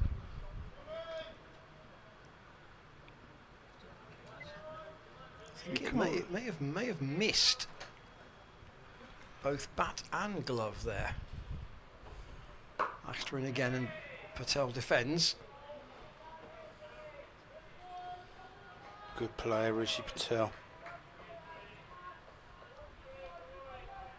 Sure his mum Rashmi's at home watching this. Big cricket fan. Very supportive behind every cricketer. Is generally a supportive parents. Patel thinks about one to Charlesworth, but won't get it. Let's just bring you up to date on some other cricketing things from today. The test team has been announced for the first Ashes test. It will be Duckett, Crawley, Pope, Root, Brooke, Stokes, Bairstow, Moeen Ali, Broad, Robinson and Anderson. Gloucestershire have said today that Danny Lamb's loan has been extended beyond the end of this game. Axter in, and Patel lets that go outside the off stump. So he will be eligible for the return of the T20 on Saturday against Kent. A Kent team that might be demoralised by Surrey chasing 501 to beat them today. They're very close to winning that. And Gloucestershire have got international cricket here at the Seat Unique Stadium right through until 2031. Axter in, and that's pulled away in the air and taken at deep square. Axter gets the wicket. That's and a big Danny wicket. Lamb out there with the catch. And Patel drags himself away. But that's a vital wicket for Gloucestershire. Patel getting this innings off to a bright and breezy start. He made 24, and he's picked out the one man away on the deep square leg boundary, and Zaman Akhter's got a key wicket again for his side. Yeah, that's a big, big wicket. He's the danger man in this Leicestershire side. And they'll be really pleased to see the back of him. Not only because he is a quick scorer, but he's been in really good touch lately, and that means the return of Lewis Hill to the middle. And I think we know how Hill will go about this chase. Is it Ahmed? They've sent in Ahmed. Is it Ahmed? Yeah. Yes, it might well be, actually. Yes, Rian Ahmed, in fact, out into the middle. So they've pushed him up the order to try and further advance this score quickly. So just to complete that story about the international cricket, Gloucestershire will host an ODI against Australia next summer. There will also be men's T20s against India in 2026 and Australia in 2028. And there are 5 England's women's white ball games as well to be held here in Bristol, including one next year. There is one this year, of course, in July. So, Rayan Ahmed promoted to number 3. And Zaman Akhter to bowl to him. And that's pushed out to Zafar Gahar in the covers. So, a boundary off an earlier delivery in the over, but he got rid of Patel.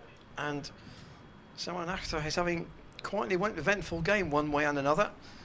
Leicestershire 53 for 1 off 10. The overall target, remember, is 221 off 47, and the rate required down to just over 4.5.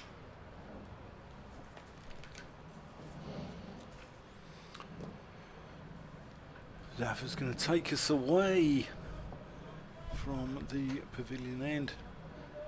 That was aggressive by Leicester to put Ahmed up the order, wasn't it? Yeah. Here we go, game on. Oh, that's gone away fine. Good work by Ajit round the corner. Keeps them down to 1.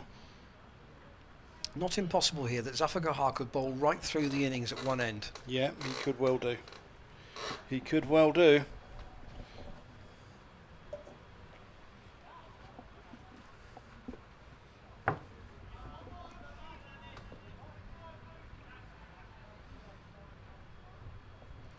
Field changes for the right-handed Ahmed.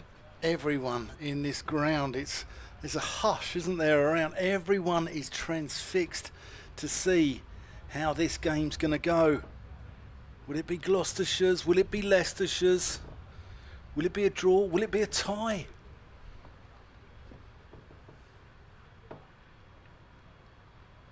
Zafar is going to go over the wicket to Ahmed. Here he comes. Oh, that's a peach. Even drew a wool from James Healy. On our cameras, that's gone a long way. Look at that, that's pitched a foot outside leg stump. Oh, Ahmed doesn't know what to do here. Does he stick? Does he twist? There's a man at deep square leg. There's a man at deep backward square leg as well for that miscued shot against the spin. Or does he want to dance outside his leg stump and pump him through the offside? Oh, he's going to get 2 runs here. Danny Lamb in pursuit, stops the 4.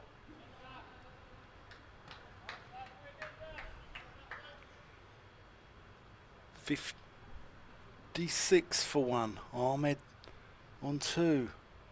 Buttinger on 15. Zafar. Oh, is that out? Oh, it's all happening here. It's all happening. Was he outside the line, I think is the question. It's gone through to Ollie Price. I thought they were appealing for the slip catch.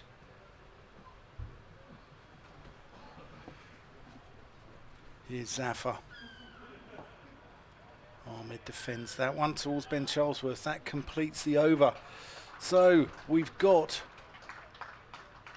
36 remaining in the day. And Leicestershire need 170 odd. Yeah, there's the rate you can see. They're still pretty well placed, but they have lost one very important wicket. Patel would have been somebody who could have maybe played that innings of 70 or 80 that would have given them the big chunk of the target. So Akhtar, with 1 wicket under his belt, is going to go over the wicket to Sol Budinger when Budinger is ready. Gloucestershire have got a man at backward point, a man at squarish cover. Budinger defends. This could be a late finish here. I think this might be a 7 o'clock job.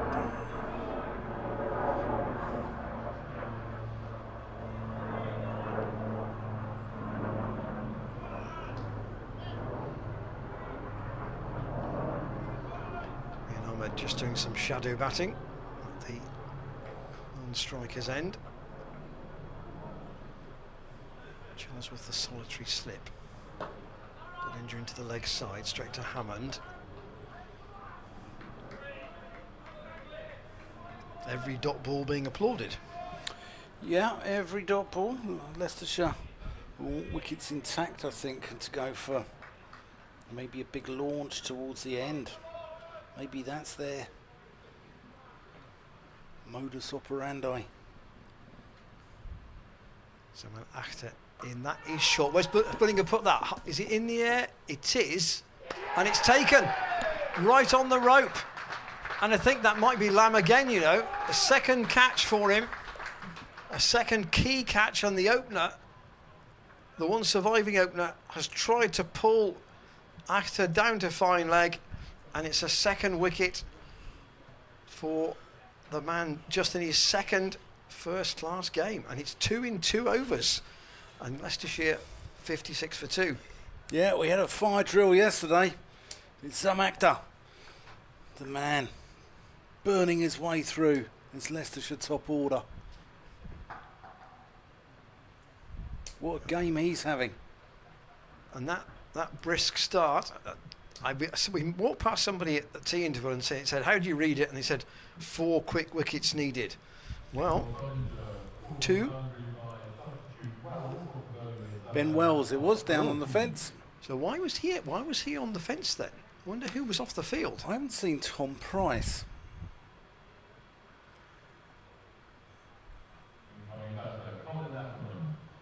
So they really are mixing up the batting order here, Leicestershire. Colin Ackerman now at 4.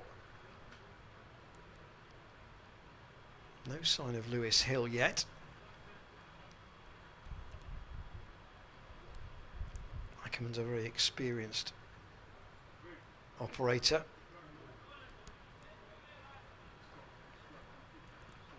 I know Tom Price is on the field, down at long leg. So I wonder if Dent on the field. Ajit Singh Dale might be the one who isn't. No, he's down in front of the Thatchers.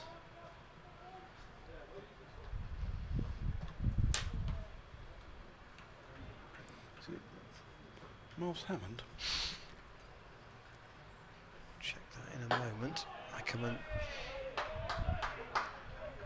Defence, I think.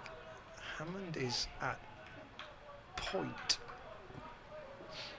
The skipper's out there. Is it Lamb? So maybe it is Lamb who's not on the field. He's at deep backward square.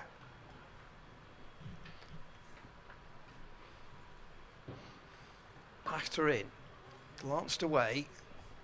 It must be Ajit. It must be Ajit, I think. No, his is the walk of the fielder down in front of the Thatchers at the moment. See, that's Tom Price. Tom Price.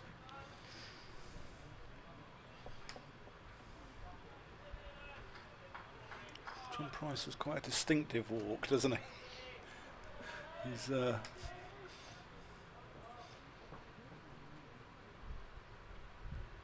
now Rian Ahmed to face face Zaman Akhtar. It was a swish to the last ball of the over outside the off stump. Here's the wide angle view.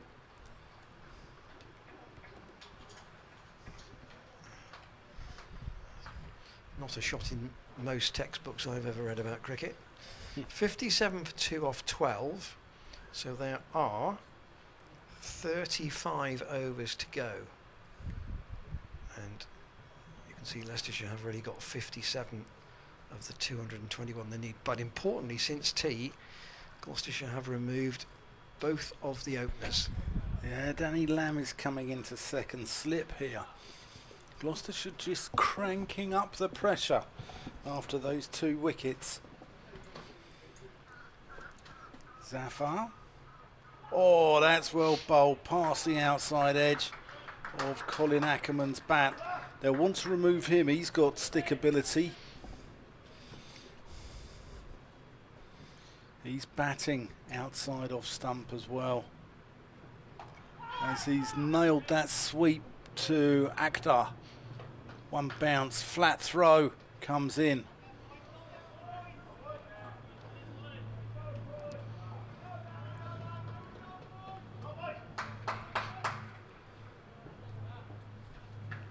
Words of encouragement from the seats. Zafar over the wicket. Ahmed just plays that into the onside and they'll stroll through for 1. That was just a little bit, it's just fractionally short, or shorter, wasn't it? Yeah. Just enabled Ahmed to manoeuvre it out into the leg side. Oh, that's well bowled. Ackerman wound up for the big sweep there and then changed his mind. There's no mid-on or long-on. So what he's saying is, right, you hit me through this area, you drive me out of the rough. Ackerman sweeps. Again, only to Akhtar.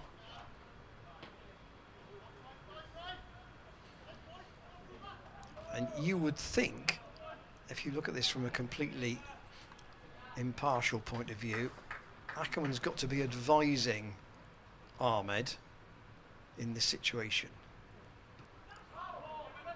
Scampers through for one off the pads. They all count to the total though. 62 for 2. 61 for 2. End of Zaffar's over, so the target then 160 more. There's the celebration from Zaman Akhtar after the second of his 2 wickets. 160 needed. And where's your money in, Randall? Where's this game going for you? 34 overs left. Where's this game going for you? Still couldn't tell you, actually. Akhtar. 2 wickets. Oh, and nearly a third. A fast edge from Rian Ahmed to the right of Ben Charlesworth. It would have been a brilliant one-handed catch if he'd have clung onto that. It's Price. It's Ollie Price. It is Ollie Price, sorry.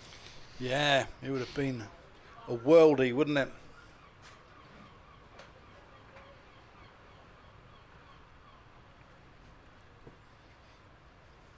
After to Ackerman. Who defends.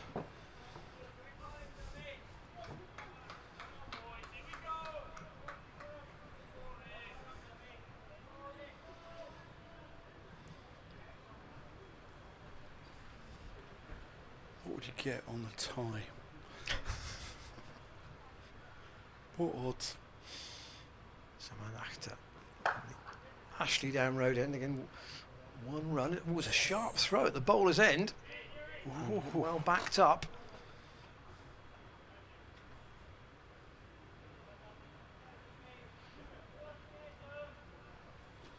Graham van Buren helping his other fielders there with the simple duty of backing up the throw. Sun just gone in, just temporarily. Akhtar almost has Rian Ahmed playing on there. That's dropped dead weight right down by his boot.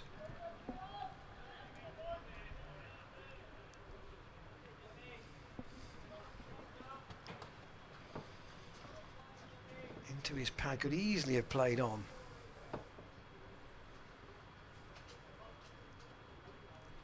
Two for 7 he has, Akhtar. Ahmed faces him. What's a low bouncer? Good take that from Bracey. He would have expected that to have got up more than it did.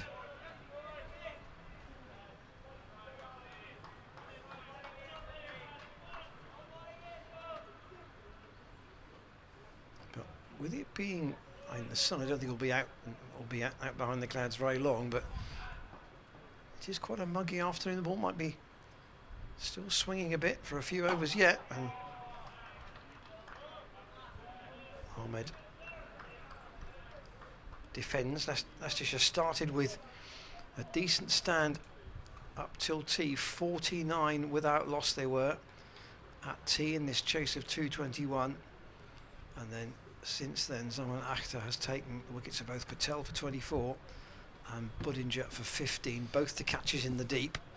I don't see Zafar Gahar go around the wicket here.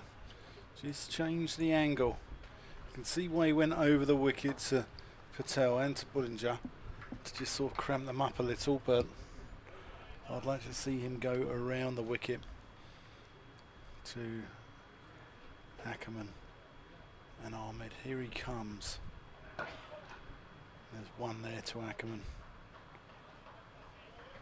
You're taking LBW out of the equation by bowling over the wicket, bowling into the rough. Does he feel that there's going to be more help for him in that rough, though? Yeah, possibly. There's another one there. I wonder whether Ackerman's view here with with Ahmed against Zafar is singles are fine. Singles are absolutely fine. Yeah, Lamb's just going to come into that gap now. Just plug it.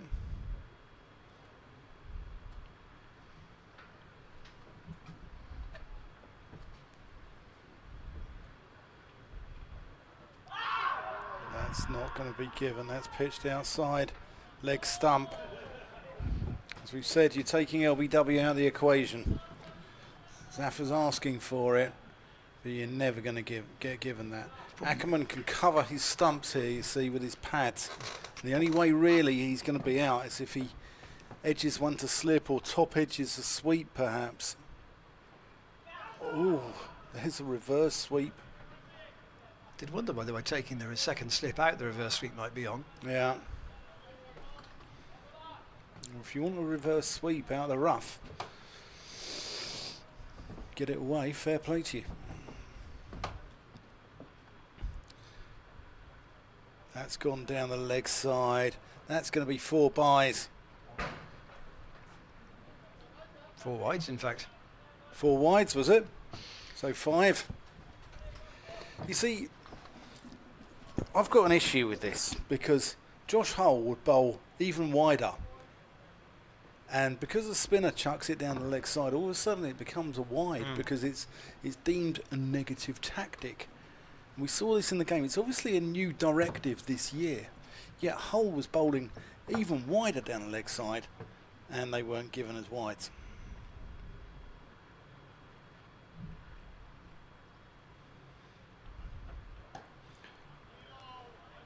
Ackerman just plays it towards Charlesworth at short leg.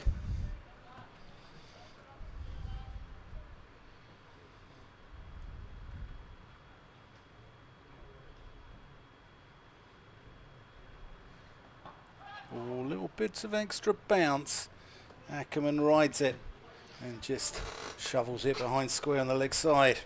There's a lot of dust out there, isn't there, for both virtually everybody close to the stumps, from the batsmen, the fielders at short leg, the bowlers. There's a lot of wear on this pitch. And it looks as if Ben Wells is going off, I think. So that presumably means Tom Price okay to come back on again. And actually that might have been a Jeet looking down, Yeah. seeing Dale down in front of the Players' Pavilion. Zaman Akhtar continuing this spell, which has brought 2 wickets so far. Well, that's a sharp single. And the throw, not all that accurate to be fair, from Miles Hammond at the bowler's end. It was always going over the top. But again, Graham Van Peeren packing up. Leicestershire going for this.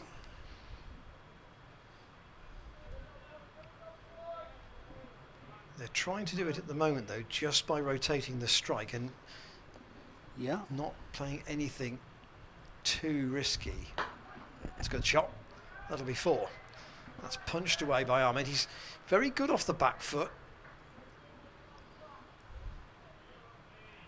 In fact, we haven't really. We've seen some cover drives in this match that have been. That was a lovely shot. Yeah, really was a lovely shot. But that was a punch, wasn't it? It wasn't really the authentic front foot well across and away. Yeah, it was a lovely shot. Clearly got ability. Gets both feet in the air as he tries to force that back down the ground. Can't do it. He hops out towards square leg playing it, doesn't he? Sort of gives himself a little bit of room.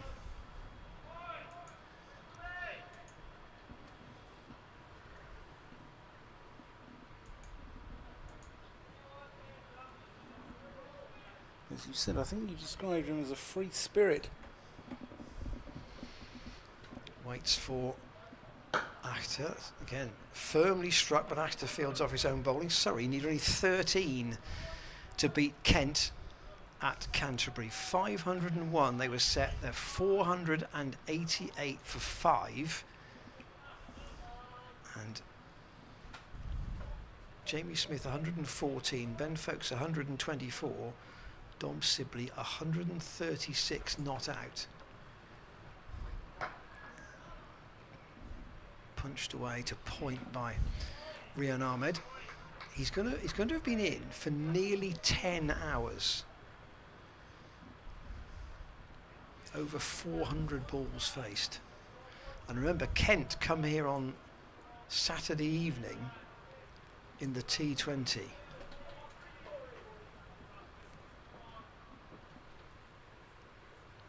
After with one slip, and Ahmed square drives that. That'll be 4 more. He's got that behind square. In fact, it will run all the way to the rope on the mound stand side of the ground. And there have been a couple of crisp boundaries in that over. 80 for 2, Leicestershire. 221 is the target. This game ebbs and flows, doesn't it? One side gets a couple of wickets, the other side come back. It's been a really good game of cricket. A chat between Niles Hammond and Graham Van Buren about where he might be to Zaffer's return to the attack. He's bowled unchanged in this innings from the pavilion end and will probably continue to do so long into this chase.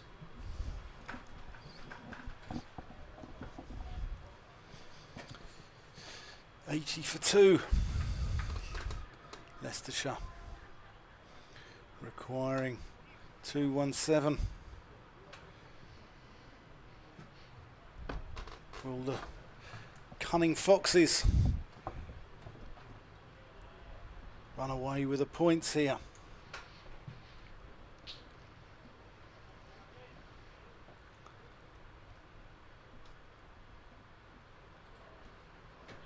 That's wide as well. And I think Zaffer has to go around the wicket here. Because anything even slightly down the leg side, if we have a look at this again on the replay, I mean, this is only just slightly down the leg side. And it's been called wide. Here's Zaffer again. Ahmed kicks that one away.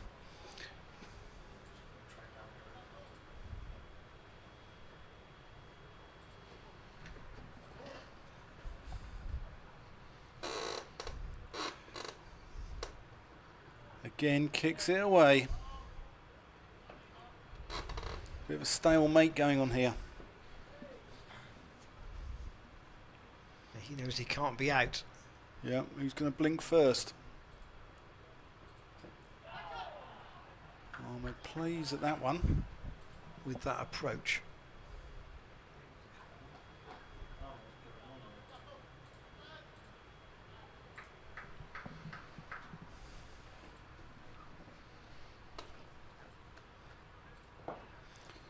Zaffer going over the wicket still.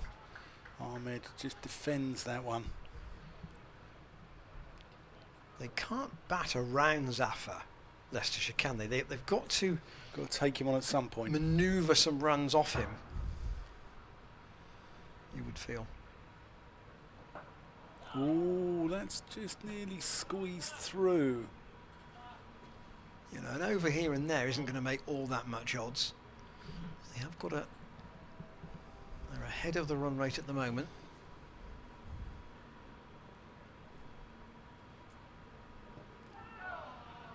Ahmed defends, so Leicestershire need 138. 139 off 30. Elsewhere, the other 2 games in the second division that are still playing, looks like it's going to be a draw at Chesley Street. Durham 630 all out, but Glamorgan, who were a long way behind on first innings, 240. They're 406 for 7, so they lead by 166, and they still have 3 wickets in hand. A century there for Chris Cook, who's had a really good last couple of weeks. He got runs in the T20, and he's got 100 there. And Worcestershire gamely chasing at Hove at 239 for 2. They need another 147 to win, and Azhar Ali is 56 not out there, so that game not yet certain to be a draw, but the one at Chesley Street probably heading that way. Tom Price is into the attack for the first time in this Leicestershire second innings. After having had a good little spell, 4 overs 2 for 16. What can Price do? Generally, accuracy is one of his strongest suits, isn't it? Yes, it is, and I mean I think he's Gloucestershire's best bowler, and he'll get a decent spell, he'll have a break and then come back.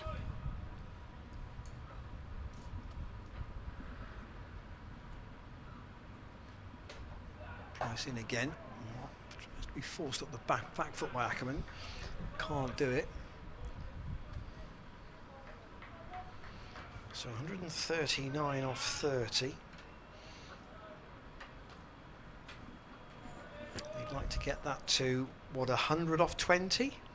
Yeah, I think so. Somewhere. That'd be an even kind of, feel like an even chase then. I think slightly less.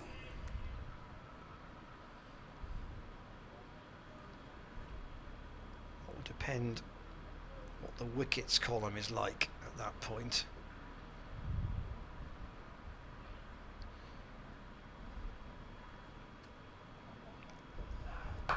Off the back foot, that's forced into the gap. That will be 4. Hammond wasn't far away from it, but once it was past him, he wasn't going to win the race with the ball to the rope there, and it races away over the covers and into the advertising boards on the man stand side of the ground. After what happened yesterday, there's somebody's scriptwriter got Louis Kimber for the winning run. Do you think? Is that the kind of the Is that the sting in the tail to this story? You never know. Price in once more, and Ackerman just forces that up to mid-off.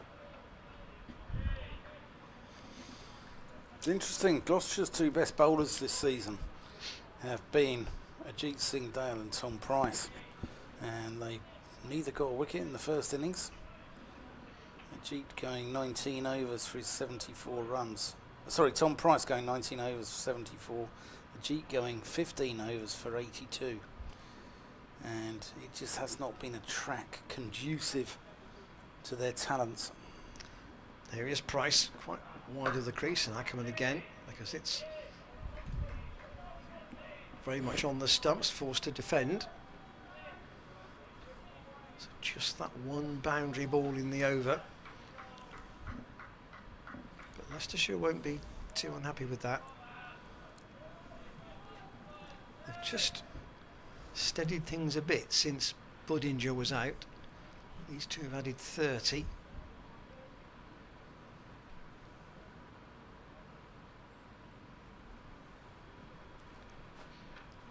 Price still with the one slip in. Oh, and a waft from Ackerman as he thought about trying to force that away again on the offside. Not a lot of foot movement there. Tom Price hasn't been happy with the footholds all game, has he? No, he's a bit. The front foot didn't go across there from Ackerman. So 86 for 2 off 18 of a possible 47. The target, as you can see, is 221.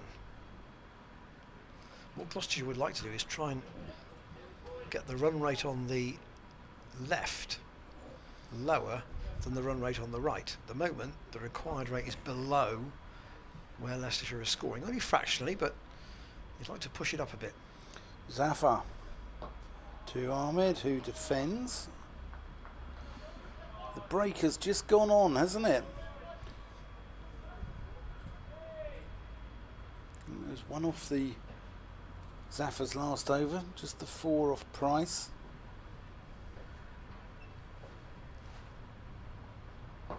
Ahmed's got a bit stuck at this end, hasn't he? Yeah, he has.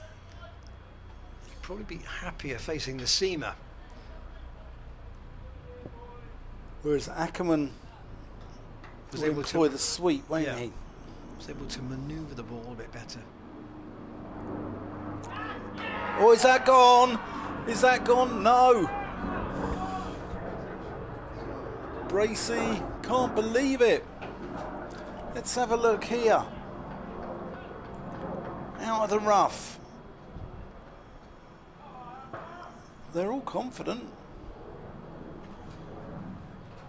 They're all confident. Graham Lloyd unmoved. Yeah. Danny Lamb is going off the pitch.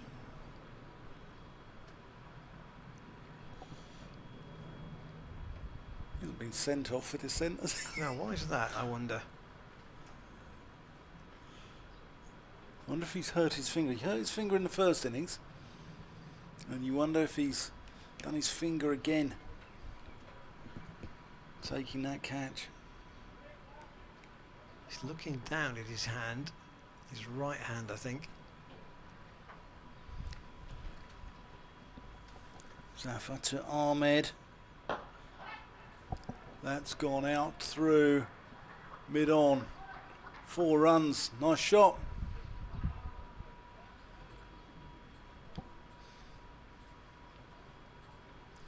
Gloucestershire can't dwell on that. What they thought was a perceived wicket. To pick their chins up and go again.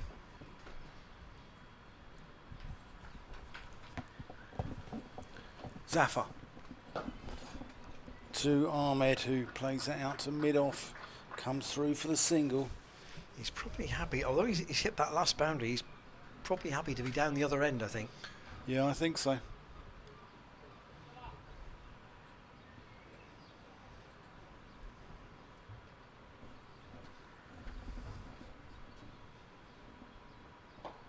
Ackerman just plays that one around the corner. He's a good player of spin. Looks far more comfortable against Zafar than Rian Ahmed does. 92 for 2. Let's have another look at this. Slowed down and let's see what's happened here.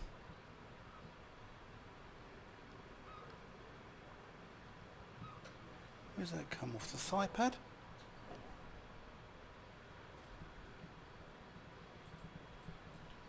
Let's have a look again. See if we can see. Maybe off the pad, perhaps. I don't know. What I do know is that Ahmed is still there. Leicestershire are edging towards victory here at the Seat Unique. Gloucestershire are making it hard for them. We've got to fancy Leicestershire at this stage. So Price just, again, with more foothold repairs, front foothold repairs, just to make sure that area is as solid as it can be. His second over of this new spell. That was short, it's pulled away. Zafar is on the boundary. It's Ben Wells actually. Out on the boundary at deep square. And John Price just not happy at all. I can just pick up one. No, it's clearly to do with whether that area is actually solid when he lands his front foot. I think it's solid. You wonder if it's rutted. So dry there. The last thing he wants is to, roll an ankle in that situation.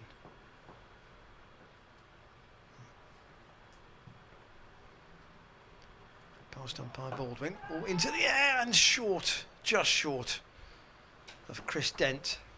Probably only 2 strides short of him actually at mid-wicket. Tried to slide in and get us under it, but he couldn't reach it.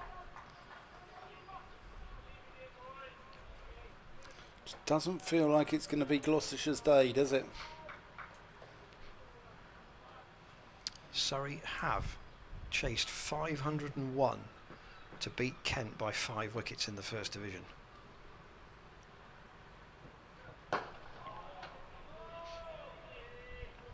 Pushed by Ahmed up to mid-off. That is apparently Surrey's highest ever chase, you won't be surprised to know. Yeah.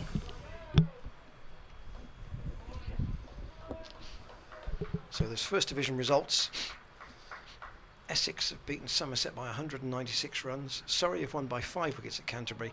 And Lancashire have beaten Hampshire by 6 wickets. Notts are now in front against Warwickshire Edgbaston at Trent Bridge. In front by 43. Price to Ahmed, who defends. In front by 43 with 4 wickets in hand. So that you would have thought, 4:45, it's going to take quite something for that to become anything else other than a draw. And the game's in the Second Division. Well, Yorkshire beat Derbyshire by 3 wickets. The other games, all 3 still in progress, including the one here, obviously. Ahmed into the leg side. Seems to become becalmed a little bit. Yeah, he has. 18 off 34. That's all they need to do is just keep it ticking, get themselves into a position, get the score up to sort of in the region of 150, then you can always have a dip there for the last 70 odd runs.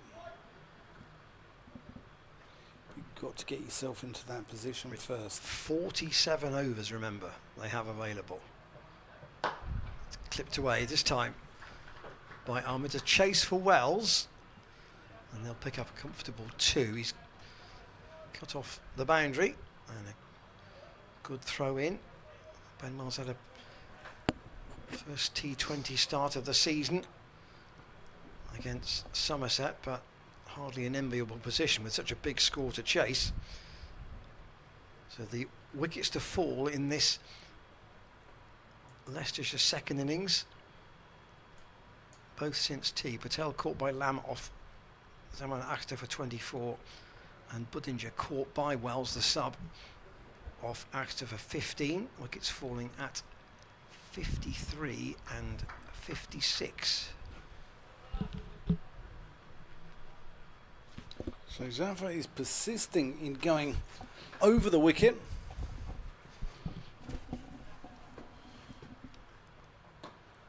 There's Ackerman, plays him comfortably. Ackerman's just into the offside. Almost playing it as a tip and run game, isn't he, at the moment? It's too easy for him, but not necessarily for Ahmed. That's gone over the top. Has that gone for 6 or 4? 6. It's the first time Ahmed's really made room to play an aggressive shot like that. Yeah, Zafar's gone for over 50 of these runs now, and that brings up the 100 in the 21st over. To be fair, Zafar has bowled unchanged from the one end, so you have to put that into some sort of perspective, but I still don't understand why he's going over the wicket.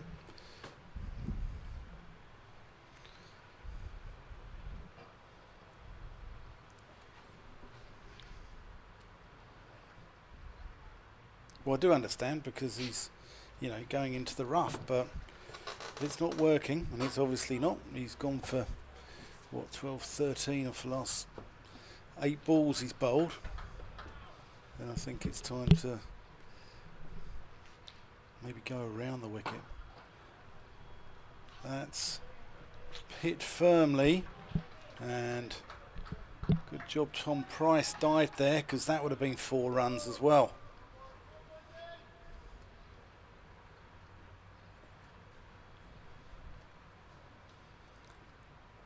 Ackerman just pushes that one past Ben Charlesworth.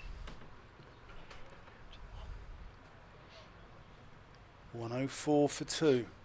Ackerman is not interested in very much that's aggressive at the moment. I think his one boundary was off a wide ball from Zaman Akhtar, but he's just ticking it over. Yes, singles, singles, singles. Yeah. He's been here before.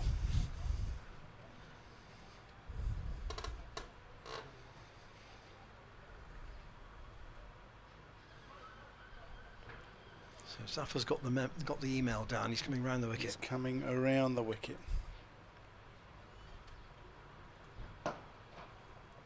To Ahmed, who can only hit that to Tom Price at mid-on.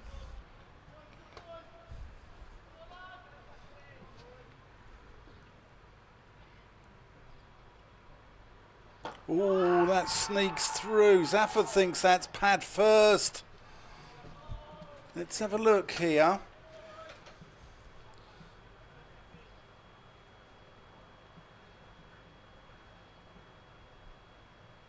If that was, that's got to be pretty close. It's the back pad.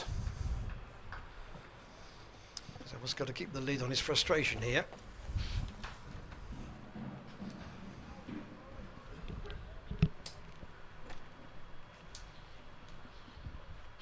I wonder whether we might see Ollie Price at some stage.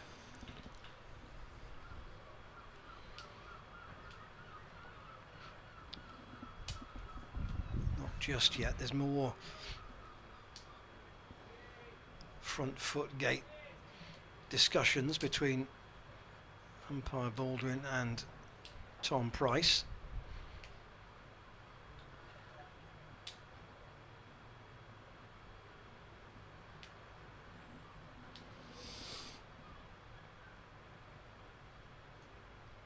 And a word too from the skipper.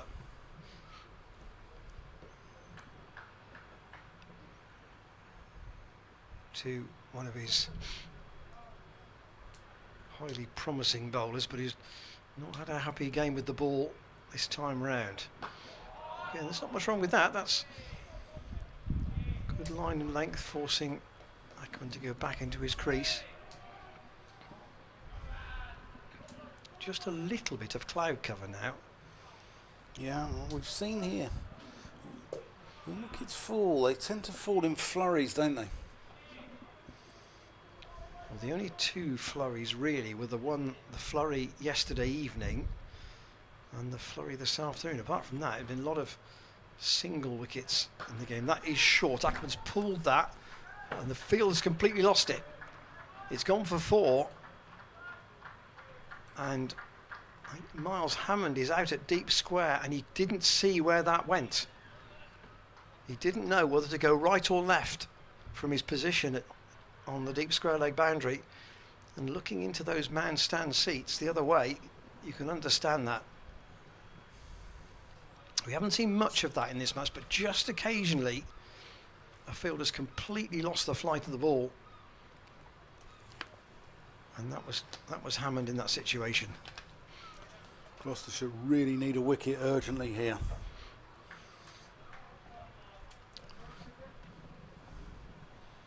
Otherwise they're going to be facing second home defeat on the bounce.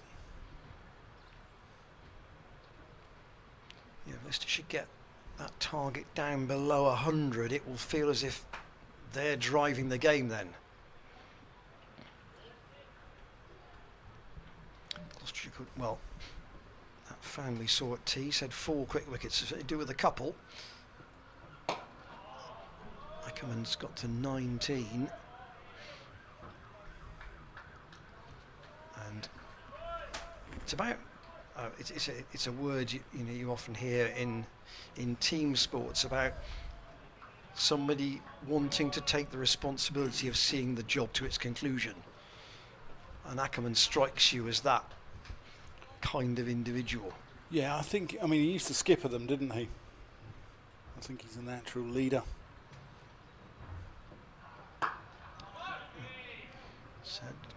Cry was for 1 run, but there wasn't a run there. Ahmed soon sent back. And And Charlesworth is at mid-off. Van Buren at mid-on.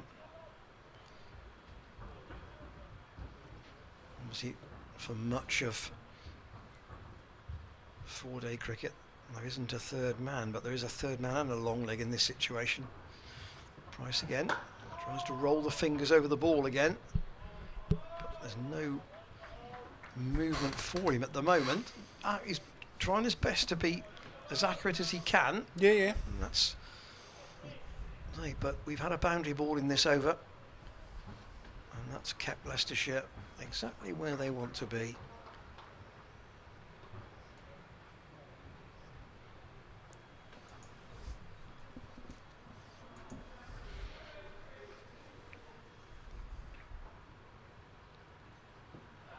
Price in again in the V. Ackerman plays it up to Charlesworth at mid-off. So the bowling figures at the moment, Zaffar's bowled unchanged from the Pavilion end, 11 overs, 2 maidens, 0 for 53. Elsewhere, Ajit Singhdale 4 overs for 14. Zaman Akhtar 4 overs for 2 for 16. And Tom Price 3 overs for 11, but there have been 23 extras in that total.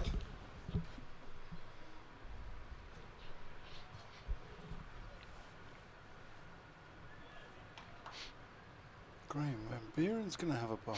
So the skipper, for the first time in the match, I wonder if he's going to change ends for Zaffar.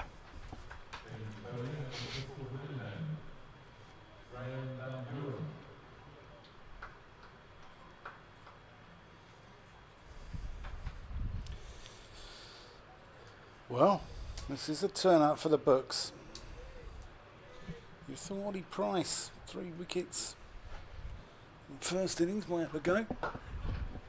Van Buren gets driven out to long off, and that's gone straight through. Zaffar Gahar at long off for 4 runs. Gloucestershire starting to unravel here.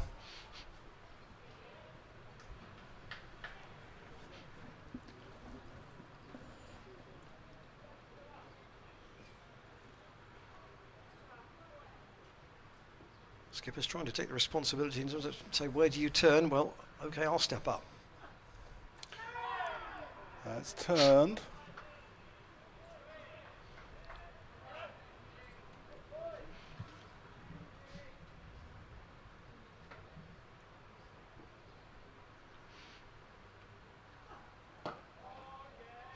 Just drifting in to Ahmed. Need to cut this one boundary and over out.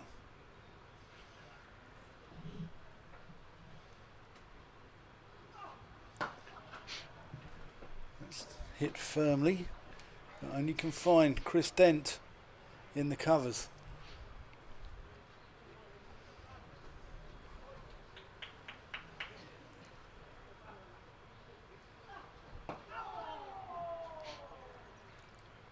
Still plenty of chat coming from, plenty of chirp coming from the Gloucestershire fielders.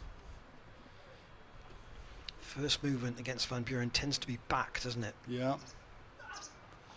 Oh, that's just fizzed past Ollie Price. That slip, nothing going Gloucestershire's way. That was going at a fair rate. Here's a replay of it.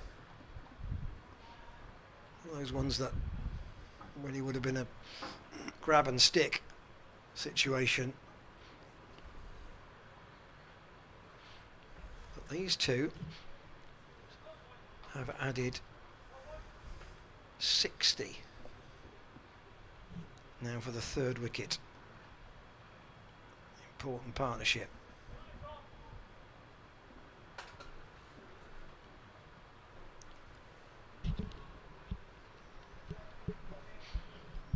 If you've perhaps joined us late in the day here, we're in a run chase situation. As you can see, Leicestershire's target 221 after Gloucestershire were bowled out earlier today for 202. Slower ball from Tom Price. Be 1 run out to wide mid-off from Colin Ackerman. He goes to 20. Leicestershire are cruising towards his target at the moment.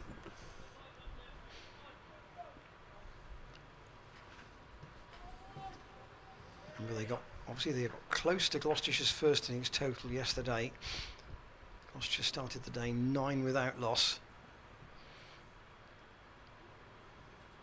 Price in to Ahmed, and he's working that down to long leg for 1. Zaffar's down in front of the small scoreboard.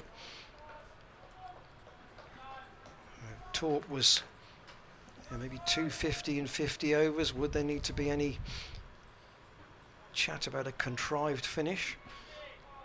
Well, I don't think there was any. 136 for 3 Gloucestershire at lunch, and the concept then was, well, could they have a dash at things for an hour and then set things up?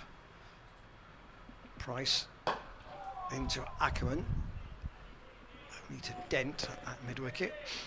What transpired was that Leicestershire took the last 8 wickets, including the one that fell just before lunch, that of Miles Hammond, for just 70 runs. 132 for 2 became 202 all out.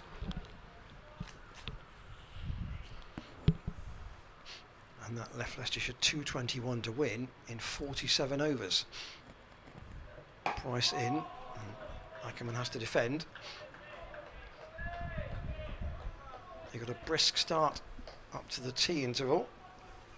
49 without loss in about half an hour. And then, although Zaman Akhtar had 2 wickets in his brief spell after tea, the initiative has been wrestled back again, Dan, hasn't it? Yeah, it certainly has. Gloucestershire need to make something happen. Price into Ackerman. He wants a single. He'll get it up to Ben Charlesworth at mid-off. Akhtar's only bowled 4 overs, and would you be wanting... This is Tom Price's... I'd like to see Ollie Price 4th. into the attack. He's got the golden arm at the moment. He's got double figures in T20 cricket. He's taken 3 wickets in the first innings, and he hasn't had a bowl yet until at least the 25th over. Tom Price to Rian Ahmed. Almost back of the hand there. Straight to mid-wicket. So that's a tidier over, just 3 runs, but it's the wickets column that would worry Gloucestershire here. So Leicestershire just beyond halfway in terms of overs, 24 out of 47 used, but they are more than halfway in terms of the target. They need 102 in 23 overs. That should be a breeze, the way they're going.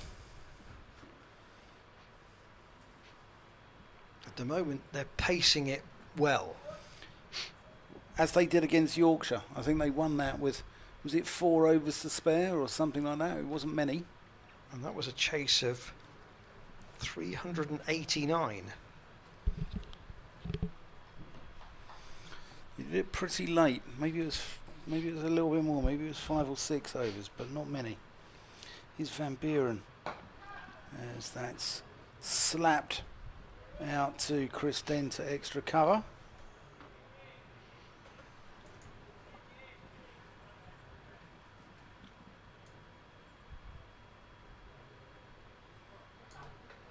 Oh, that's going to run away for 4 runs as well. Gloucestershire cursing their luck. Sometimes, if you play positive cricket, like Colin Ackerman's playing here, as did Rishi Patel, as did Sol Buttinger, Lady Luck falls on your side. And you make your own luck in this game. Van Buren to Ackerman, defends. There's no question who looks happier. I know that there was a straight 6 from Rian Ahmed, but Ackerman looks much happier against the spinner.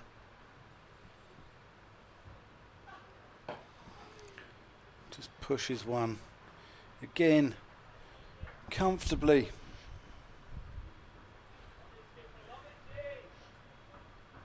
Leicestershire cruising here.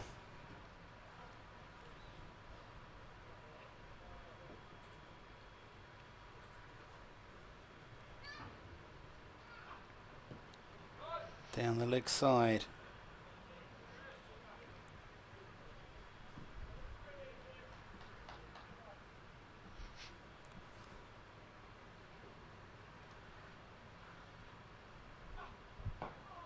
Ahmed doesn't need to do anything different. They've got their boundary off the over. They're just ticking that one boundary and over, aren't they? And they don't need to do anything different. That's all they need. As you can see, the rate 4.41. You were suggesting that 139 off 30, would 100 off 20 would be what they want. Well, they've got the target down below 100, and they've got 22 overs left. So it's the same with any chase. You don't try and leave it to the last over. And Ajit Singh Dale is being recalled from the Ashley Down Road end. So Tom Price, 4 overs for 14. I'm a little surprised that Saman Akhtar hasn't been brought back. All of the seamers, Singh Dale, Akhtar and Price, have each bowled 4 overs.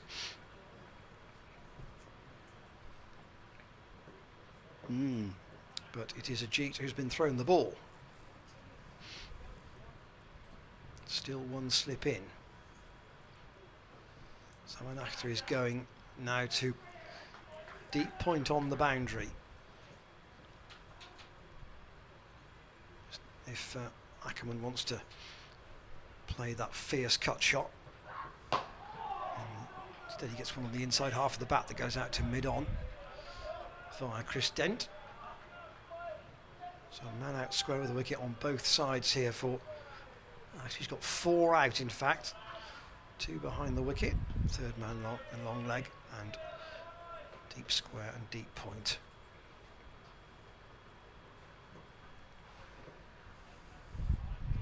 It's been a connoisseur's day, this, hasn't it? Yeah, it's been a bad day at the office for the hosts. Singh Dale. But credit to Leicestershire. Ackerman defends. Credit to Leicestershire.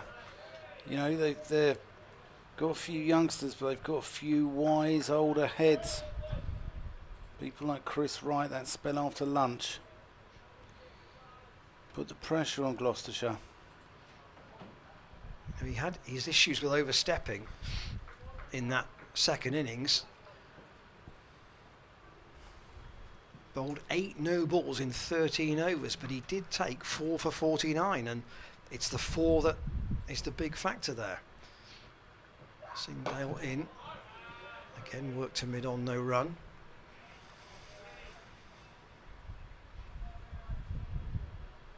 Gloucestershire need 4 or 5 really tight overs here, just to put the pressure back onto Leicestershire. Yes, I mean, even if they got to 60 off 10, you'd still probably feel that the batting side would be in good shape. It would depend what the wickets column was like. I suspect if these 2 are in, they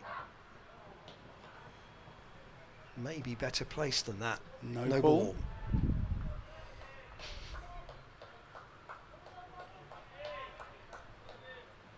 Yeah, those who have stayed have found this a pretty intense watch, I would think, today. It's a front foot no ball there.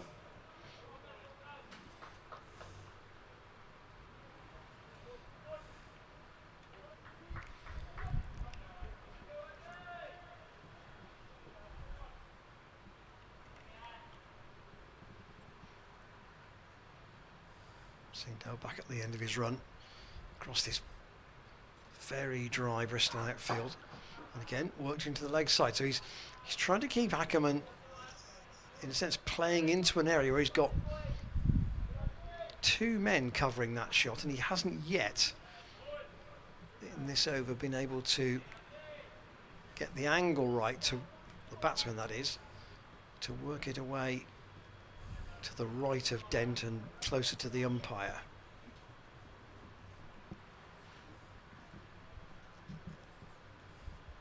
They're coming on 26. And the V is fine from a Gloucestershire point of view, straight to Charlesworth. It's the add 2 wicket syndrome down, isn't it? 126 for 4 would feel a little bit different, wouldn't it? It would, but, you know, I just think that Leicestershire are just cruising to victory here.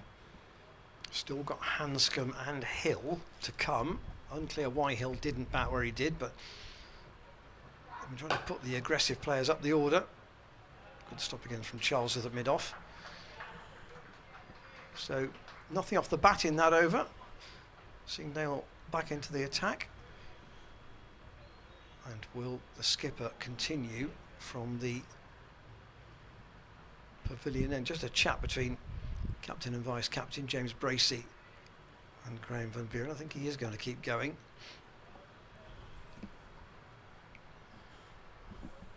So remember the target, as Leicestershire players just be called for a drink. Certainly Ahmed's called for one.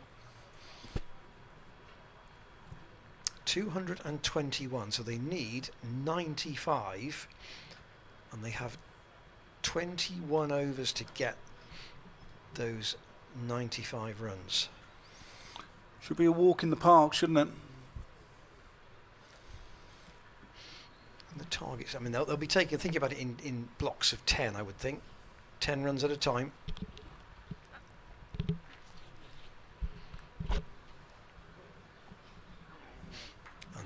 The run rate they're going at still above the run rate they need, so that's the way they want to keep it. Van Buren in. Ahmed drives.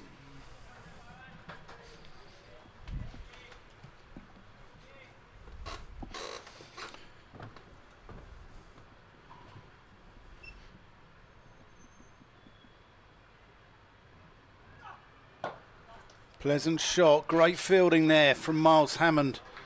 Gloucestershire fighting hard here.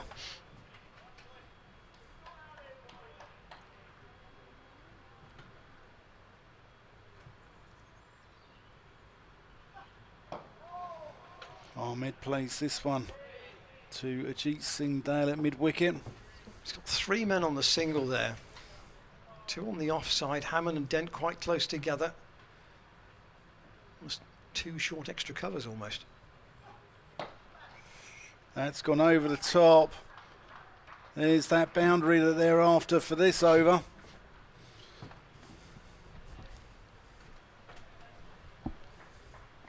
It's the one key ball that Leicestershire seem to be able to get away.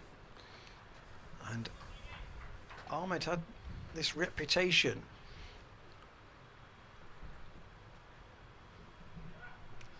of being, you know, a good striker of a ball if he gets in. 40 or 53. Van Buren in, that's gone down the leg side. That's going to be 4 more. And Gloucestershire don't seem to be bowling one side of the wicket or the other here. Yes, maybe this is the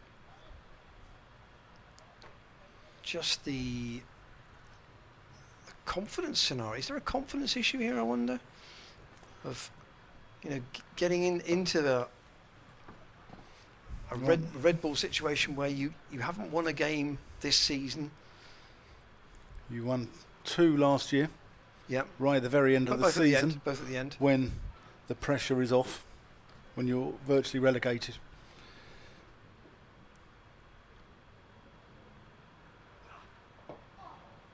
One there as well. And it's effectively, it's been decided, you would argue, in almost in 1 hour on this last day. The hour after lunch has been the key point, that the point at which we would have hoped that Gloucestershire could have rapidly put together 100 runs to give themselves 30 or 40 more than they've actually got to defend, and possibly a few more overs as well. Yeah. But it was Leicestershire who found the impetus through one of their old hands, Chris Wright, in that spell. Yeah, Ollie Price warming up there at first slip, so I think we might see him into the attack. Man with a golden arm. But Leicestershire will look at that runs required, and it will say 86 in 20 overs.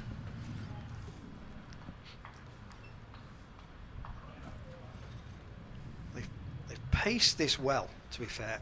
They've had the impetus of a good start, but Gloucestershire might look at the extras tally and say there's too many in that.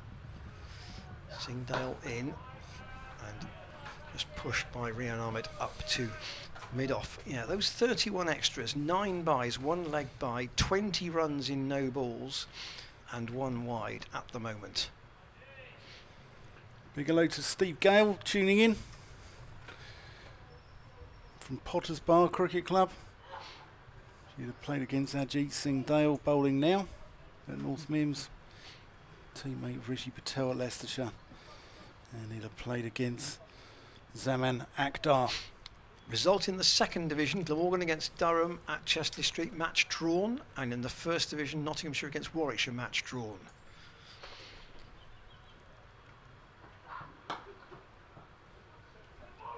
And Ahmed Cry with the bowler's end throw from Zaman Akhtar. That's where he threw it, but again it didn't hit. In fact, I don't think we've had a hit at the stumps from a throw in the field at all in the whole game. No. We've had everything, haven't we, Ian? We've had fire alarms, we've had obstructing the field. We've had 31 degrees yesterday here in Bristol. But we haven't had a direct hit on the stumps. Pulled away of the short ball from Ajit Singh Dale, and that's 4 more. And Ackerman picking that length really quickly. How short was this? It was quite short. Back into his crease and pulling that away. And as Leicestershire home in on victory, so are Worcestershire at Hove. Ooh. 296 for 3. They need 90 to beat Sussex. Azhar Ali 73 not out. Adam Hose 30 not out. That would tighten up the top of the table, wouldn't it? Certainly would.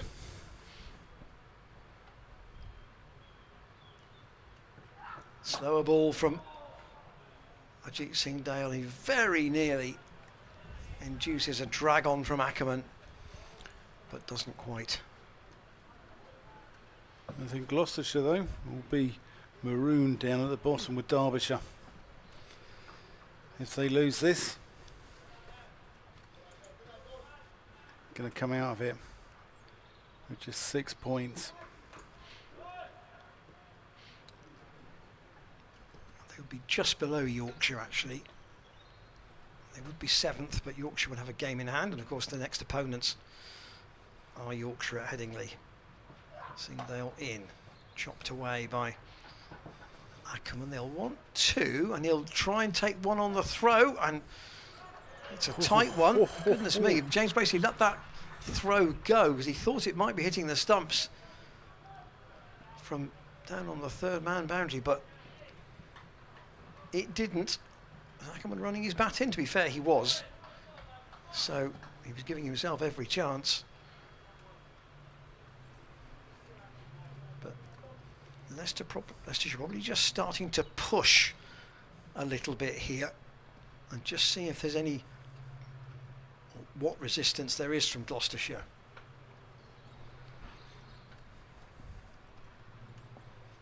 Sitting down with a full ball, which is driven up to mid-off.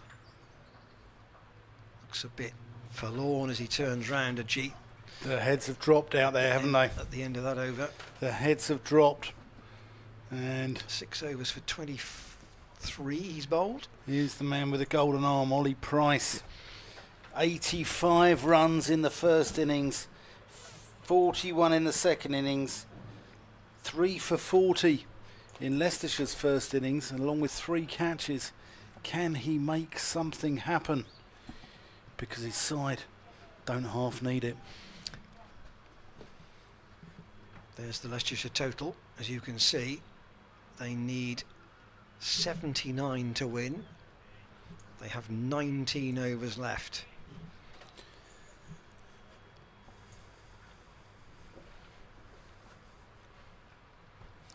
But Leicestershire have come here. They're probably 5 overs in hand at the moment, Dan, aren't they? Oh, easily. They're cruising here. They're a well-drilled side under Paul Nixon, aren't they? They haven't got anything, you know, there's no Fancy. sort of... Yes. They you know, they get results. If you pardon the pun, there's no fancy Dans. There's no fancy Dans. There's no fancy Ians either.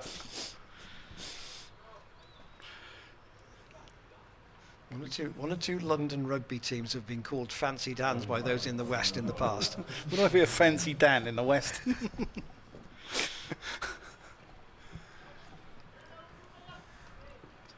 Gallows humour here in Bristol. Here's Ollie Price. Ahmed plays him into square leg where Zum Akta comes round and fields. Would you want a Marchant de Lange in a chase like this from the outset? Nope. Oh, that's got to be close. He's gone a long way across his stumps there. He's batting on off stump here. Rehan Ahmed. Let's have a look at this.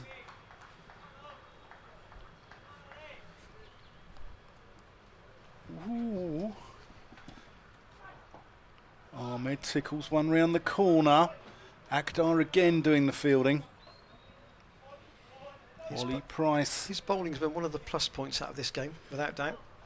He's a fantastic cricketer. He really is. Oh, that's gone up in the air. And he's going to get 4 runs, but he wasn't in control of that. It's a top edge. He's gone across the offside, and that is 50 for Rehan Ahmed. Really good innings. Surprisingly promoted up the order. And he has got his 50 off just 61 balls.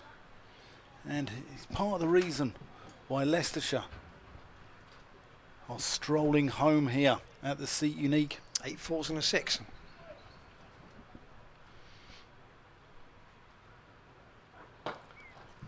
That's gone over the top, and Ahmed here showing his repertoire of shots. He's particularly forceful on the offside, isn't he? Yep. Yep, he is. He moves about his crease, doesn't he? So he's quite difficult to bowl at. He got a delivery in the first innings. It was a seed of doom that just popped off a length and was caught by Ollie Price off the bowling of Zaman Akhtar, as that goes to those two, this time with Price bowling and Akhtar fielding. In fact, we are going to see some Akhtar into the attack, and just to see if he can make something happen. 71 needed. 18 overs to go. Rate down below 4. This should be what I would really welcome on a hot day. An absolute breeze. Yes, there hasn't been much of that at the Seat Unique Stadium this week. But Been roasting. let's not turn against Such a lovely week weather-wise after the wet April. So much cricket disrupted. And let's be fair, we have lost 5 hours in this game. Yeah, 2 sessions came out of the game. Yeah, more than 2 sessions. Yeah. But Leicestershire may have enough time to win it. Certainly how it's looking at the moment. No run as Akhtar returns to the attack, and Ackerman, he won't worry about getting a 50, but he wants to be there at the end, you sense. Yeah, he's a gritty character, isn't he, Ackerman?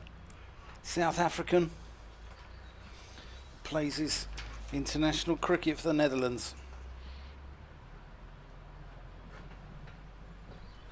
So Akhtar running away from our commentary position. That's cut by Ackerman. That will be 4 more. That's one of the shots that have really been profitable for him and for other Leicestershire batsmen as well. The back of a length ball that is just wide enough. That's just not in this innings, but actually in the match as a whole.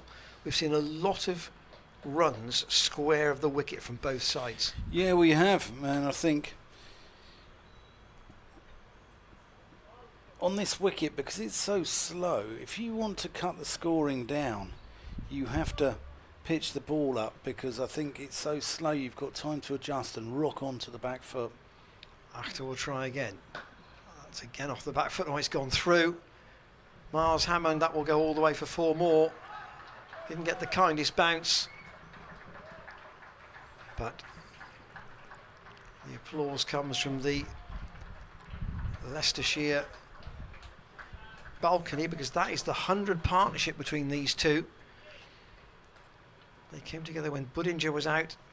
56 for 2 it was then, and that was in the 12th over. So stand of 100's come up at about a run a ball, actually. Doesn't feel like that, does it? No, it doesn't. It's very intelligent cricket here from Leicestershire. Again, a bit short from Zaman Akhtar. There'll only be 1.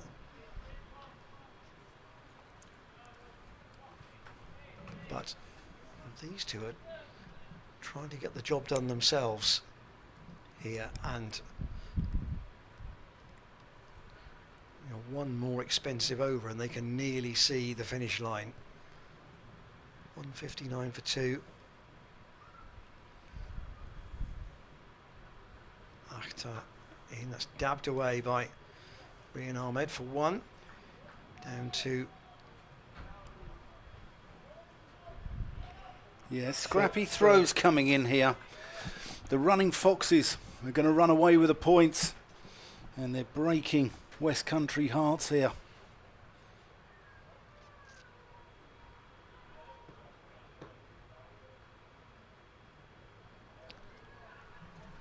Zaman Akhtar trying to add to his 2 wickets, but these two have an inexorable flow about them at the moment, and that's going to beat Ajit Singh down. It's a nicely played shot from Ackerman. He's going to pick up 4 more, but that really appearing to time that absolutely fully. He's got that away through wide mid-off, and the fast outfielder's done the rest for him. And that's really the first seriously expensive over from Zaman Akhtar. So 2 for 30 now in 5 overs. And those 2 wickets that brought hope earlier on seem a while ago.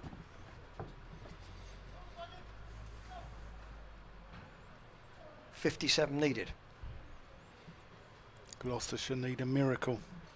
57 in 17 overs. I'm not even sure Lazarus could come back from this.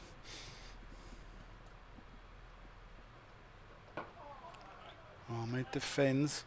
Leicestershire can have 2 or 3 overs where they don't have to score here. The pressure has just gone completely. Yeah, there are a good 5 overs in hand, possibly even a bit more. Again defended. But Gloucestershire were 136 for 3 at lunch. How they've thrown this away is unbelievable. Credit to Leicestershire, but I think also naivety from Gloucestershire. It's tossed That's up. tossed Sorry, up. done. Whacked through mid-wicket. Screamed through mid-wicket there by Ahmed.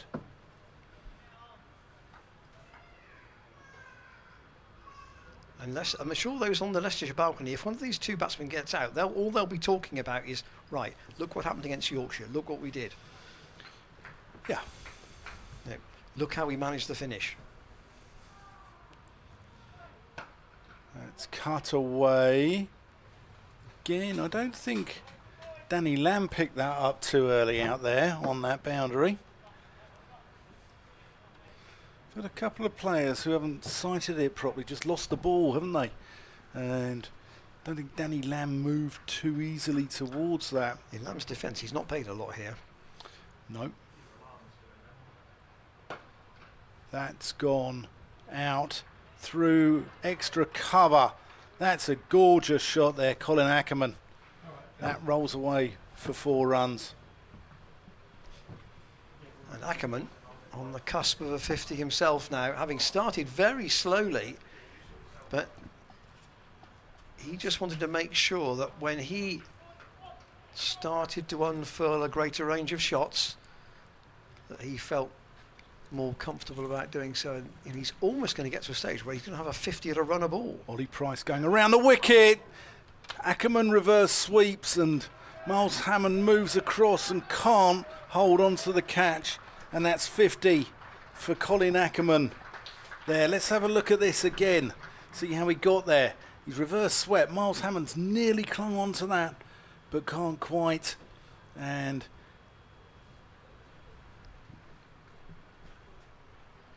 Ackerman is on 50. 56 balls, 8 fours. There we go. I'm glad. The sun is so fierce. I'm actually in the sun here and Ian's in the shade, so we're just working off his laptop at the moment before mine blows up with the heat here in BS7. Danny Lamb's going to have a bowl from the Ashley Down Road end. It's a bit of a thankless task, this, I think. Lamb to the slaughter. 16 overs to go. 47 more needed. Even 47 in 10 overs, you'd probably back the batting team with 2 men fairly well set. Or very well set, you might argue. And both of them, having played their share of defensive shots early on, it's where they've picked up the boundaries from that's been the difference in this century partnership. There have been 18 fours and 1 6 between the two of them. Yeah, Rehan Ahmed, for an 18-year-old, has shown maturity beyond his years with an innings like this. It really has. 46 out of his 60 in boundaries. So,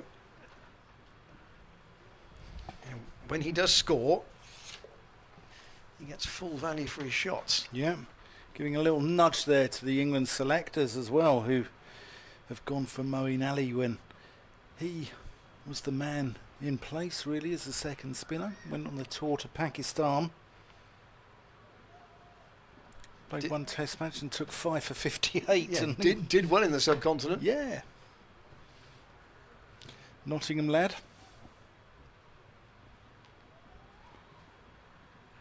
Not many players have gone from Nottingham to Leicestershire, have they? It normally goes the other way round once they start getting good.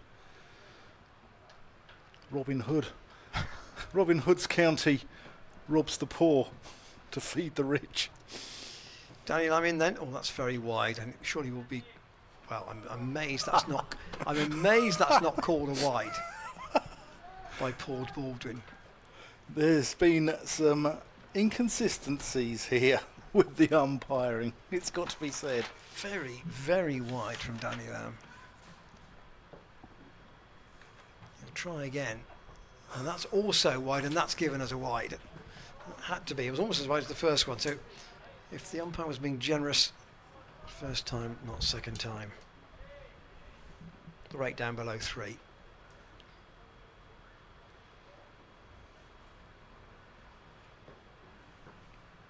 Well, I can see what this would do to the table if Leicestershire go on to win this. That's cut, and it's gone past Hammond again for 4. He's not been well versed with the bounces in front of him this afternoon. He's had 2 really rough ones. Yeah, he's a good fielder normally, Miles Hammond. And ball's gone somewhere underneath the covers. So the table in the 2nd division, if Leicestershire were to win this game, they would actually go Third. They would go 3rd, because if the Sussex-Worcestershire match is drawn, they'll go in behind Sussex. And if the Worcestershire game, if Worcestershire win, they will go behind Worcestershire.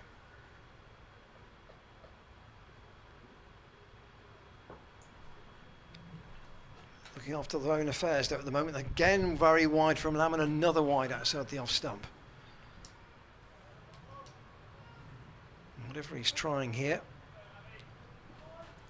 I wouldn't say I'm clear in what it is, but whatever it is, it's quite loose and inaccurate. Probably from wide of the crease, and he goes for a much more authentic looking ball, much more accurate. 41 Leicestershire need.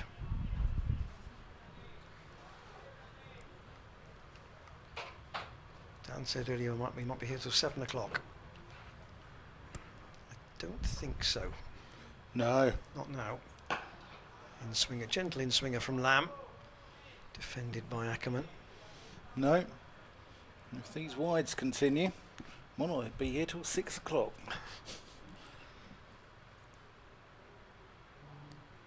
And you used the word unravel earlier on, and I think sometimes when a team gets close to victory, then it does. I'm not saying it's quite there yet, but sometimes the last 20 runs can come quite quickly, can't they? Like if a side is chasing. Yeah, they can. They can.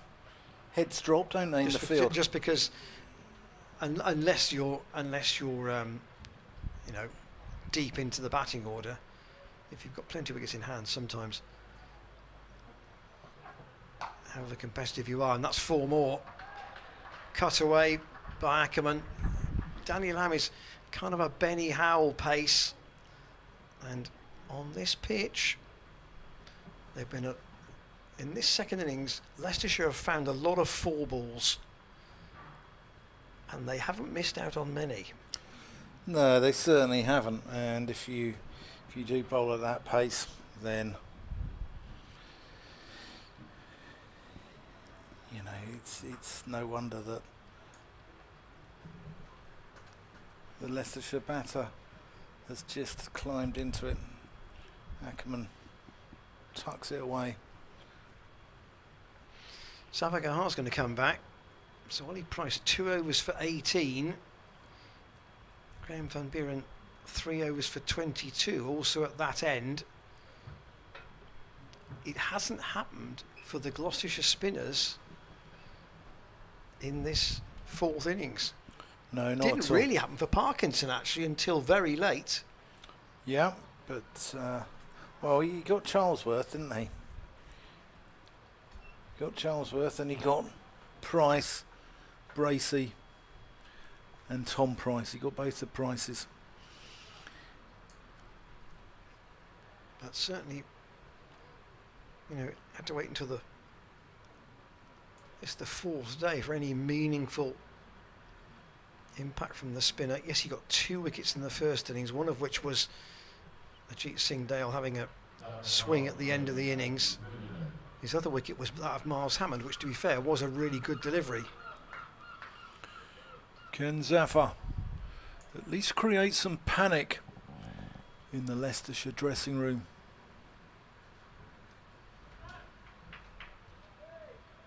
They've been going along well above the rate, really, from the word go here, in pursuit of 221.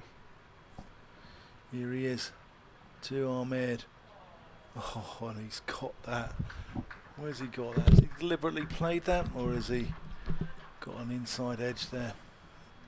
He's got 4 runs, whatever he's done. He sort of yorked himself, and it's hit the inside corner of the bat and raced away. But, as I said, you make your own luck, and credit to him. Oh, it goes away, cutting, backing away, and it only hits the gloves of James Bracey. It's hit the middle of his bat often enough in this innings, hasn't it? Certainly has. Chiefly off the back foot square of the wicket. But that one pretty clean hit 6 down the ground. Defended. Outside leg stump. The body language amongst the Gloucestershire players is not great out there at the moment. Their heads dropping. Not quite hands in pockets, but it's not good. Zafar appealing for LBW. Rahan Ahmed only about 3 yards down the track.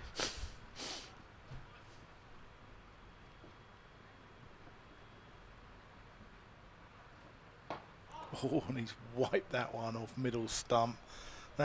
He's played some very nice shots. That wasn't. Still Hanscom, Lewis Hill, Kimber, Scriven to come. But they've got a good top order, Leicestershire, and in Rishi Patel they've got a real talent. I really like the look of him. Some of his cover driving and that 59 he got in the first innings was classy. There's Ackerman. Diving, stopped by Ajit Singh Dale, but can't stop. Leicestershire taking the single, and they move on to 190. Just 31 needed now for victory, and surely a walk in the park, Ian Randall. Yeah, they've got the game exactly where they want it, and they might deserve to buy Chris Wright a beer tonight before they head off back up the motorway. It was his spell after lunch really made the difference. It looked as if Gloucestershire were driving the game towards a declaration, and then Wright and Parkinson had other ideas with regular wickets in that first hour after lunch. It left Gloucestershire just trying to occupy a bit of time and eke out what they could down the order, and they ended up with 221 as the target. Leicestershire in 47 overs, and really it hasn't looked that challenging, which is surprising. Lamb in for his second over. Again, it's wide, away out to deep point. They'll just take one. Ahmed thought about a second, but there was never really a second run there. That would be churlish.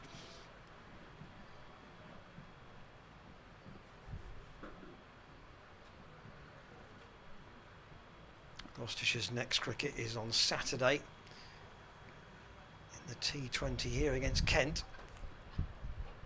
Lamb will be free to play in that, but that's a nice shot. That's a very nice shot away through straight mid wicket. Was that going to go all the way for 4? No, Akhtar's caught it. Not quite. It's good fielder, Zom Akhtar. He's been impressive. There've been glimpses of fortune here for Gloucestershire in this game, haven't there? Some of the youngsters have stepped up. Akhtar has been superb. Ollie Price has had a very good game. Those would be the main two.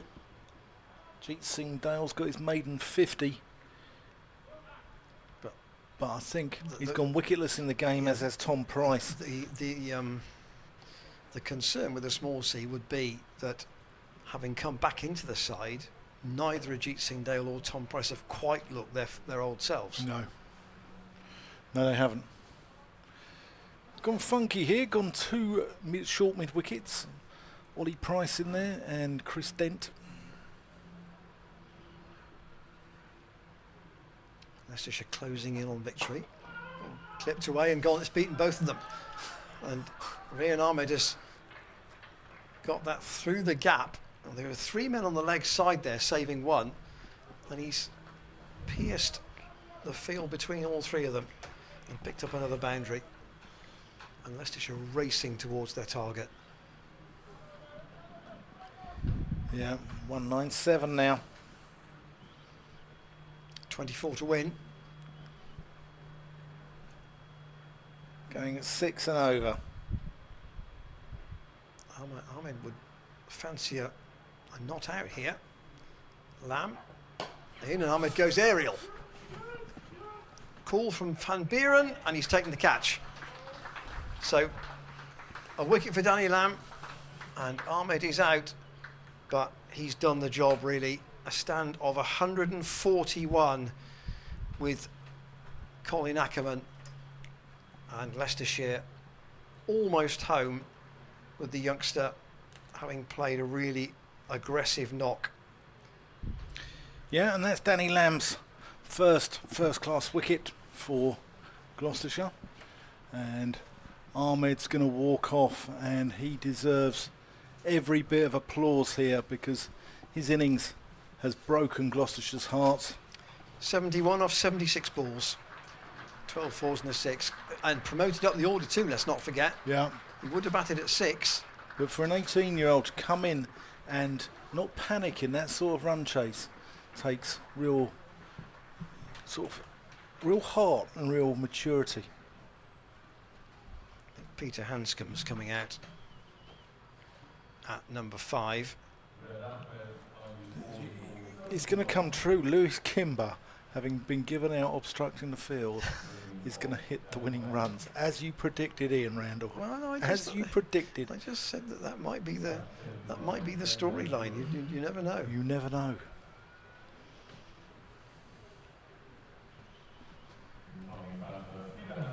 So Peter Hanscom in to join Colin Ackerman, and I'm sure he looks up at the scoreboard and sees that as a very, very welcome sight. Watch Hanscom, he's got this idiosyncratic thing where he opens the face and taps the bat way outside off stump as the bowler is running in. It's bizarre. I've never seen anybody do it. It's his settling moment, is it? Do you say? I think he's looking, he taps it and thinks if it's outside of that area, I'm not going to play it. It's too wide outside off stump. I think he gives himself a little sort of marker. You watch him here. He's about to face his first ball because the crossing law is now obsolete. So Hanscom will face. Give you a score from Hove in a moment, where a wicket has gone down in the match between the second and the third teams in the division. Lamin and Hanscom defends. So Adam Hose is out at Hove for 47. Worcestershire are 325 for 4. They need 61 to win, with 6 wickets in hand, and Azhar Ali has 82. Everything's still possible there. Lamb here to Hanscom, who is not interested in a single, just plays that quietly out on the offside. 13 overs to go, and Leicestershire need 24.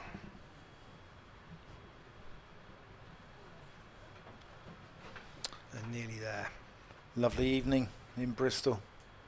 It's been a lovely few days, apart from the rain on Sunday. But it really has been hot down here in the West Country. A few Thatcher's ciders no doubt been sold to refresh the locals. Zafar. Ackerman cuts. He's only going to get one. Hanscom wants 2. But he's only going to get 1. Again, an untidy throw comes in to Bracey. 4-day cricket is mentally demanding, isn't it? It is mentally and physically demanding, especially in this heat. last plug as well for our Ministry of Sound event here, 28th of July. Here in BS7. Hanscom cuts, goes for one out to Lamb. Should be a great event. There's the DJs, Judge Jules, Seb Fontaine, Fergie and MC Randall. No.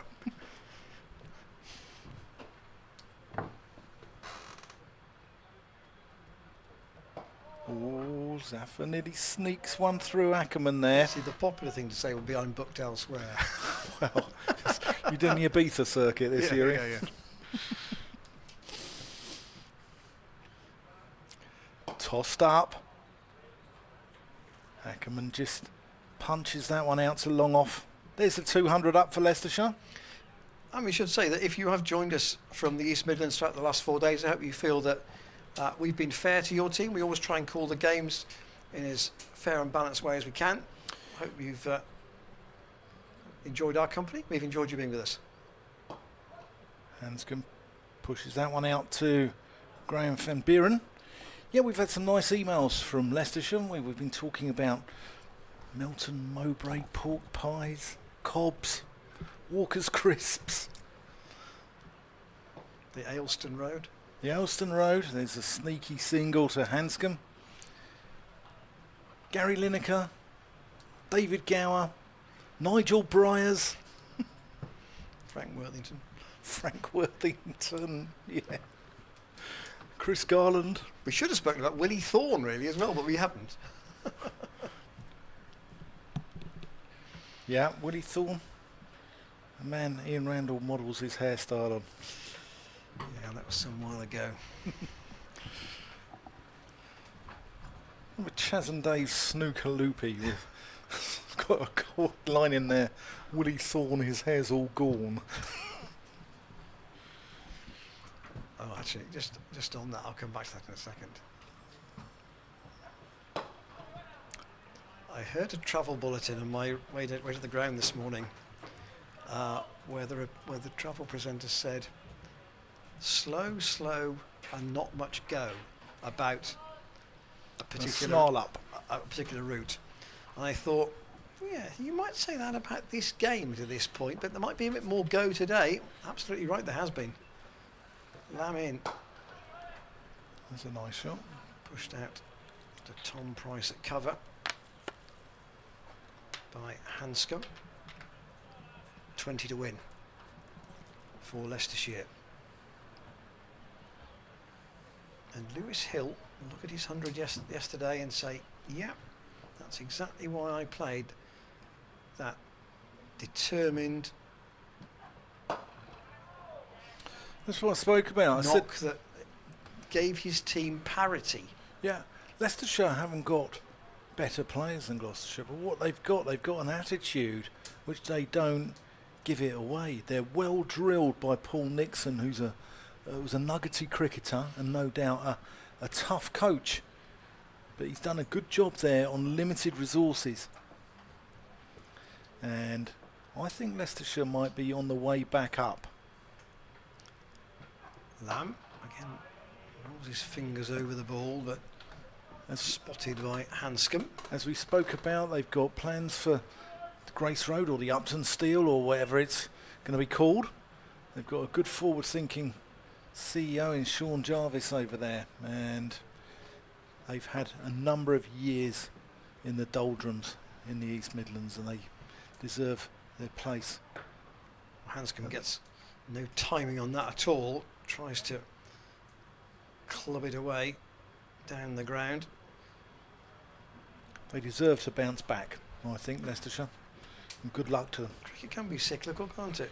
Without doubt, life can be cyclical. How profound.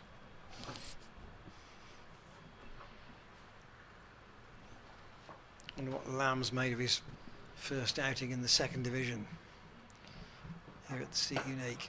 Again, not timed by Hanscom. It hasn't really picked up the pace of the pitch since he's come out, but no matter. He's there, and Leicestershire need 20 off 10. 201 for 3. Hanscom on 2. Ackerman on 62. 20 off 11, they can't add up. Ackerman got that big score last year, 277 not out. So Leicestershire got 756 for 4 at Hove. Can you imagine? Championship record there. Stand with Vian Mulder, 477. Another wicket's gone down at Hove. Talking of Hove, Worcestershire 333 for 5. Oliveira out to Nathan McAndrew, so Matthew Waite has come in. I think Worcestershire will be still chasing that. You only need 53. It's been a really high scoring game there. Ackerman from George. Nearly 1,600 runs in that game. Yeah. Ackerman from George in Eastern Province. Not sired by Formby Scott, or part of the clothing range of a major supermarket. No. Closing in actually on 10,000 first class runs in his career. He won't quite get them here, but he's well over 9,900.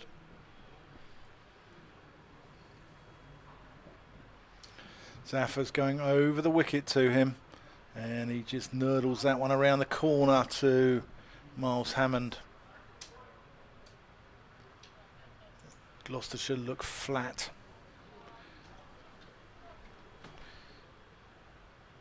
$19 to win. The end is nigh.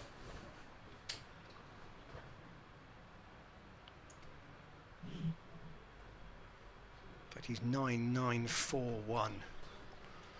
Ooh.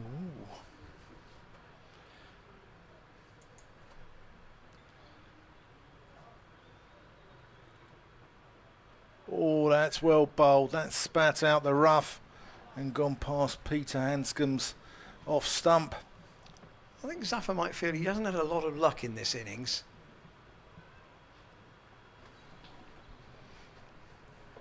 Sometimes the ball can actually turn too much. 2 slips in. Hanscom plays that to square leg where Chris Dent comes round, does the fielding.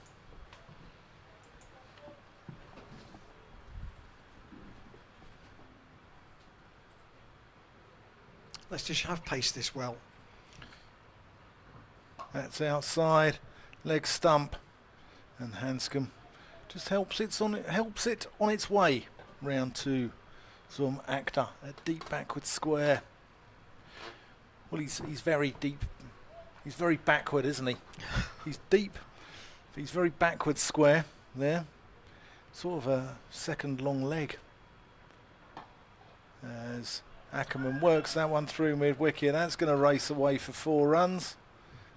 No, that's brilliant from Chris Dent. That's a great attitude. That's what Gloucestershire fans want to see. Side destined to lose, yet Chris Dent is still diving away there and trying to save an extra run.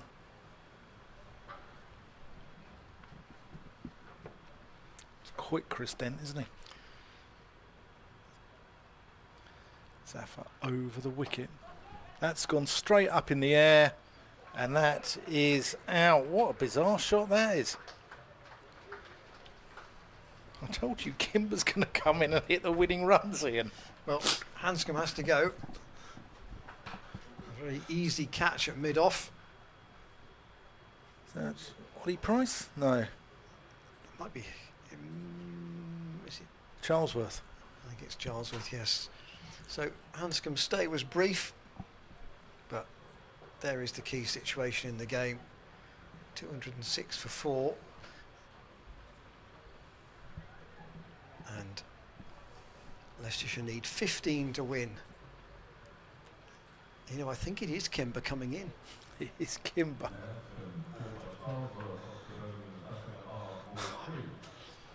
I wonder if there'll be any chat out there when he comes to the wicket.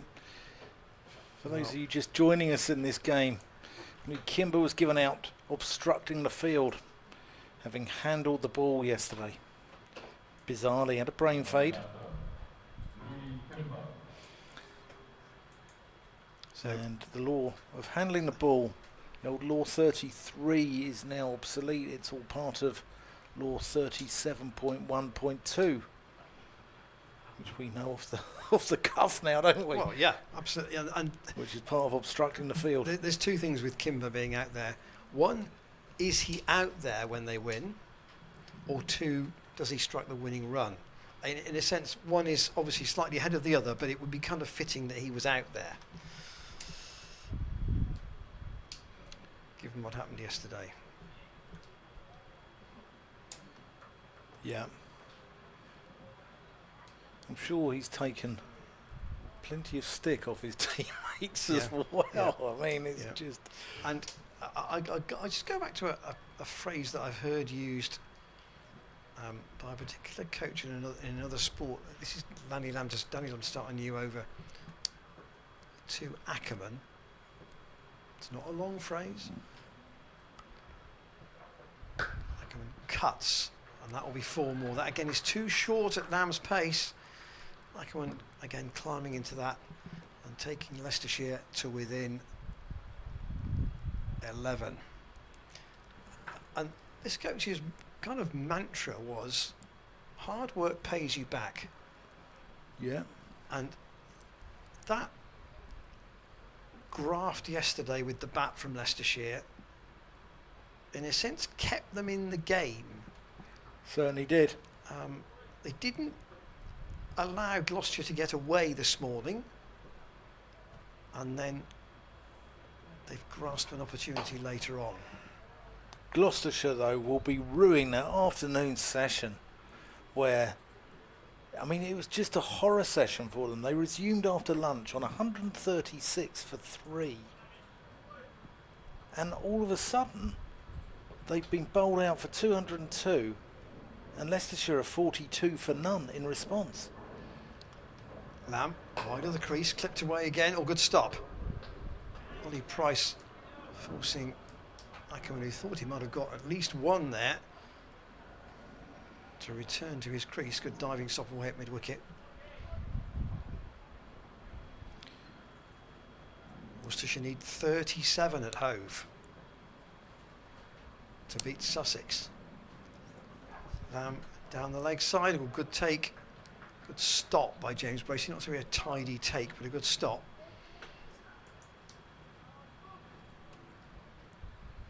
And Leicestershire are going to be well inside the 47 overs that they had available to get this 221.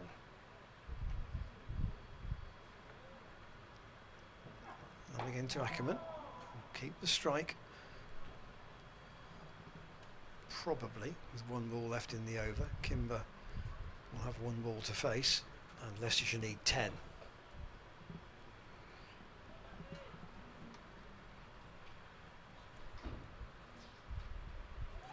Yeah, so Gloucestershire beaten at home in the last home game by Durham, who are top of the table, and now Leicestershire on the cusp of a second away win. Oh, and Kimber's LBW first ball. So the fairy tale isn't going to happen. He looked a bit slow to react to this, to be fair. Daniel Lamb pitched this well up. He wasn't very far forward. And up went Paul Baldwin's finger. So obstructing the field and a first ball duck. Maybe not Louis Kimber's match after all. No, a bit of a miserable. His first game of the season. So Lewis Hill hasn't batted yet. I wonder why he's down the order here. Here he comes, isn't he? I think this is him. Is that Chris Wright? No, it's Hill. Yes, I think it is Hill.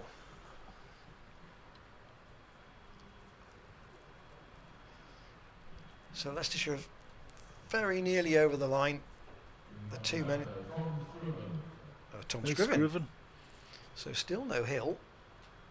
There is an issue there. So a 71 and a 71 not out in this Leicestershire chase at the moment. We did kind of suggest earlier that if somebody got a 70, then the others could bat around them. Well, one big stand is done for this chase. That's for sure. 141 between Ackerman and Rian Ahmed.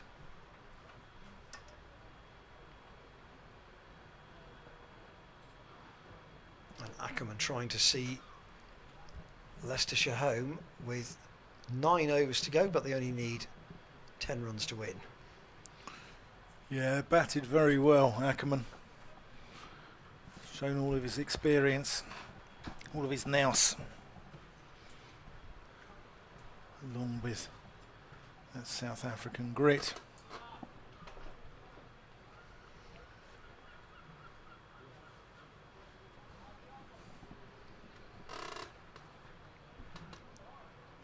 Chris Dent being sent out to the deep mid-wicket boundary here. Yeah, they're going to feed him the one here.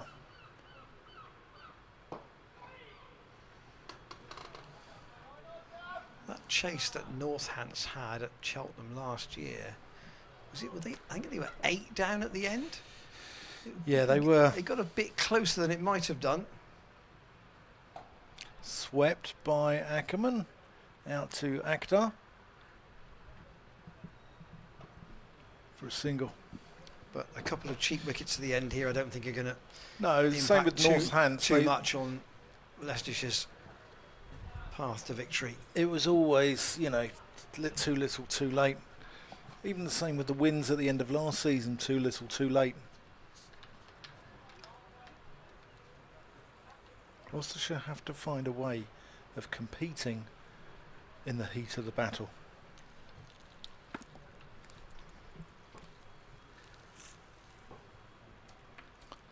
Zafar over the wicket. Scriven playing a curious shot there out of the rough.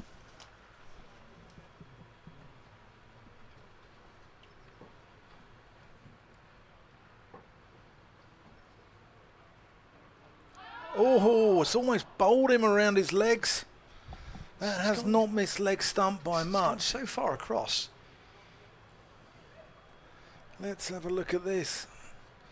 Zafar weaving his magic. Scriven tickles one round the corner to Miles Hammond. Gets through for a single.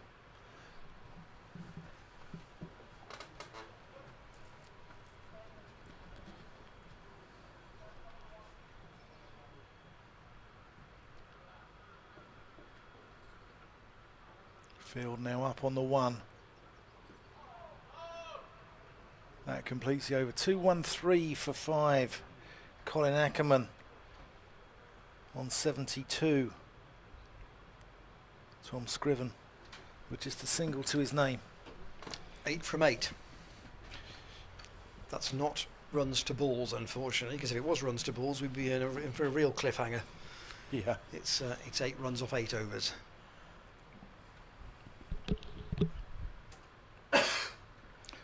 6. I said 7 o'clock.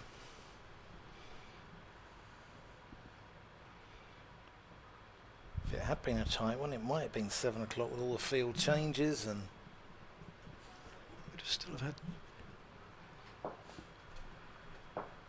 time from here. Lamb in. Oh, there's half a shot for an LBW, but it's not going to be upheld by Paul Baldwin. Just a leg by signal, I suspect. This is the 40th over of 47, but because Leicestershire had 49 off the first 8, they weren't really hurried from that point on. Even when a couple of wickets went down, they could afford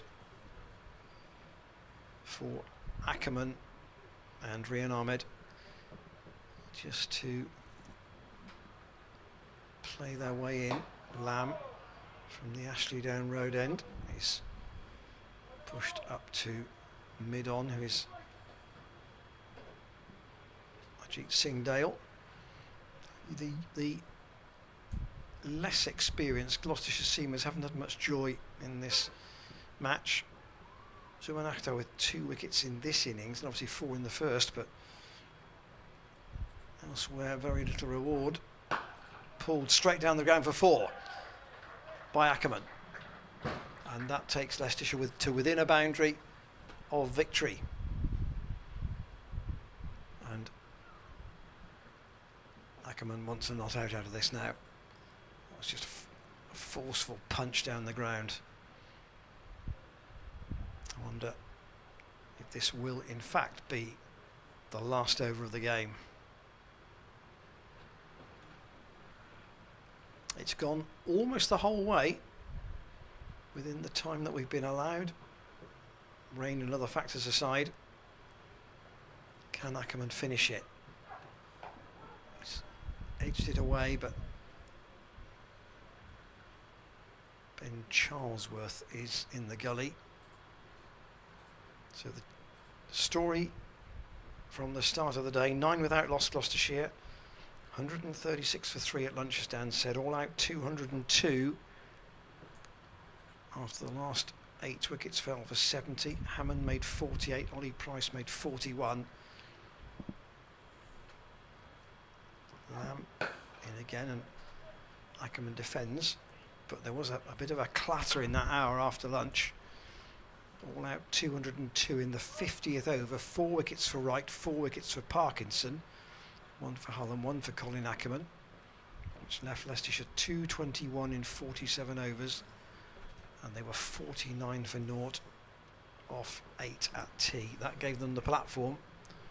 Last ball of this over, and Ackerman won't get a run there. Out to point. So the end of Lamb's over. We may not see him again bowling in this game. 2 for 26 from 5 overs, and well done Whiting call Leicestershire home. They need 3. Well, it's been a really good performance by Leicestershire. They deserve to go back to the East Midlands with the points here. Just down to that one session where they battered Gloucestershire just after lunch today. It was even Stevens up until then. Gloucestershire have found a way. Here's Zafar over the wicket. There's Scriven. And just to say, it's just as close at Hove, where Worcestershire need 24 to win, and they are 6 wickets down. Azhar Ali has 93, and Joe Leach is with him on 5. They're chasing 386 to win, 362 for 6. Defended there by Zafar. I can see this being cut away for 4 through that big gap in the offside. Oh, and thought that was going to be it. Bowling with a 5-4 leg side field here. Zafar. Just one there. Akhtar can't pick that up cleanly. And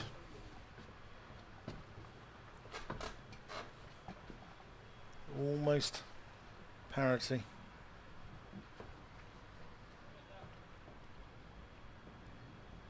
Zafar over the wicket to Ackerman. Punches that through the onside, but can only find Chris Dent.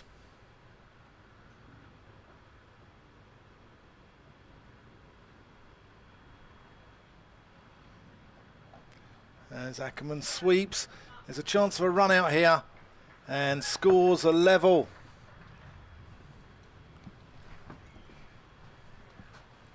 So it looks like the cunning running foxes are going to run off to the East Midlands with the spoils in this game. Yeah, scores level. And Danny Lamb, we will see again to bowl what surely will be the last over of the game. 6 overs in theory for Leicestershire to get the 1 run they need. So I can't emphasise how well they've assessed the situation. They haven't been behind the clock. And it's a ring field for Lamb in, but that's only clipped by Ackerman straight to Hammond at point.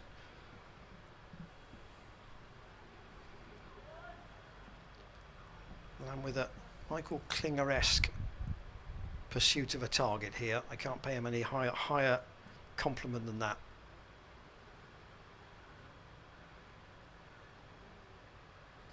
Lamb from the Ashley Down Road end into Ackerman, who steers that into the offside. He wants a single, he'll get the single, and the joy erupts from the Leicestershire balcony. They have won this game by 5 wickets with 5 overs and 4 balls to spare. Ackerman finishes 78 not out, and it's their second win of the season, their second away win of the season. And for Gloucestershire, all that graft right through until lunchtime today ultimately turned in an hour against them, and Leicestershire were left with a target that looked very gettable and proved to be gettable. Yeah, as for the hosts, there should be some serious questions in that dressing room, because they should never have lost that game. They were in control up until lunch today, and I'm sure there'll be an inquest there, and Dale and Steve Snell will not be very happy tonight, because that was a performance that was quite possibly unacceptable after lunch.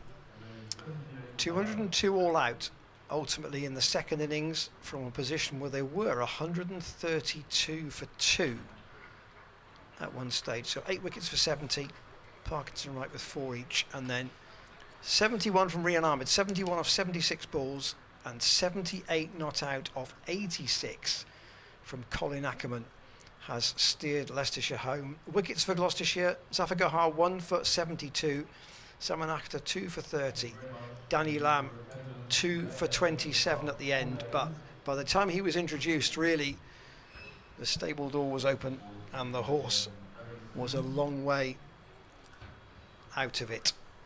Leicestershire then will pick up 22 points and Gloucestershire will take 6. Thanks for your company today. Thanks for your company over the last 4 days. Whenever you may have been with us, especially if you've been in the East Midlands, it's been a good effort from your side, and they'll travel back tonight very happy with their win. Thanks to James Healy for his efforts on the cameras as ever.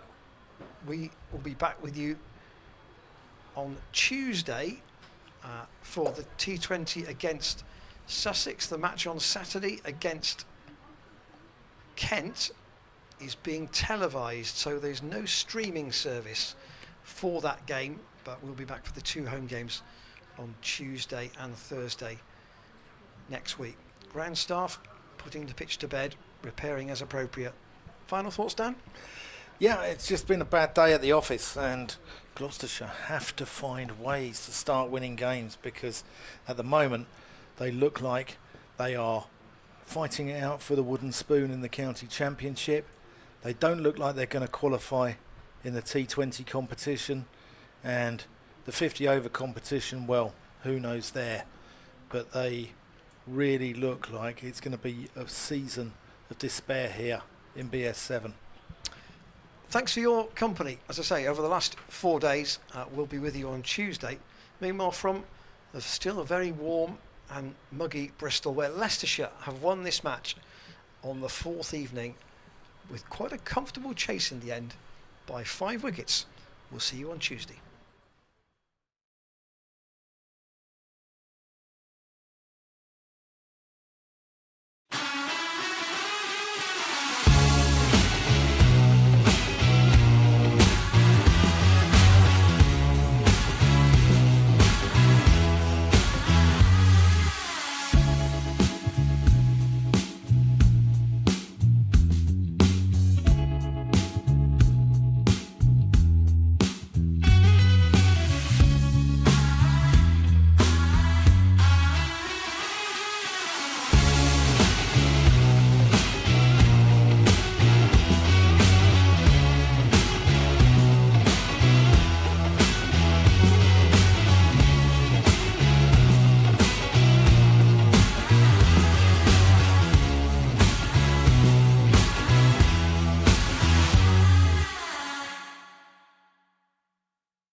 Terrific catch.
Very well done, and he's done superbly.